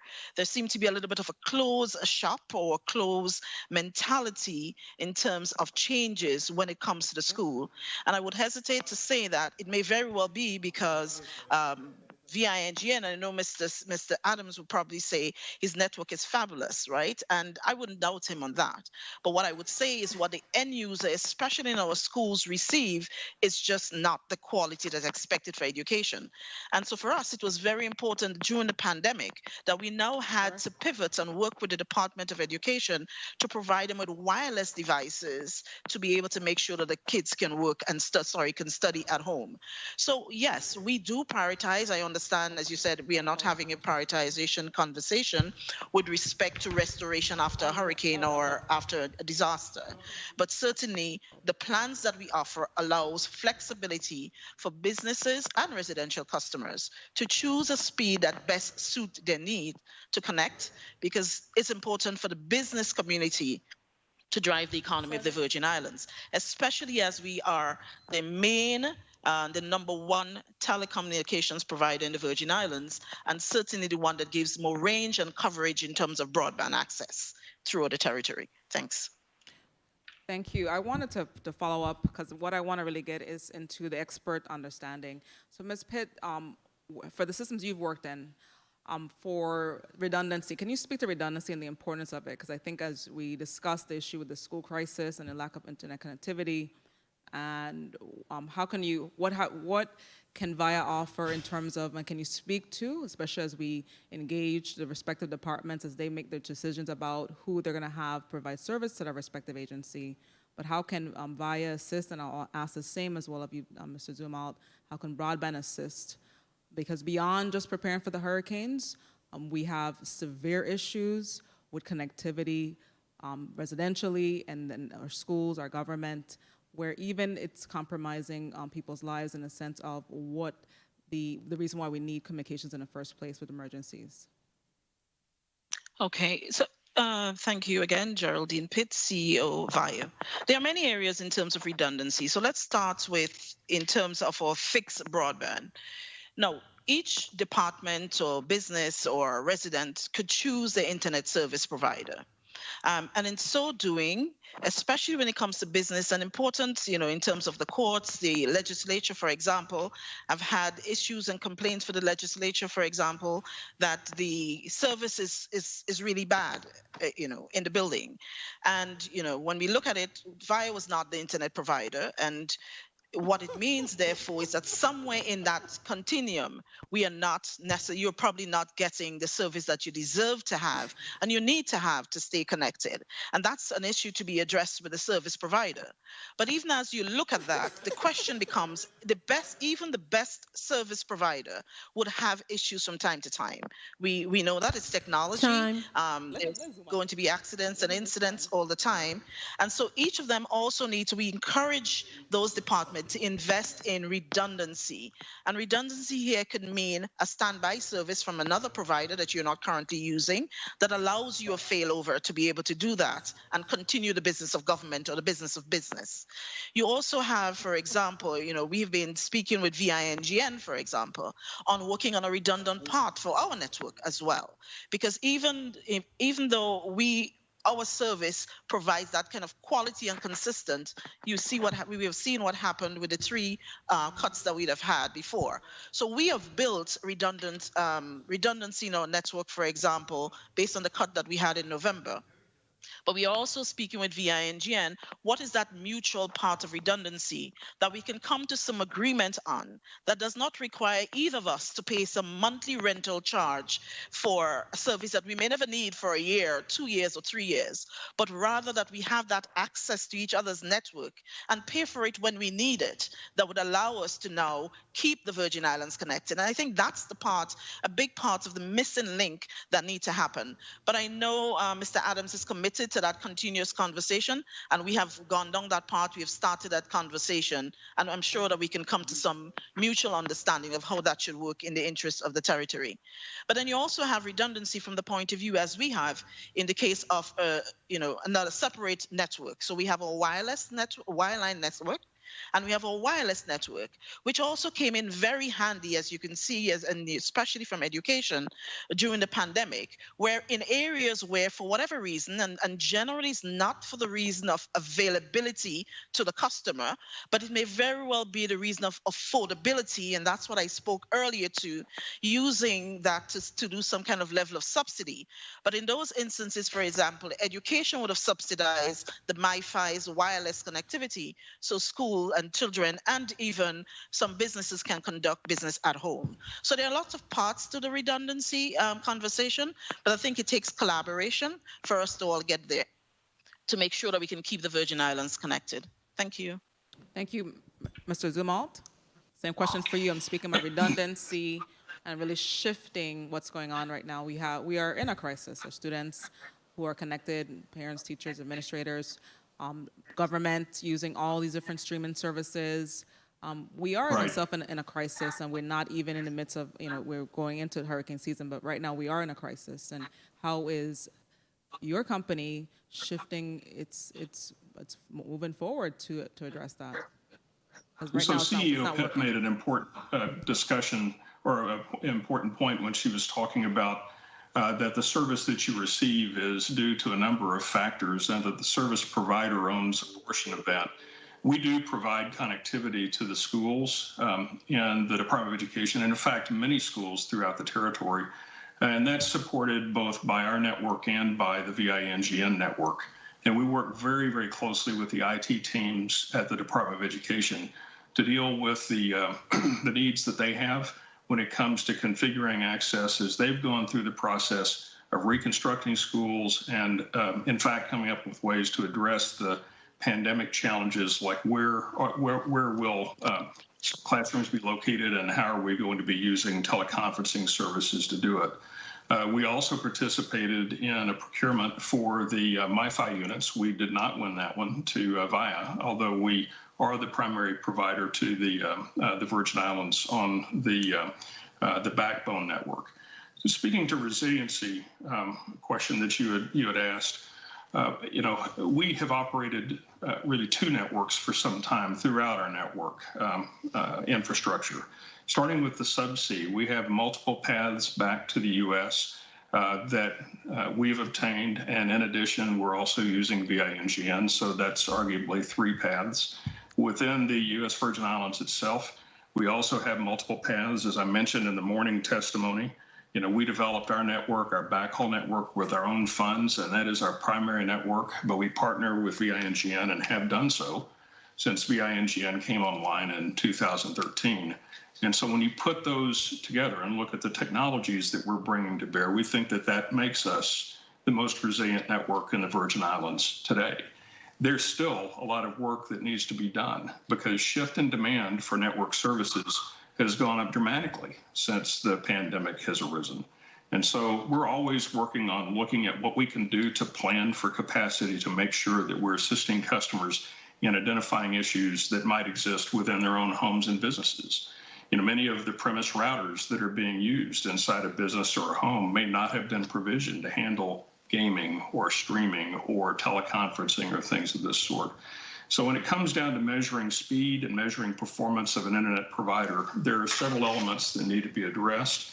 And for our part, we own the process up to the customer demarcation point where we hand off to the premise network, but we also work with customers to help them identify how they can improve what's happening on their side of the network so that they get a customer experience consistent with what they have subscribed to. Thank you so much. Thank you. Thank you, Senator Whitaker. Senator Carrillo, you're recognized for your 7 minutes. Good afternoon, Mr. Chair, and good afternoon to the testifier and viewing, listening audience. I do believe that many Virgin Islanders are watching today, as many of us rely heavily on cell phone and internet. And many of us been facing the issues or know the issues that have arisen in the past recent months, particularly when it comes to accidental cuts that we spoke about somewhat this morning, but also in the recent months we've also had the sale and transfer of AT&T to Liberty, and a few more months ago also we had Sprint to T-Mobile, I believe. So, and when these transfers do take place, sometimes there's little communication to the customers. So there's a lot of questions out there. There's a lot of concerns. People are complaining about the issues when it comes to connectivity and so forth. So I'm glad we have this opportunity this afternoon to be able to talk about the issues at hand. The last time we had a hearing, this committee, I asked if cell phone numbers are portable, and I really didn't get a clear answer if the cell phone numbers are indeed portable. So I think we have Liberty on the line, and if they are, what is to prevent Liberty customers from transferring their businesses back to AT&T if so they would like? So can Mr. Najee, I believe, can you kind of elaborate and explain? Sure, Senator Gayon. Good afternoon. This is Najee Kuris here of Liberty Mobile. Yes, today's infrastructure that we have, the network that we inherited from AT&T and purchased, allows portability within the area code 340 within the Virgin Islands. So if we have customers that come in with a different area code that is not a local island, local area code, will have a difficulty porting the number today. You can take in any numbers that have a different area code. That's what you're saying. Today, no, we are having difficulties doing exactly what you just mentioned. And if you have a customer that is not satisfied with the services and want to leave Liberty and leave with their number, can they leave with their number? Yeah, that is a given. Absolutely, that's a given. But not to AT&T. But that is correct. So they can, but they cannot join AT&T. No, correct. So when there was the agreement of the purchase, there was a point where area code cannot be exchanged for different regulatory and technical reason. So they said any customer that cannot move if they have that different area code. That is correct. So based on the agreement, so then the agreement you have with AT&T gives you the authority to block Virgin Islanders from transferring their phone numbers to AT&T. And let me ask you, are those restrictions, and I don't know if Tom Balt is on the line, maybe, or if he is, have such restrictions been imposed on customers elsewhere in the United States? And where specifically?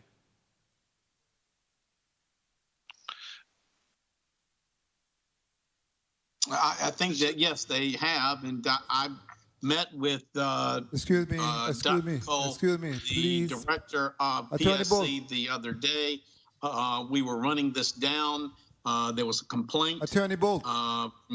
Someone, and we're working on it. Attorney Bolt, please state your name before you speak.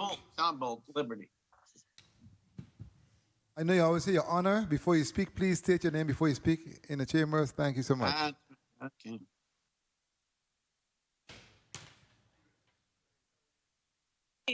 May I contribute to that last question?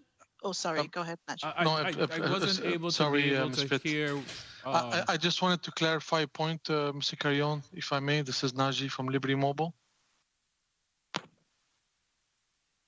Yeah, but I wasn't clear. I didn't get to hear Attorney Balt's response. Okay, we'll give him a chance to speak. Yes, I met with Donald Cole, Executive Director of the PSC. There was someone that complained. They said that they wanted, I think it was a company that was a reseller of T-Mobile called Mint. And we were looking into it, but I think that it may be problematic, but we're working on it.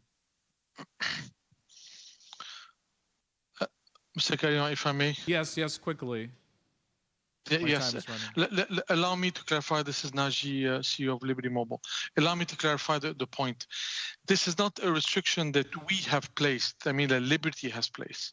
This is a restriction that, to a certain extent, AT&T had placed, as they are not required to do nationwide porting rather than local portability. They are required. So within the territory, you are allowed to port, and AT&T has no presence in the territory, and that gives them the restriction. So it's something they restrict. This is not Liberty. Right? It's important not to confuse both parts. Thank you for clarifying. Ms. Pitts, you wanted to say something? Yes, please. Yes, please. So, I mean, the good news is that VIA has just entered into a porting agreement, because as everyone has said before, currently we can only port 340 area code numbers to VIA. But we have just concluded last week an agreement that would allow us to port any number using a company through which the numbers are going to be port. And so our customers is going to be expecting to see from us in the next few weeks a very aggressive conversation about porting your number to VIA. Because after all, VIA currently has the best coverage in the Virgin Islands. It has been tested, for example, by BIT, who would have done extensive testing of 8 of our phones. And definitely you have best coverage. So you will be able to port your number in the next couple of weeks. Thank you, Ms. Pitts, for sharing that. Seems like AT&T and Liberty are staying behind and have to come up to date. I must say that I have been an AT&T customer, and there were some issues I was experimenting. I was given a area code that is not a local area code, and I was also being charged taxes from that jurisdiction, which I never requested to be placed in that jurisdiction. So for a few months, I was being charged taxes from that jurisdiction, and I want to thank Liberty for reaching out and making those corrections that were under AT&T. So I must put that for the record in that regard. With regards to what incentives are you guys offering? What's the difference between AT&T? Because some of the concerns I've also been hearing, again, is with regards to every time we're being placed under Puerto Rico jurisdiction, we have issues here locally. Sometimes it's a language barrier situation. So what Liberty has put in place to avoid those type of situations? Senator Carrion, yes, Najee again, Liberty CEO. No, I mean, we treat both territory differently. We have different strategy. We're soon going to have different pricing, so we don't treat them. We treat them differently. Yes, there is a common management team that, including myself, but no, definitely we go more local, and we create local strategy that are important for the market we serve. Again, we've just been at it for a few months. We have created already our first plan that I had mentioned this morning, and in this testimony about an hour ago. So that's part of what we're going to do. As for the barrier in language, as I said, we do have English-speaking representative. That has been the case since day one. In some cases, maybe there was a bit of congestion, but that's no longer the case anymore in terms of our ability to take phone calls. I'm not sure there's any specific that you were referring to, but in general, there are two different strategies and two different territories in our mind. Just in closing, the complaints that we get sometimes is that in certain areas you get a recording that is in Spanish, and locally, you know, if you're an English speaker, you don't understand what the recording is saying at all in Spanish, or you know what it's telling you. Yes. To do. Thank you, Mr. Chair, for your You, lenience. you are correct, Mr. Carrion. We have addressed few of those cases, and we are working towards resolving them. Yes, there was indeed few messages that were going by default in Spanish. Thank you, Senator Carrion. This is from Vaya. When it comes to the portal, I'm happy to hear and see the direction you're moving towards. But let me ask you, who are you aligned with in the United States, or who is your national customer? Your national carrier, I'm sorry, your national carrier. I'm thinking about customer service. So when you're in the mainland US, you use T-Mobile, and you also have access to AT&T. T-Mobile is a priority for us simply because of the rates that we enjoy or the mutual benefit that we share. And we are with AT&T as well, and we're working to get better rates to allow you to have multiple networks to be using when you're in the mainland. Okay, thank you so much for that. Sure. Senator Payne, you're recognized for your 7 minutes. 9, is it? Thank you for the time, Mr. Chair. Good afternoon, testifiers. Ms. Pitt, what about in the Caribbean? If we in the Caribbean, sorry. Go ahead. Ms. Pitt, of course, Geraldine Pitt, CEO Via. Lucky for us, I'm partnering with Naji in the Eastern Caribbean under the Flow brand. 13 islands in the Eastern Caribbean, you have access under the Flow brand when you're there. Okay, thank you very much. I have a speed test app on my cell phone, and I noticed that in the mainland, specifically Jacksonville, Florida, where I visited with my sister, the download speed is usually 448 megabytes. The upload is usually 182. However, in the VI, download is usually like 5.9 to upload like 3.16. Why is there such a disparity between the mainland and the VI? Via? Sorry, that would be a little difficult question for me to answer because I will need a little more specifics. What I could just quickly think about is the fact that when you're there, you're on a different network. But if I can see, I'll take this one away and get a better understanding of why that is affecting you and whether it's something that could be affecting our other customers. But fundamentally, we are on different networks when you're there. But I'll look into it. Thank you. Yes, but why are those other networks offering such a high speed? And in the VI, the speed is just almost like at a snail pace. The speed and our mobile speed is not at the space, but go ahead. I know I'll jump in. So a mobile speed depends on a lot of factors. Excuse right? me, please start with your name. Morris Reed, CTO for Via. So mobile speeds depend on a lot of factors, right? Where you are. For example, the Virgin Islands is a mountainous terrain. In the mainland, you have a lot of flatland, so it just depends. So as Geraldine said, the situation would be specific, and would be very interested in finding out where and how. On my mobile, where I'm in Frenchman Bay, I download 50, 48 to 50, and 12 up. So I'm not sure. So we would need a specific situation, and that might help us to resolve the issue for you and other customers. Okay, thank you for your answer. Ms. Pitt, you said in your testimony that you mentioned the FCC announced in November of last year to reducing their annual universal service support for the territory by 50% and redirect subsidies from wire to broadband. What's the rationale behind this decision? Well, it's not irrational necessarily. I can explain. When you do independent bidding with a one-rung bidding process, we would have gone through our best estimate of what it's going to cost us to build a network that we wanted to put in place. Part of that proposal that we can't really have detailed conversation on, just as Mr. Zumwalt said earlier, it's still in the confidential period, so we can't give you any more detail on that, except I would imagine that the FCC thought that Broadband's VI proposal meet their requirements, and so that's the best I can say at this time. without going into the confidentiality aspect of what we do. Okay, and before you leave, Ms. Pitt, lastly, you mentioned advice participation in the FCC Lifeline program. For the benefits of the viewing and listening audience, could you please provide relevant specifics about the program and how it helps to make broadband and telephone service more affordable? So currently, Geraldine Pitt, CEO of VIA. So the Lifeline service allows customers of a certain economic means to be able to register through a portal and be able to access services. What it does, it gives $9 subsidy towards a plan of their choice.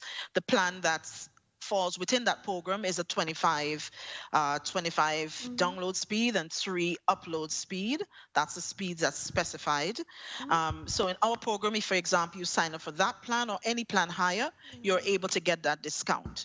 Of course, we know that we also, when we look at it, and as I said earlier, there are 4 ETC beneficiaries in the territory. And I think my last count was VIA would have had over 500 and something customers, and the next after us would be 5. And those would have been the sense that when I spoke earlier about the ETC and the PSC's role, that's exactly what I'm speaking about. But at the same time, I would also have to say that more customers are finding it a little bit difficult. And so maybe one of the things that the legislature could look at is the sign-up process. We have worked with the Department of Housing and Human Services really to get the message out. We've worked with PSC to get a message out that customers can get a benefit. They can access broadband at a lower speed than some of them are currently doing because they may be qualified to do so. But some people find it very restrictive in terms of the sign-up process. And one of the things for us is it's making sure that we have a better collaboration and working with those departments, but also finding simpler ways for persons to access the service is going to be something that, that needs some of the focus and attention moving forward. We also have the EBB program that we are also going to be participating in, where customers can get an additional $50 off their, internet connection, and you'll be seeing collateral from us. The public will be seeing information from us on that in very short order once the FCC has opened that window to allow for not the FCC, sorry, to allow for customers to sign up for that program. Okay, thank you for your response. Before I separate from you, Broadband VI testimony stated that the current pricing for gigabyte download speed with a much slower upload speed advertised mean that VIA's service is not designed to attract customers. Do you disagree? And if so, explain. Are you asking me or your? This is to Ms. Pitt. Okay, right. I would shudder to say that I agree because agreement is not necessary in my nature from that point of view. What I will say though that we've launched it and we are revising our proposal because we understand the barriers. Part of it is when you move to a new plan of that nature, you have to take into the context and the entire landscape of what you currently do. What are all of the plans that's there that's being offered? And so we are going to revise it because we realize that customers are not accessing it, and part of the reason could be the price. So we are going to be looking at it in pretty quick timing as well. You'll see that by early next week. Okay, thank you very much for your answers. Thank you for the time, Mr. Chair. Thank you. Thank you, Senator Payne and Ms. Pitts and Broadband VI. Both of you spoke to the $50 discount toward that service, but can both of you explain or expound how you're going to go about marketing and basically putting out PSIs, etc., in terms of that service, because it's critical, and as you said, they have not announced it, but it's in short order. Can you explain how you plan to get the information out there so people can take advantage of those programs, the Lifeline? Sure, Geraldine Pitt, CEO of VIA. Just as we have done for Lifeline, and I don't know, many of you may have seen on our viewing and listening audience would have seen quite a lot of activities around Lifeline as as a service that's available to customers, a subsidized service. My team, led by Jennifer, is always on the radio 3 days a week talking about it. We've had collateral at PSC, we've had the Department of Housing as well, and Human Services. We intend to take the same path. So right now we are pretty much concluding on a lot of social media postings and that we've had developed so far. We are just waiting on the word go. We also have a television that we're going to do for it as well. We're going to do radio, leaflets, pamphlets, using the same avenues that we've used because we think they're effective avenues, but we're also going to change how we get into the messaging so that persons are not thinking this is just for the older folks or that's a perception a little bit of Lifeline currently. But in fact, it's something that can benefit a wide cross-section of the territory once they fall into various different programs. So we have a lot of little tinkering of the message that makes it, should I say, more appealing, speaking to the savings, speaking to zero for mobile, for example, speaking to the kind of minimum that you will have to pay just to get a 25 megabyte service. So very aggressive, as we've done for Lifeline. We intend to be consistent in that way. Once we understand, especially the duration of it, is going to be the extent to the aggression that we're going to put into it, but it's extensive. Thank you for that, Mr. Zumland. Sure. Zumwalt? Yes, thank you. David Zumwalt, Chief Operating Officer of Broadband VI. I will say that I am impressed with VIA's 500 Lifeline customers. When I originally heard that statistic, I thought that they weren't trying that hard. But I know that we have been trying very hard to get Lifeline customers, and we're up to about 15 or so right now. It's not 5, Director Pitt.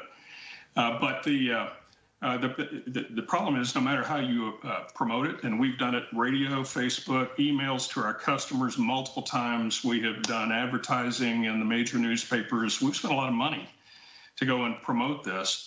And Lifeline adoption is challenged here in the Virgin Islands because people are still trying to find a way to save money on broadband. And the way Lifeline was developed is it's only going to qualify if you buy at least a 25 megabit download package from the service provider. And that is not enough pricing assistance for customers who can look at the basic packages that are being offered for less money and get done what they need to have done. Now, what I will say is that I think that the emergency broadband benefit, which is still in the process of being rolled out, we're asking questions and getting answers on exactly how that's going to work, that we will see much greater adoption of that. One of the concerns I have about the EBB program is that it hasn't really been specified how it ends.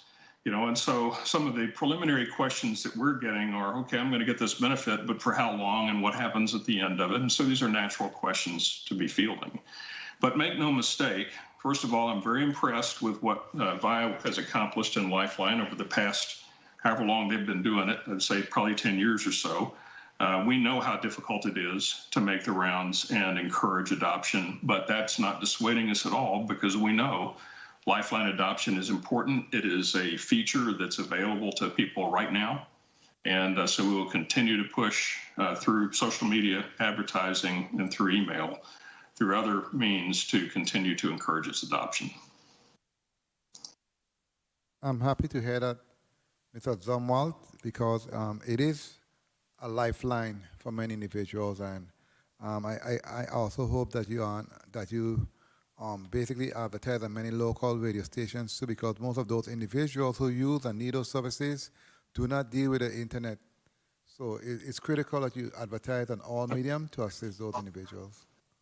If I may, following up, this is David Zumwalt again. Our Chief Marketing Officer has been on the radio many times talking about this on talk shows, and we will continue to do that because we understand that we are looking to build a bridge to where our customers are actually living. We met with Housing Finance, and it's difficult to promote through them because they've got limits on what you can actually do there. The actual recipients find that the application process, which involves the use of a national qualifier that's run by a federal agency, is cumbersome. So it's not as plug and play as we would like it to be when it comes to making the program easy to access. But hopefully in time, we'll be able to solve all of that too. Thank you so much. Senator Veely, you recognize for your 7 minutes.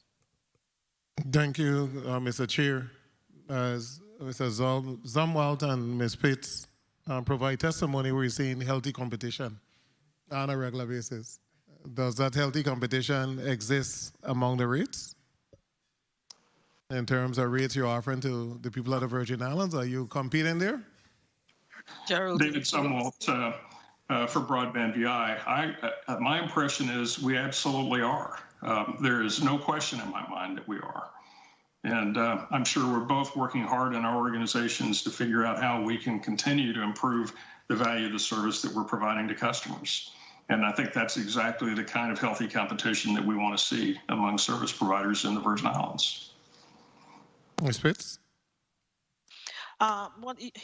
Mr. Zumwalt is correct. I mean, in 2019, for example, that same entry, what qualifies you for Lifeline, which is 25 megabytes download speed and 3-up, VIA had it priced at $79.90 something, which really is the FCC recommended price. At that time, broadband was at 85 or 86, and that has come down. So yes, it's working in the interests of the Virgin Islands, definitely. And we are leading the way in making sure that we stay that way.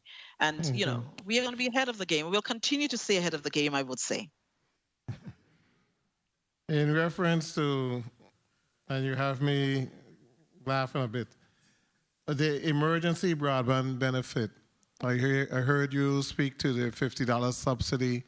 Is that for a short period of time? Exactly what's the time period? When do you expect to bring it online? Within the next 60 days? And what is it? Is it a year program or it's something indefinite? Geraldine Pitt, VIA. It's not the definition. We think it may be about 6 months. I don't have the exact definition. It's expected to open, I think, sometime in May, pretty soon.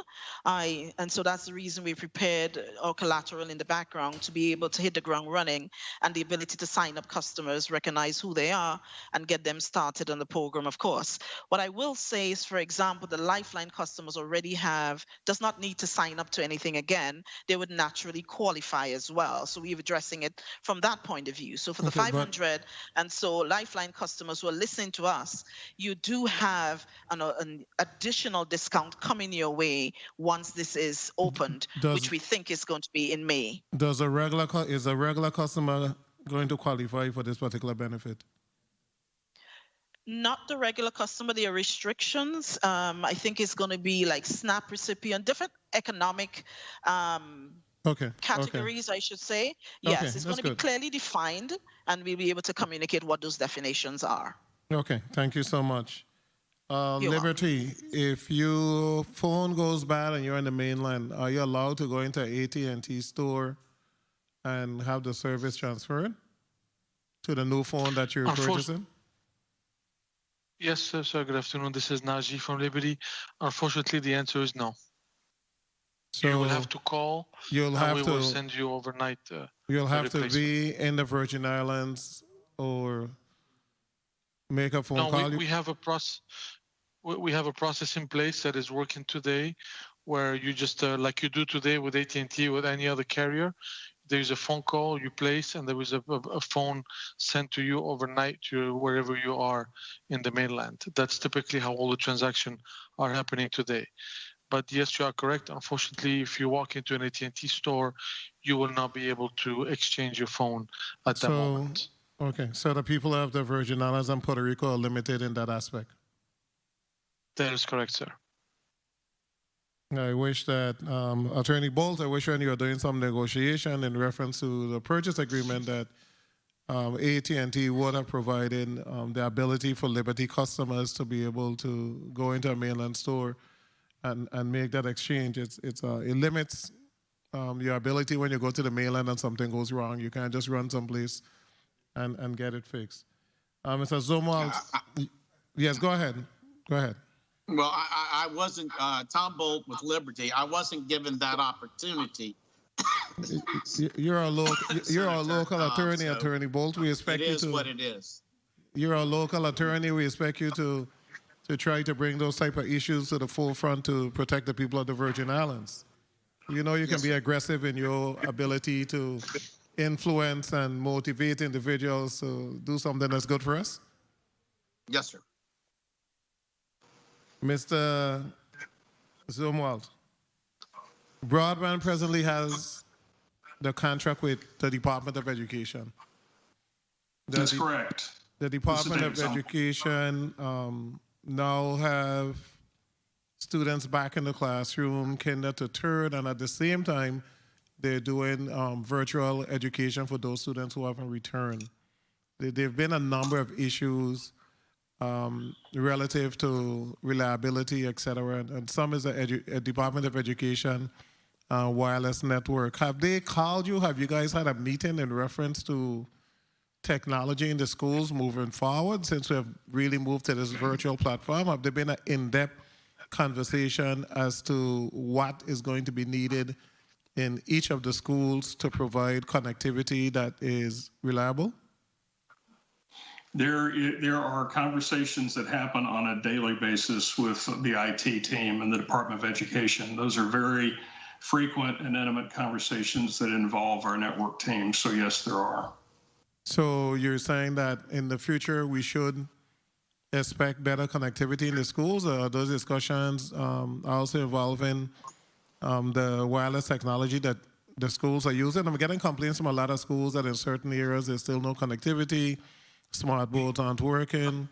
What is there a plan being developed? I know that the Department of Education is working on a plan to bring better connectivity within the physical campuses themselves, which is really a campus issue more than it is an issue for the service provider. We deliver multiple sources of connectivity directly to a demarcation point where the service hands off to their network. And so that's the limit of our contractual responsibility, but then we work very closely with the Department of Education's IT team to resolve any issues that they're seeing on their side of the network. We don't have administrative privileges to that side of the network, but we do work very closely with them when issues like these arise. Okay, thank you so much. And I'm hoping that the Department of Education put a lot of work into getting those issues resolved. We have not had in-person school for kinder to 12th grade for no more than 1 year. And we should not, when we go back to full in-school instruction, we should not go back to the same problems that we had before, especially since we have the ability to access substantial funding. Via NGN, the centers that were created in the communities that have been closed for just about a day after they were completed, what are the plans for those centers? They're in various housing communities, I think Safarelli, kind of various parts of the island that were constructed in order to give the residents of those communities connectivity. What's the future plan? Have those just been passed over to the governor, or are they still under via NGN? No, there was 300 community centers that have wired connectivity to them and will continue to have. Some of them we have built back. Quite frankly, there's a lot of the communities asked us to actually pull our presence out because there was, in some cases, a nuisance of having the computer centers present. What we are doing is we're building back to those who want it, and then our main thrust going forward, especially for distant learning, is our Wi-Fi network. So we plan to, we're in the process now through a CARES Act grant to deploy Wi-Fi in every public housing facility. Our goal is to be able to put them in the public areas, not to compete with the private sector in wiring individual units. So you will see in community centers, libraries, public areas, and our heavy emphasis in the public housing, VINGN expanding our network there. That's in collaboration with the Department of Education and in partnership with VIHA as well.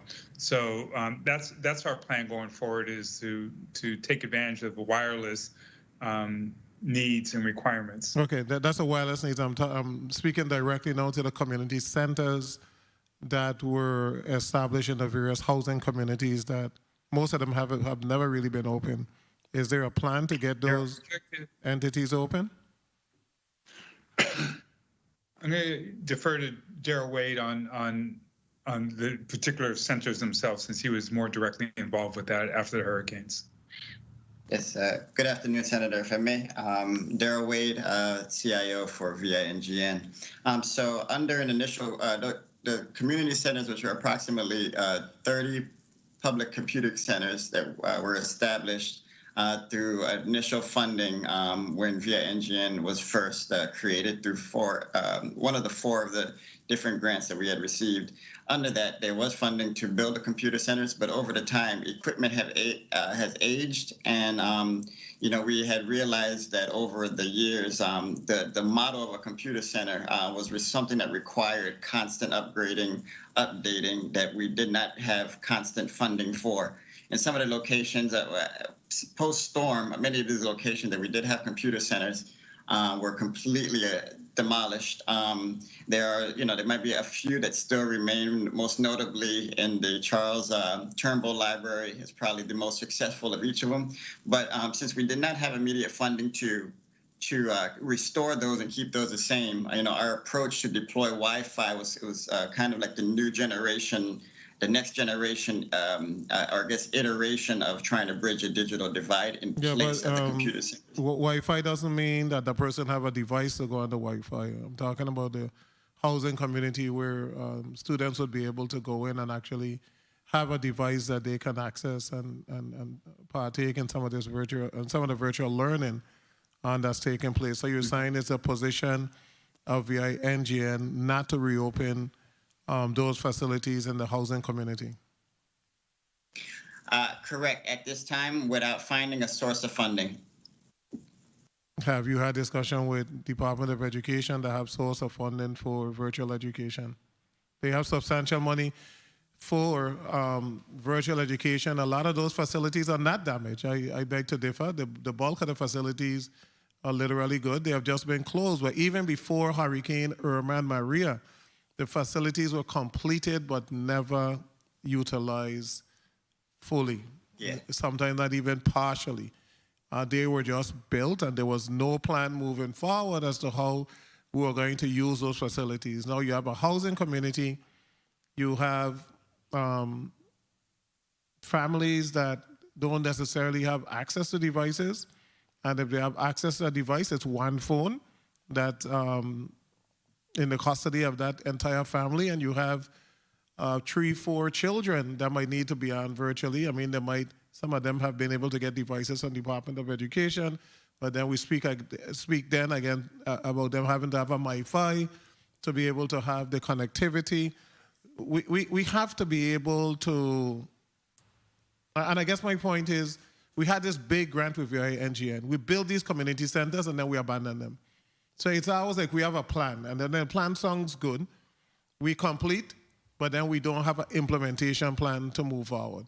And we're going to need to have a discussion with the Department of Education as to how they're going to utilize the E-rate or whatever other federal program they have access to make sure that there's connectivity and quality connectivity in all of the schools, because the department was doing a good job at one point, and now the wireless service literally has gone. As Broadband said, they're bringing the service to the school, but internally, the schools aren't ready for that connectivity in all areas of the campus. Last question, Mr. Chair. For the older community, they're these little fancy black box. They're calling some elderly individuals and telling them, plug out your box, we're switching them out, bring them to the office, we're going to switch it out, and then you go back home and you plug it back in, and this is for VIA, and then you call us, and we're talking about our seniors. Why are you requiring seniors to plug out these boxes and return them to the office and then go back home and hook it up themselves? Why are we doing that?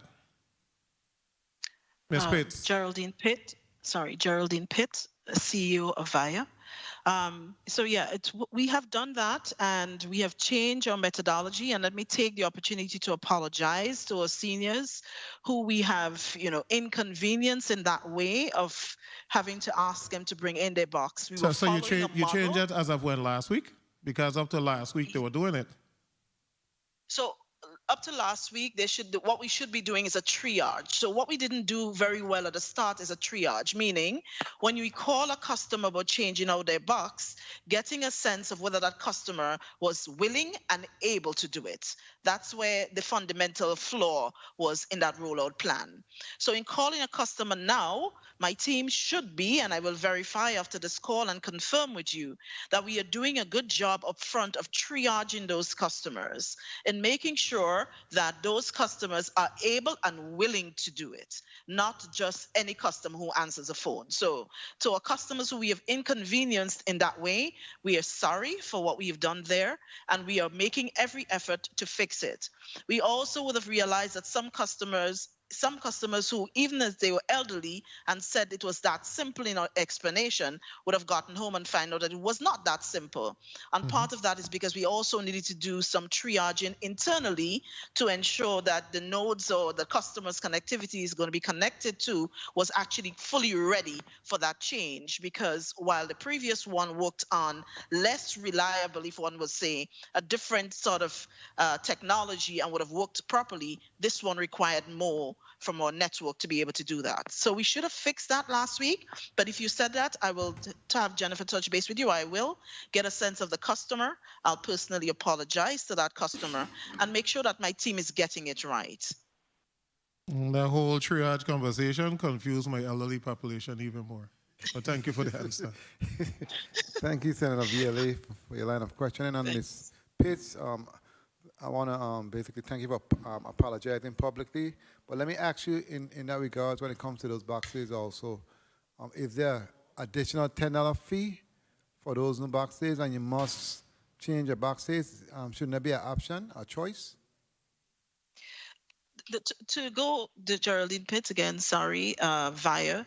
To what we have done is in rolling this out, we have effectively said for the first 6 months, our customer would not have to pay an increased fee. That's the 6 months that allows us to ensure that we fine tune the technology, but that the experience that the customer gets at the end is fundamentally a much better experience. Once we pass, of course, the hurdles that we explained about earlier.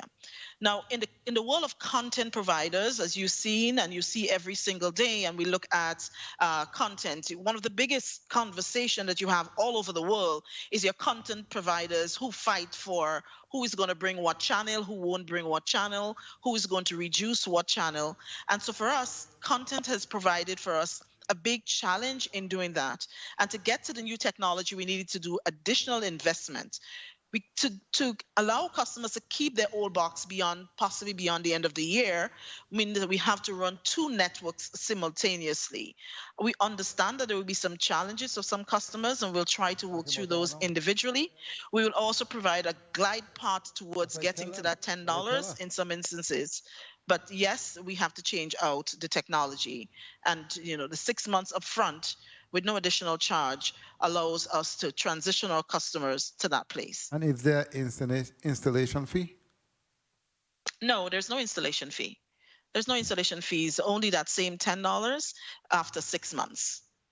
Okay, very well. And before I go to the medical point of inquiry, I just want to add to the conversation based on the prior senator when it comes to the housing communities. In addition to the Department of Education, so you need to speak to the Housing Authority because they also received $3.2 million to assist in that regard. So I did reach out to the authority and the Department of Education and ask them to meet, but I don't think that occurred. So that's another funding source that you guys can tap into to assure that all of the centers are up and running. Senator Whitaker, your point of inquiry. Thank you, Chairman. This is to CEO Adams, VNGN. What level of regulation are you, well, let's just put it into perspective. The matter of the providers having the proper equipment in meeting the federal guidelines, do you have any challenges in this area? And would you be able to put on the record if all the providers before us today and are meeting those guidelines, and any challenges you're experiencing in that regard, and how you can, informing us about this whole issue of internet connectivity. Are the proper equipment being utilized? Thank you. Stephen Adams here, the INGN. Senator, as far as regulation goes, that's not our body. Our body doesn't deal with regulation. And I kind of come from the private sector, so I believe regulation should be light where possible, where necessary, as light as possible, so industry can do what it does. When industry competes fairly, everyone benefits from lower prices and a dynamic marketplace. So that being said, as far as the point of connectivity, it's important to state that all VINGN's network, wherever VINGN network demarc ends, there's full fiber in that location. For instance, the legislature building has fiber to it. The government house has fiber to it. All the schools, all the libraries, all government buildings have VINGN fiber to it. The discrepancy between speed at those places really depends upon what's on the end of it, whether it be radio transmission equipment, whether it be a router or a modem.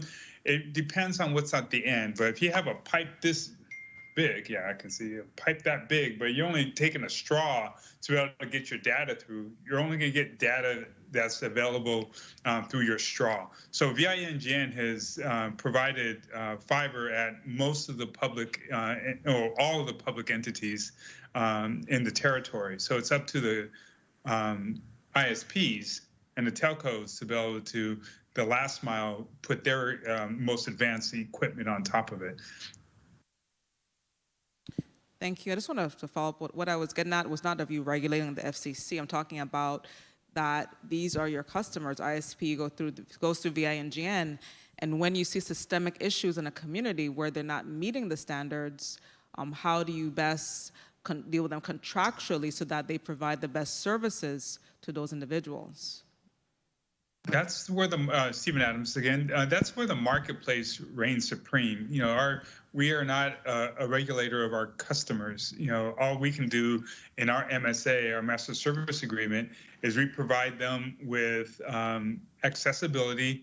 And they buy a certain amount of bandwidth, and they perform their task. If a customer isn't pleased with that, they can switch to another ISP. So our job is not to be the regulator of the actual performance of the network. We can make suggestions, and we have made suggestions. Darrell Wade is extremely involved in conversations with the Department of Education and with the public housing on making sure that we provide the best equipment and at the right locations that where it needs to be. But then the ISP partners are the ones that actually deliver the service. VINGN doesn't deliver the service. So we encourage the end users in government entities to be able to demand from their ISP partner certain types of performance. So it's on them to be able to ask for greater performance. Darrell, do you have anything to add to that, since you do the interface with the entities? No, we good. You're good. Thank you so much for that response. Okay. Senator DeGraff, you recognize for your 7 minutes. Thank you, Mr. Chair. Good afternoon, colleagues. Good afternoon, testifiers. In regards to Ms. Pitt, the $10 that was mentioned, at one point it was, my constituents asked me, had they picked up the box themselves and done the setup themselves, would a $10 be different? But you say it's 6 months free after you set up the new box, and then the $10 will apply regardless. What you're saying? Yes, please. Geraldine Pitt, yes, that's correct. Ms. Pitt, I'll stick with you. How many employees do you employ in the district, in the St. Thomas, St. John, St. Croix district, in the territory? How many persons? Over 225. And what is your outlook for expansion going forward? What I can say to you is, sorry again, Geraldine Pitts, CEO VIA. The outlook for expansion for us is a lot more about efficiency and new technology investment. And that is partly driven by the fact that should the FCC finalize this decision that says broadband VI requires the funding, we are going to, as a business, look at the strategy of how we move forward. One thing that we are sure about, we will continue to serve every customer that we serve now. We just have to find the right and beyond, not just as we serve now, find the right technology mix to allow us to deliver the service to customers. The direction of technology is also leaning towards mobile as well in terms of in-home connectivity, as I said much earlier. And so we are looking at how do we best serve every customer in the Virgin Islands who wants to be served with technology mix that makes sense for the business and a reshape, remodeled business. So it is about more or less relooking at our strategy. In terms of growth for headcount, for us, we are not looking at a number from a headcount growth. As Broadband said earlier, they'll probably be the ones who are expanding and you'll probably be looking towards them and ask how many customers, how many employees would you see yourself having with the new FCC award to broadband VI. In our case, we were focusing a lot on improving our skill set of our employees to ensure that we are now able to employ a lot of the technologies that telephone companies like ourselves and broadband companies like ourselves are able to do at this stage, and we are not there yet. So there's a lot of internal efficiencies that we need to have, a lot of digitization and automation of things that's basic that we are a little bit behind, tracking behind, and we need to play catch up on. Thank you for that. Liberty, same thing. How many employees do you employ under Liberty in the territory? Yes, Senator, this is Naji from Liberty Mobile. If I may bring in Catherine, who heads our operation in the U.S. Virgin Islands. Catherine, maybe can you answer the question? Yes, good afternoon to all. My name is Catherine Kling. I'm the Area Retail Store Manager for USVI. I currently have a staff of 43 individuals, and I have 6 positions pending to be hired. So our total at the end of the day, it's 49. With myself, will be 50. Okay, good. And that's where you're capping it off, or in the future, what type of expansion are you looking at? Well, currently, this is our inventory. We are negotiating another location, but that will be with what we call an authorized dealer, and they will have their own personnel. So at this point, I'm not at liberty to say if there's any further expansion beyond that. Okay, thank you. And for VIGN, how much do you employ? We have employment of 26 in the field and at headquarters throughout the territory. And what is your expansion outlook toward in the future? It depends on how we expand our network. We could double that we could double depending on if we do more infrastructure build out. We could triple it. It all depends on how much infrastructure build out we do in the future for the new technologies. VINGN cannot just stand on this network that it has today. So we anticipate some level of build out in collaboration with the federal government and local government, and we'll probably scale accordingly.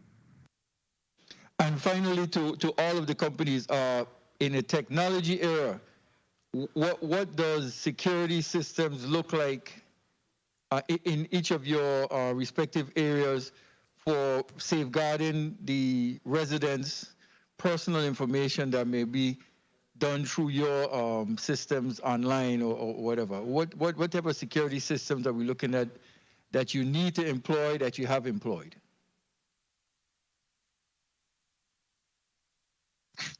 Senator.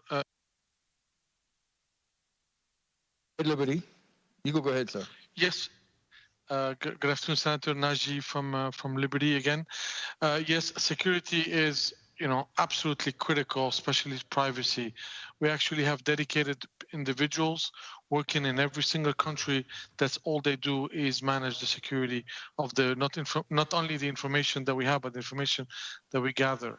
So it's as to talk about the system. This is a very complex description, very engineering-like. I think we can find the time and we can send you documentation on that front. But it is absolutely extremely critical, that task, and we don't take it lightly at all. Via, thank you, sir. Via. Welcome. Similarly for us, I mean, all the way from CPNI, who access the customer's information, the permission level that they have, constant auditing, who has access to any of that information.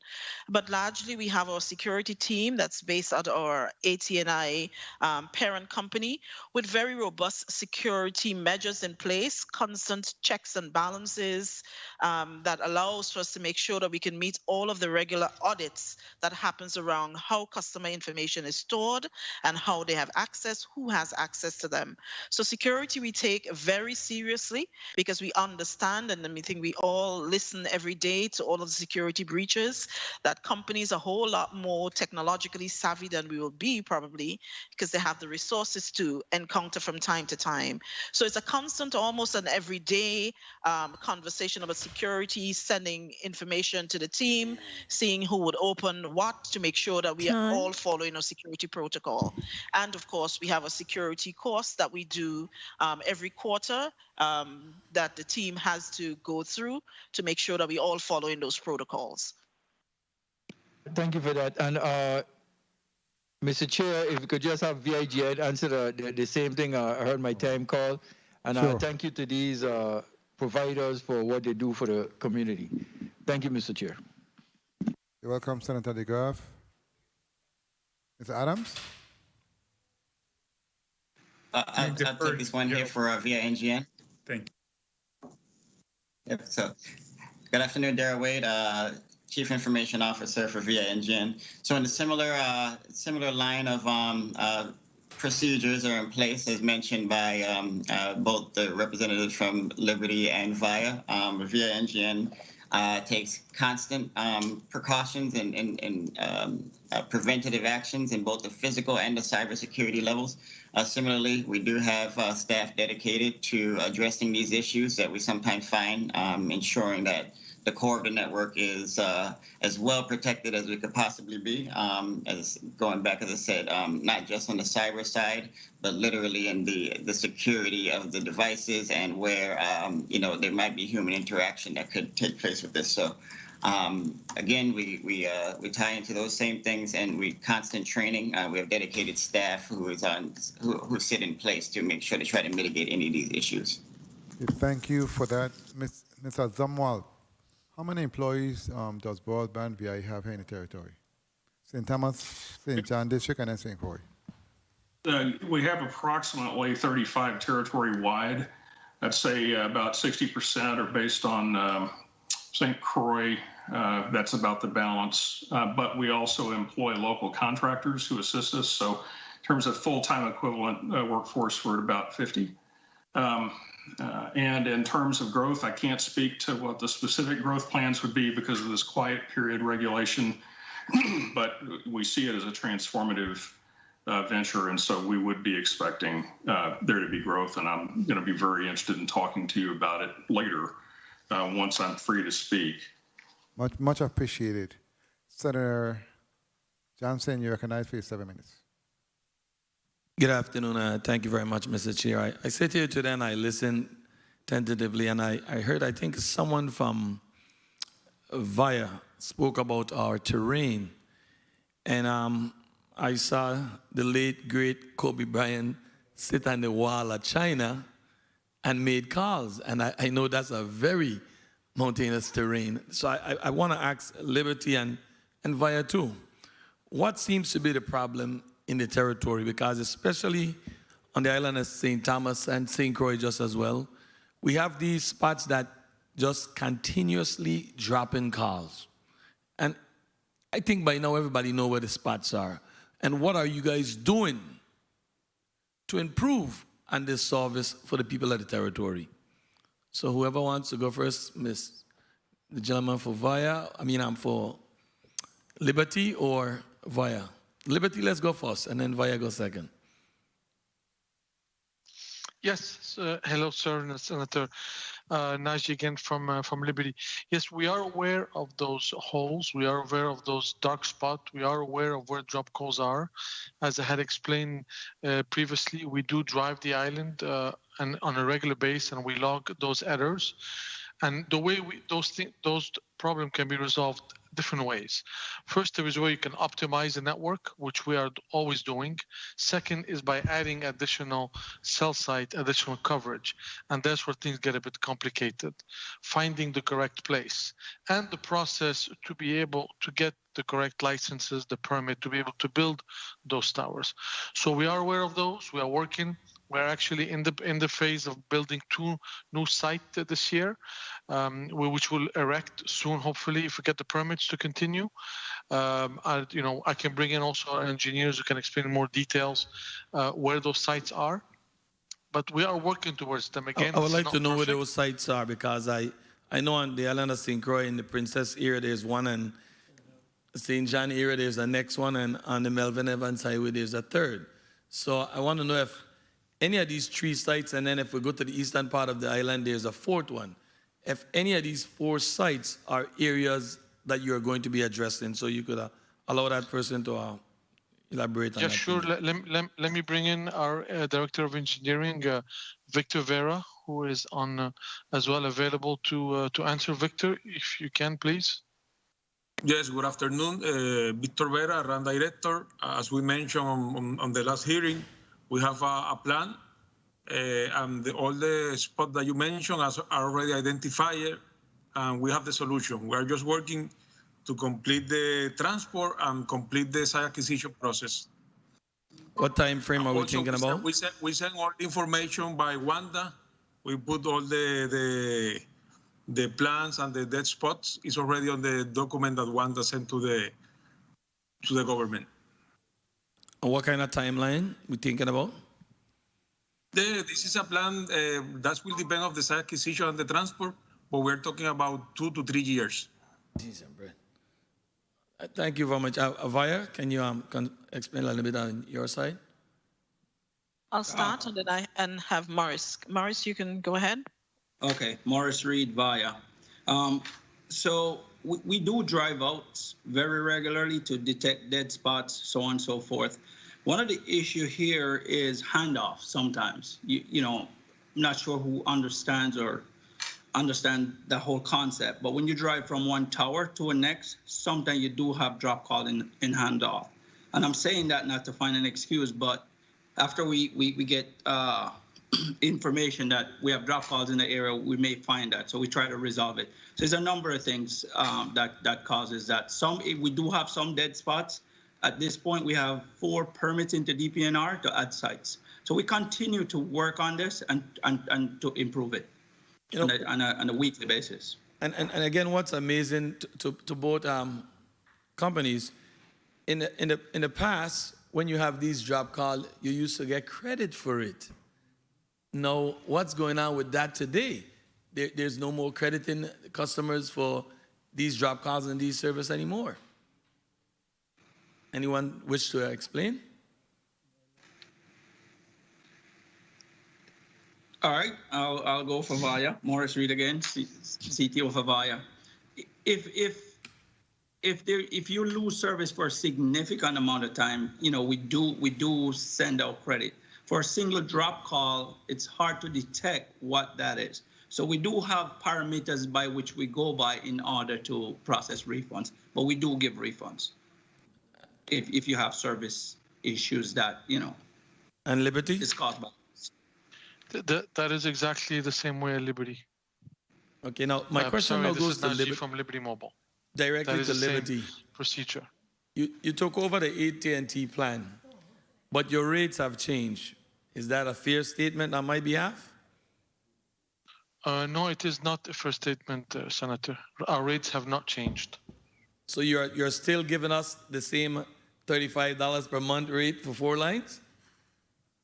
Yes, that is correct. Nothing has changed. And in fact, I can ask Catherine, our manager on the territory who can give a bit more details on the rates and actually introduction of new rates that are even better. Catherine, if you can, please. Yes, good afternoon again. Catherine Kling, Area Retail Store Manager, Liberty Mobile. As our CEO has just mentioned, all of the rates that we had in the inventory of AT&T prior to our transition has remained the same. The same applies to our prepaid customers. We have kept everything the exact same way. No increases, no changes. And earlier on in the testimony of our CEO, he also mentioned that we launched a new rate recently, and that is for our Virgin Islanders that are 50 years or older. In which they're able to have a specific rate discounted for this particular population that includes unlimited talk, text, and data in Puerto Rico, U.S. Virgin Islands, Mexico, and Canada, as well, including free texting to 120 countries. And this particular rate is also 5G access included. Thank you very much. Now, I want to ask both carriers, for your Lifeline, are any seniors, you only provide Lifeline to the SNAP individuals, low-income SNAP. Does that benefit go towards seniors when it comes to free unlimited data, free unlimited talk, free unlimited texting? Geraldine Pitfire. So the Lifeline program is not necessarily senior, not necessarily SNAP oriented. It's really about, so most SNAP customers may very well qualify for Lifeline, but it's not SNAP per se. So if a senior qualifies for, as I said earlier, one of the issues is signing up for Lifeline, right? And whether a senior citizen will take that, will either have the ability, want to be online to do it, or whether something like that, for example, and I'm glad you mentioned SNAP, should also probably be entwined somewhere with that SNAP so that the easier access and the access to persons to help sign it up. Because we do sign up as well. But I wouldn't say that it's seniors, it's the persons who qualify under the parameters and who sign up and get approved. And that's where you have a little bit of, you know, whether it's seniors or just education. Thank you very much. Liberty, may I hear? Yes, this is Naji from Liberty Mobile. I think Geraldine summarized it extremely well. This is exactly how it works. And it is the same case for us as to anybody else. All right, thank you very much. Thank you very much, Mr. Chair. Thank you, Senator Johnson. Liberty. I know, as was stated a few minutes ago, in our April 13th hearing, we requested some information, and you identified 9 areas in the territory in which there is no service availability from Liberty Mobile. But I was not surprised when I saw that one of those areas was located from Brewers Bay to Bordeaux. And as you know, that represents a large population of individuals in our territory. So my question is, he said on one of the fixes antenna, but in addition to the antenna, what are the technical or policy issues that causes a lack of service in certain areas, and can you provide a more precise plan with a timeline for the establishment of service in these areas that's having issues in the territory? Mr. Chairman, Tom Bolt with Liberty. One of the issues that we have is some time ago when we, the legislature, moved certain properties from the Department of Property and Procurement. They moved them to VIHFA. One of the problems I have is that one of the I mean, we're going to have to go deal with VIHFA, or we're going to need to move the owner of the property to back to property procurement, or we're going to have to do something with Virgin Islands Housing Finance Authority. The other issue that we have is over in St. John in Coral Bay in a state Carolina. And what happens there is that we're working with WAPA and where we're going to jointly lease property from the Department of Property and Procurement.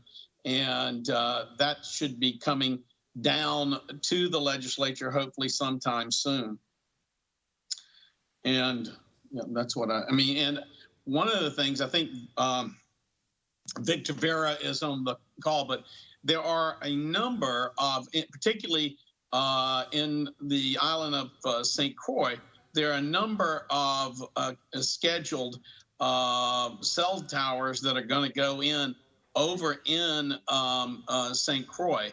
And, you know, this is to take care of the issue with, you know, Morningstar and a number of other various issues that we have in the in St. Croix. And Victor, are you on? And you can kind of detail how many cell towers and what we're putting in. Yes, Victor Vera, RAN Director. I will not go through the specific names, but as we put on the letter, we identify 9 dead spots. We already have between 8 to 10 locations, 10 new site builds that will take care of these issues. We are working on the timeline. As soon we got the permits and as soon we have this acquisition process, we can provide the details. But right now, as I mentioned, we have the plan and we will take care of any dead spot or any coverage issues. Regarding some of the limitations that we have in the past, most of the issue was related to the microwave limitation on the transport. But since now we have the phase 1 of the fiber, we already take care of this, and we're providing a better experience, like Naji mentioned at the beginning. Okay, thank you so much. The Committee on Housing, Transportation, and Telecommunications stands in recess.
We are back on the record. We had to take a media break, so we are back.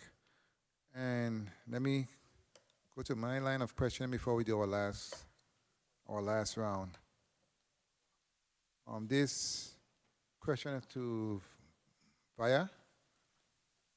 Let me ask you, because I have a bill in front of me, right? What is converter rental charge? The dig converter rental charge, what's that? Vaya? Sorry. Excuse me? Sorry, could you repeat, The dig, Senator Blackton? the dig converter rental charge. What is that? A converter rental charge, dig converter rental charge. Yes. I can't necessarily answer that question. What is the value? I guess you're looking on a bill? Yeah, and it's charged twice on the bill. They were charged twice. $7.66. Oh, so that sounds to me like we are talking about our TV box, Jennifer. I think that's what it could be. So that person must have 2 outlets? No, they only have one. Correct.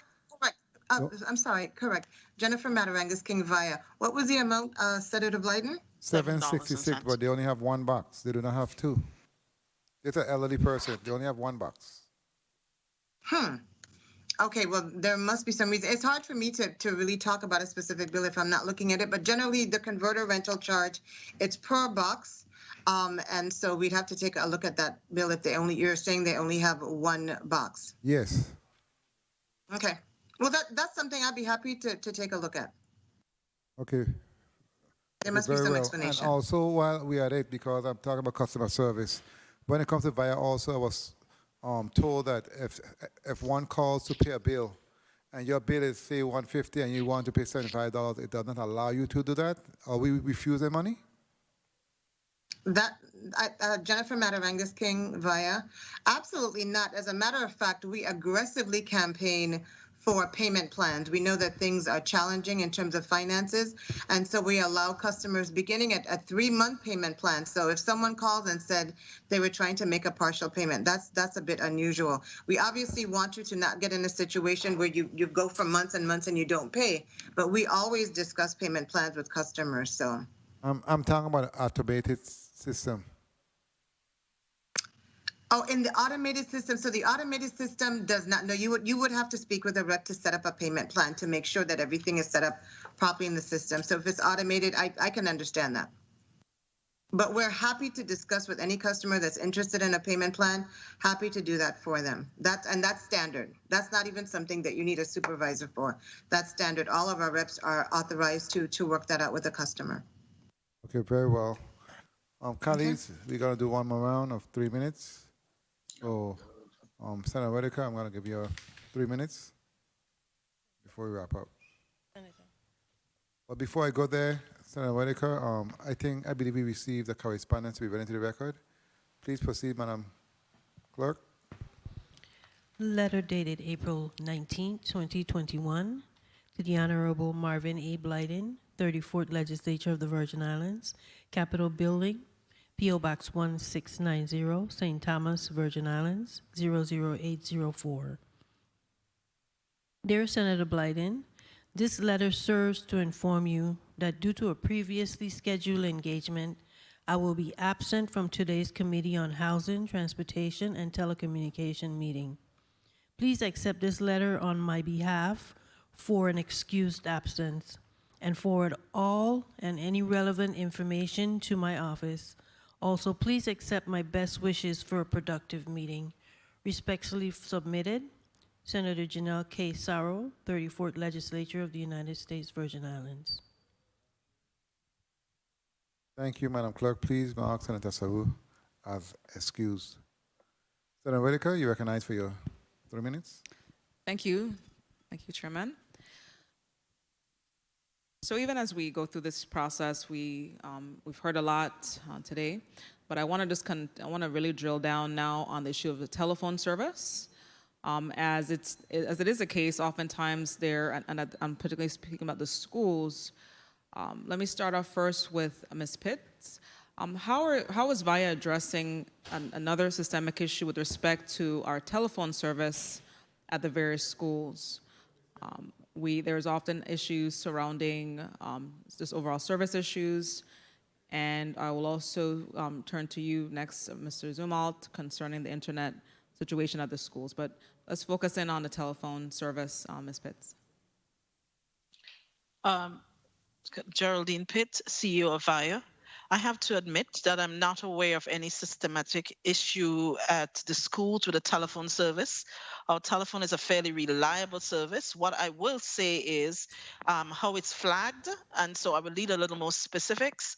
If I can get a sense of which schools did they call in to complain? Are we not addressing the issues in a timely manner? Is it frequent? I will have to understand all of those things from Morris and his team to take a look at it. But I can't say that I've heard of systematic issues with telephone at the schools. That has been reported to us. I'm sorry. Good afternoon, Jennifer Matarangas King from VIA. Geraldine, I can address that because I remember after the hurricanes, we received complaints from parents saying that the phones weren't working in the schools. I think most people don't realize we only go up to a certain part. We go up to the D mark. I think a lot of times people assume that VIA is everywhere, and many times there's a third-party provider that's actually providing the service. And so that's the case, as many people have complained to us about internet in the schools, not realizing that we're not the provider. So I think there's an assumption that VIA is a provider for everything. When there is a problem, it's a VIA problem, and in many cases it's not. Morris, you may want to expand on that. Morris Reed, CTO of Avaya. Thanks, Jennifer. I'll just make one additional point to that. In many cases, when we deliver voice services, a lot of providers, so I'm not sure, like Geraldine say, we'd need a specific case. Well, in a lot of cases, the customer provide their own PBX, etc., which they would be responsible for that portion of it. And we have come up on that situation many times. So we would need a specific situation and customer in order to really respond to that. Thank you. So what it would be post-hearing is to really work with the school system to address those issues with equipment. And so what I'll do as the Education Committee Chairwoman, I'll coordinate some efforts, and we'll do so behind the scenes as well as bring it out to the public so we can move forward, because I have received complaints regarding that. The next item is to you, Mr. Zumwalt, as broadband is in fact the provider of internet service on the school campuses. We drilled down today, and you asked a number of times, but as we conclude, because my biggest thing is we have this hearing, we met, we spoke. What's the next step? What are the action items to address the internet infrastructure in the schools, and how we can circle up with the Department of Education to work through that? Because there is going to be an effort for schools to eventually reopen, and they must be, and we're going to still be using various online services in order for school to, the school to progress and for our students to learn. Thank you, Senator Whitaker. David Zumwalt, COO of Broadband VI. In the same way that previous testifiers have talked about where their responsibilities end and where they begin, it's a similar situation with the Department of Education. Education, for example, provides content management for everything going in and out of the internet, which ends up bringing all of the traffic back from the individual schools into their network operations centers before it goes to the internet. We're also providing overlapping coverage both through our network and through VINGN. And then finally, we need to recognize that education operates what might arguably be the most complex customer network in the Virgin Islands. So with all the challenges that education has had to face in terms of, school repair post-storms with the pandemic and recovery from that, I know that their teams are working very diligently internally to improve campus operations, and we're assisting them wherever we can. But ultimately, the delivery of internet to a classroom or to a smart board or to a Wi-Fi that exists, that's not currently in our realm of responsibility. So we partner and collaborate with counterparts at education every single day. I can assure you that that's the case.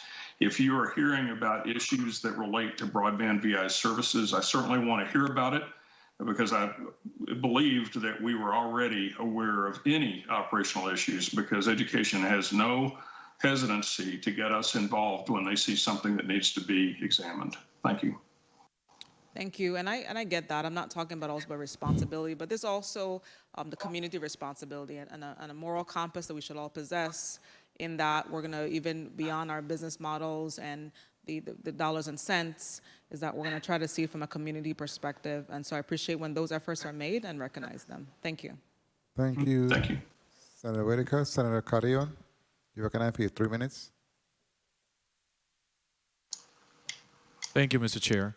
Can any of the testifiers, maybe representatives from BIT, I don't think we have anyone from the PSC on this afternoon, maybe from VANGN. Can anyone here today tell me how the cost of internet service in the Virgin Islands compares to nationally?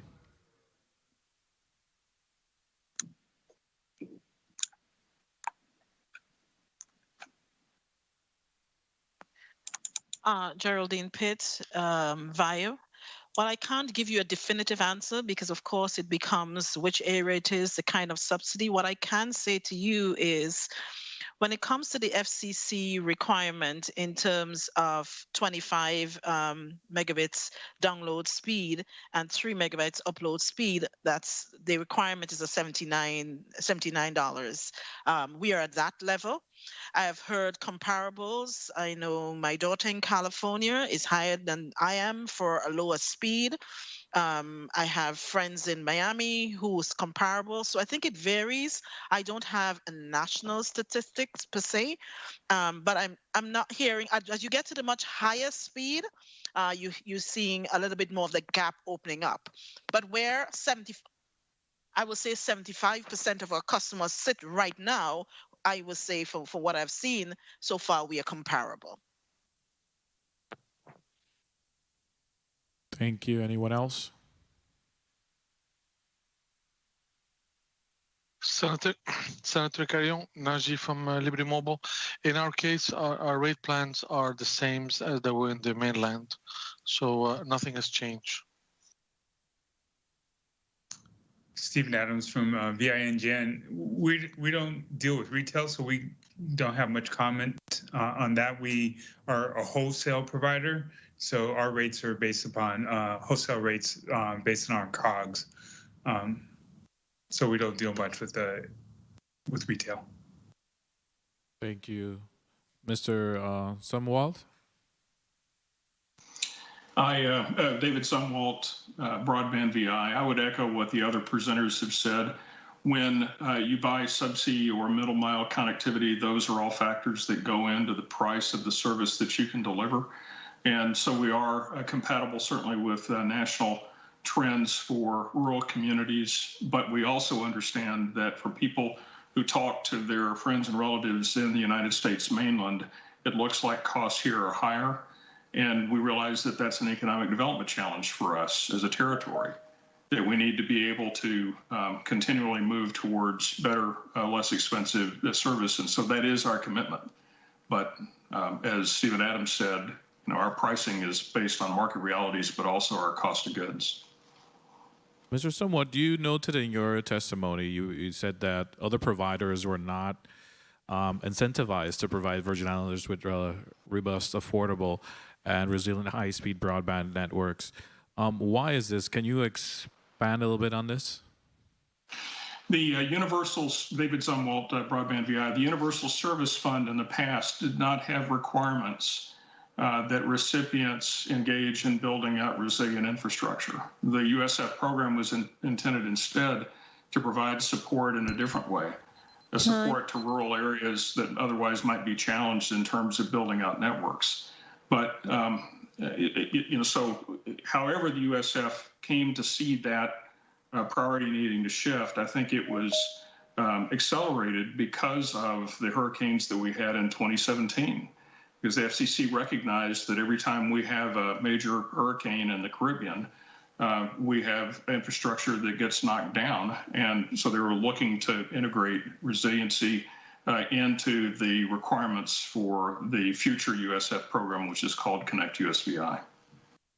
Thank you, Mr. Chair. Thank you so much, Senator Carrion. Senator Payne, you recognize for your 3 minutes.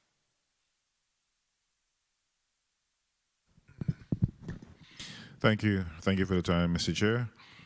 This question is for anyone actually on the screen who can answer this time. When is our 5G technology slated to be rolled out in the territory? And how will that technology impact distance learning, telemedicine, government services that utilize technology and overall technology in the territory as opposed to 4G? Who wants to be the first one to take a crack at that? Vaya, since I see you smiling, go ahead, Ms. Pitt. I'll let you start with you, Ms. Pitt. No, afternoon again, Geraldine Pitt, via. So when we built out after the hurricanes in 2017, our network is largely 5G compatible, meaning that we have work to do, but we have the basic underlying infrastructure. That by no means suggests that we are not looking at millions of dollars in terms of a rollout to get 5G. This year, of course, and into 2022, we'll start seeing some shape of that. We've had a couple test sites in. It's a direction of the future for us, for sure. How are we going to get there? And we always have to recognize that when we speak about the size of the Virgin Islands and 5G and its payback and private investment, we understand the role of 5G because mobile data is going to be crucial to what we do and Internet of Things and all of the other good stuff that we all see on TV all the time and say, why is 5G not coming here? It really does require a lot of investment. For us is late 2021 start, 2022. Okay, Naji? Yes, Senator. Good afternoon, Naji from Liberty Mobile. Yes, we are, as of this month, we are about 54% of our cell site have already 5G, are capable 5G. And we have already phones on the islands that are being used under 5G technology, which translate to higher speed to the device. We expect that number to increase continuously throughout the year. The underlying requirement for our 5G deployment is our ability to connect our cell site via the fiber network because of the incredible amount of bandwidth and throughput that is being consumed by the 5G devices. So we were talking this morning about all the connectivity and all the fiber that we're deploying, that is exactly the reason why we did what we did. And we did a test, in fact, a few days ago in one of the cell sites, and we're able to get peak speed of about 350 megabits per second on a mobile device. Yes, that was a perfect condition, but this is the sort of speed that we can expect over the next couple of years. But I think we'll see it mostly in 2022, a significant increase as more devices get adopted. Today's 5G devices are fairly expensive. Let it be the iPhone or the Samsung, but we expect that those devices will become a lot more affordable over the next couple of years. And as Geraldine has mentioned, the Internet of Things will be the true moment where 5G will start reaping the benefit of 5G. Okay, Mr. Adams. Yeah, I would say 5G is, we're very much in support of 5G. The one thing that I think is important to note that both presenters just mentioned is that 5G has a tremendous capex, and I think that it's important for them to be able to say, are they going to go alone? If Via and Liberty go it alone and building out their 5G networks, they'll both have to recoup that investment. And they're both well on the way of doing that. And at some point, it's going to take some time for them to recoup that investment, which I believe is going to lead to higher pricing in the territory, maybe temporarily, maybe permanently. It's hard to tell. But one of the things that there's two things that strike me about Liberty's position about their cell towers. They mentioned a while back, about a half hour ago, that they were going to put 9 more towers up. Where is that 9 more towers to be able to fix dead spots, or is that to build out their 5G network without the proper permitting and knowledge to the legislature and to the government? I'm curious to know about that. And then secondly, with 5G, it's important that there not be a misnomer out there that just because you have 5G at the tower, that instantly everyone in the territory has 5G. And it requires the handsets to be able to be 5G compliant, which are currently today expensive. So the commercials that we see on the air nationally about 5G rollout throughout the nation, that may be true at the tower level, but that's definitely not true at the consumer level. So you need to have routers and modems and all your other mobile devices to be able to be compatible, which is a huge upgrade for the end user as well as for the schools and for government. So 5G is talked a lot about, and it definitely consumes a lot of fiber. But if VINGN is to be able to add value here, it is in utilizing our network to help the carriers and the other ISPs in their capital expenditures in the deployment of this technology that will bring really good performance to the technology, to the territory. Thank you, CEO Adam, and thank you, Senator Payne, for your time. Mr. Corey, can you respond to the question that was asked by Mr. Adams, whereas we would like to know the answer to the question, the 9 towers that's slated to be installed, are they to assist with the dead spots, or are they going to be installed for your network, to expand your network? Actually, it's Naji from Liberty Mobile. Yes, thank you, Mr. Chair, for the opportunity. Absolutely, yes. It is first and foremost to address that spot. And as all our new infrastructure built in the towers is 5G ready. So those cell sites will first address that spot, and second, they will expand our network. So it's both. And we have started the permitting process as Engineer Vera had already described, and we will go through the process as we always have been. So yes, that is the answer to the question. And to expand on that answer, by what date do you expect those 9 towers to be installed so we can see an end to those dead spots in the near future? Yes, we're working with the planning team to do this. We've submitted the list to you already. We will submit, hopefully shortly, a plan. Unfortunately, I'm not able to give you a specific date today, but shortly we will be able to. Okay, thank you so much, Senator VLA. You recognize for your 3 minutes. Thank you, Mr. Chair. To Via and also Mr. Zumwalt, do you ever have any conversation with BIT in reference to anything? Have BIT ever called a meeting? Have you had any conversation?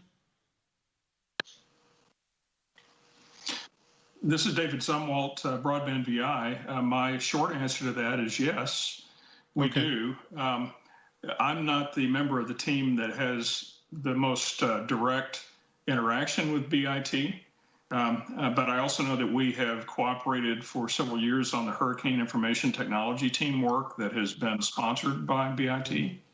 And it's my understanding that we have a good working relationship with BIT. Okay. I also understand that we share a tower site. Well, I know about that one. Ms. Fitz?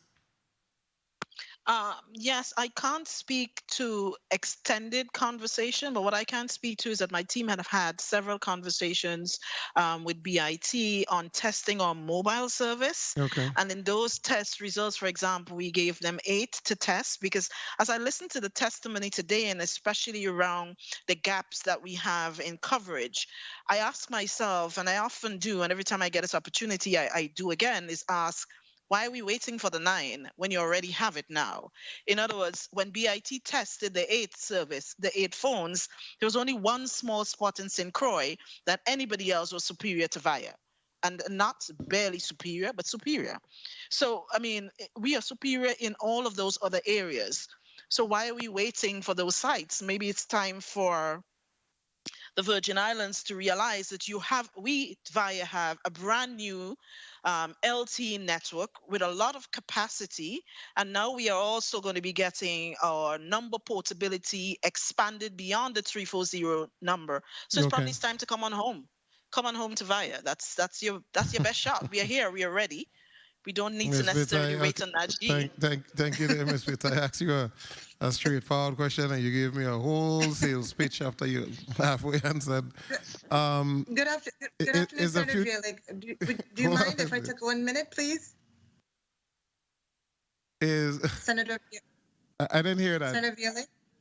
No, I was asking if I could just have a second to follow up on Geraldine's response. A second to expand, and go ahead. The chair is saying yes. Go ahead. Not on the sales side. Not on the sales side. What I did want to say, you asked about our conversation with BIT. So actually, we have a pretty robust relationship, and as a matter of fact, we are a member of several different teams that meet regularly. We're a part of the Emergency Management Council with VITEMA, and we are also a part of the HIT team, and we have been involved. So there are regular opportunities beyond the work that Morris and his team does. So there is an ongoing conversation. So I just wanted to be sure to put that in there.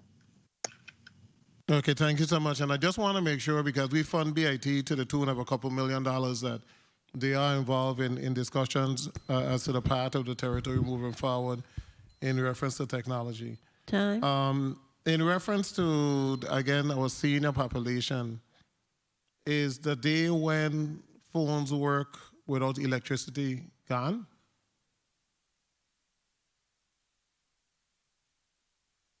Ms. Pitts? When your black box, the electricity is gone for a couple hours, those individuals who used to have a phone that plugged into the wall and still had access, those days are gone?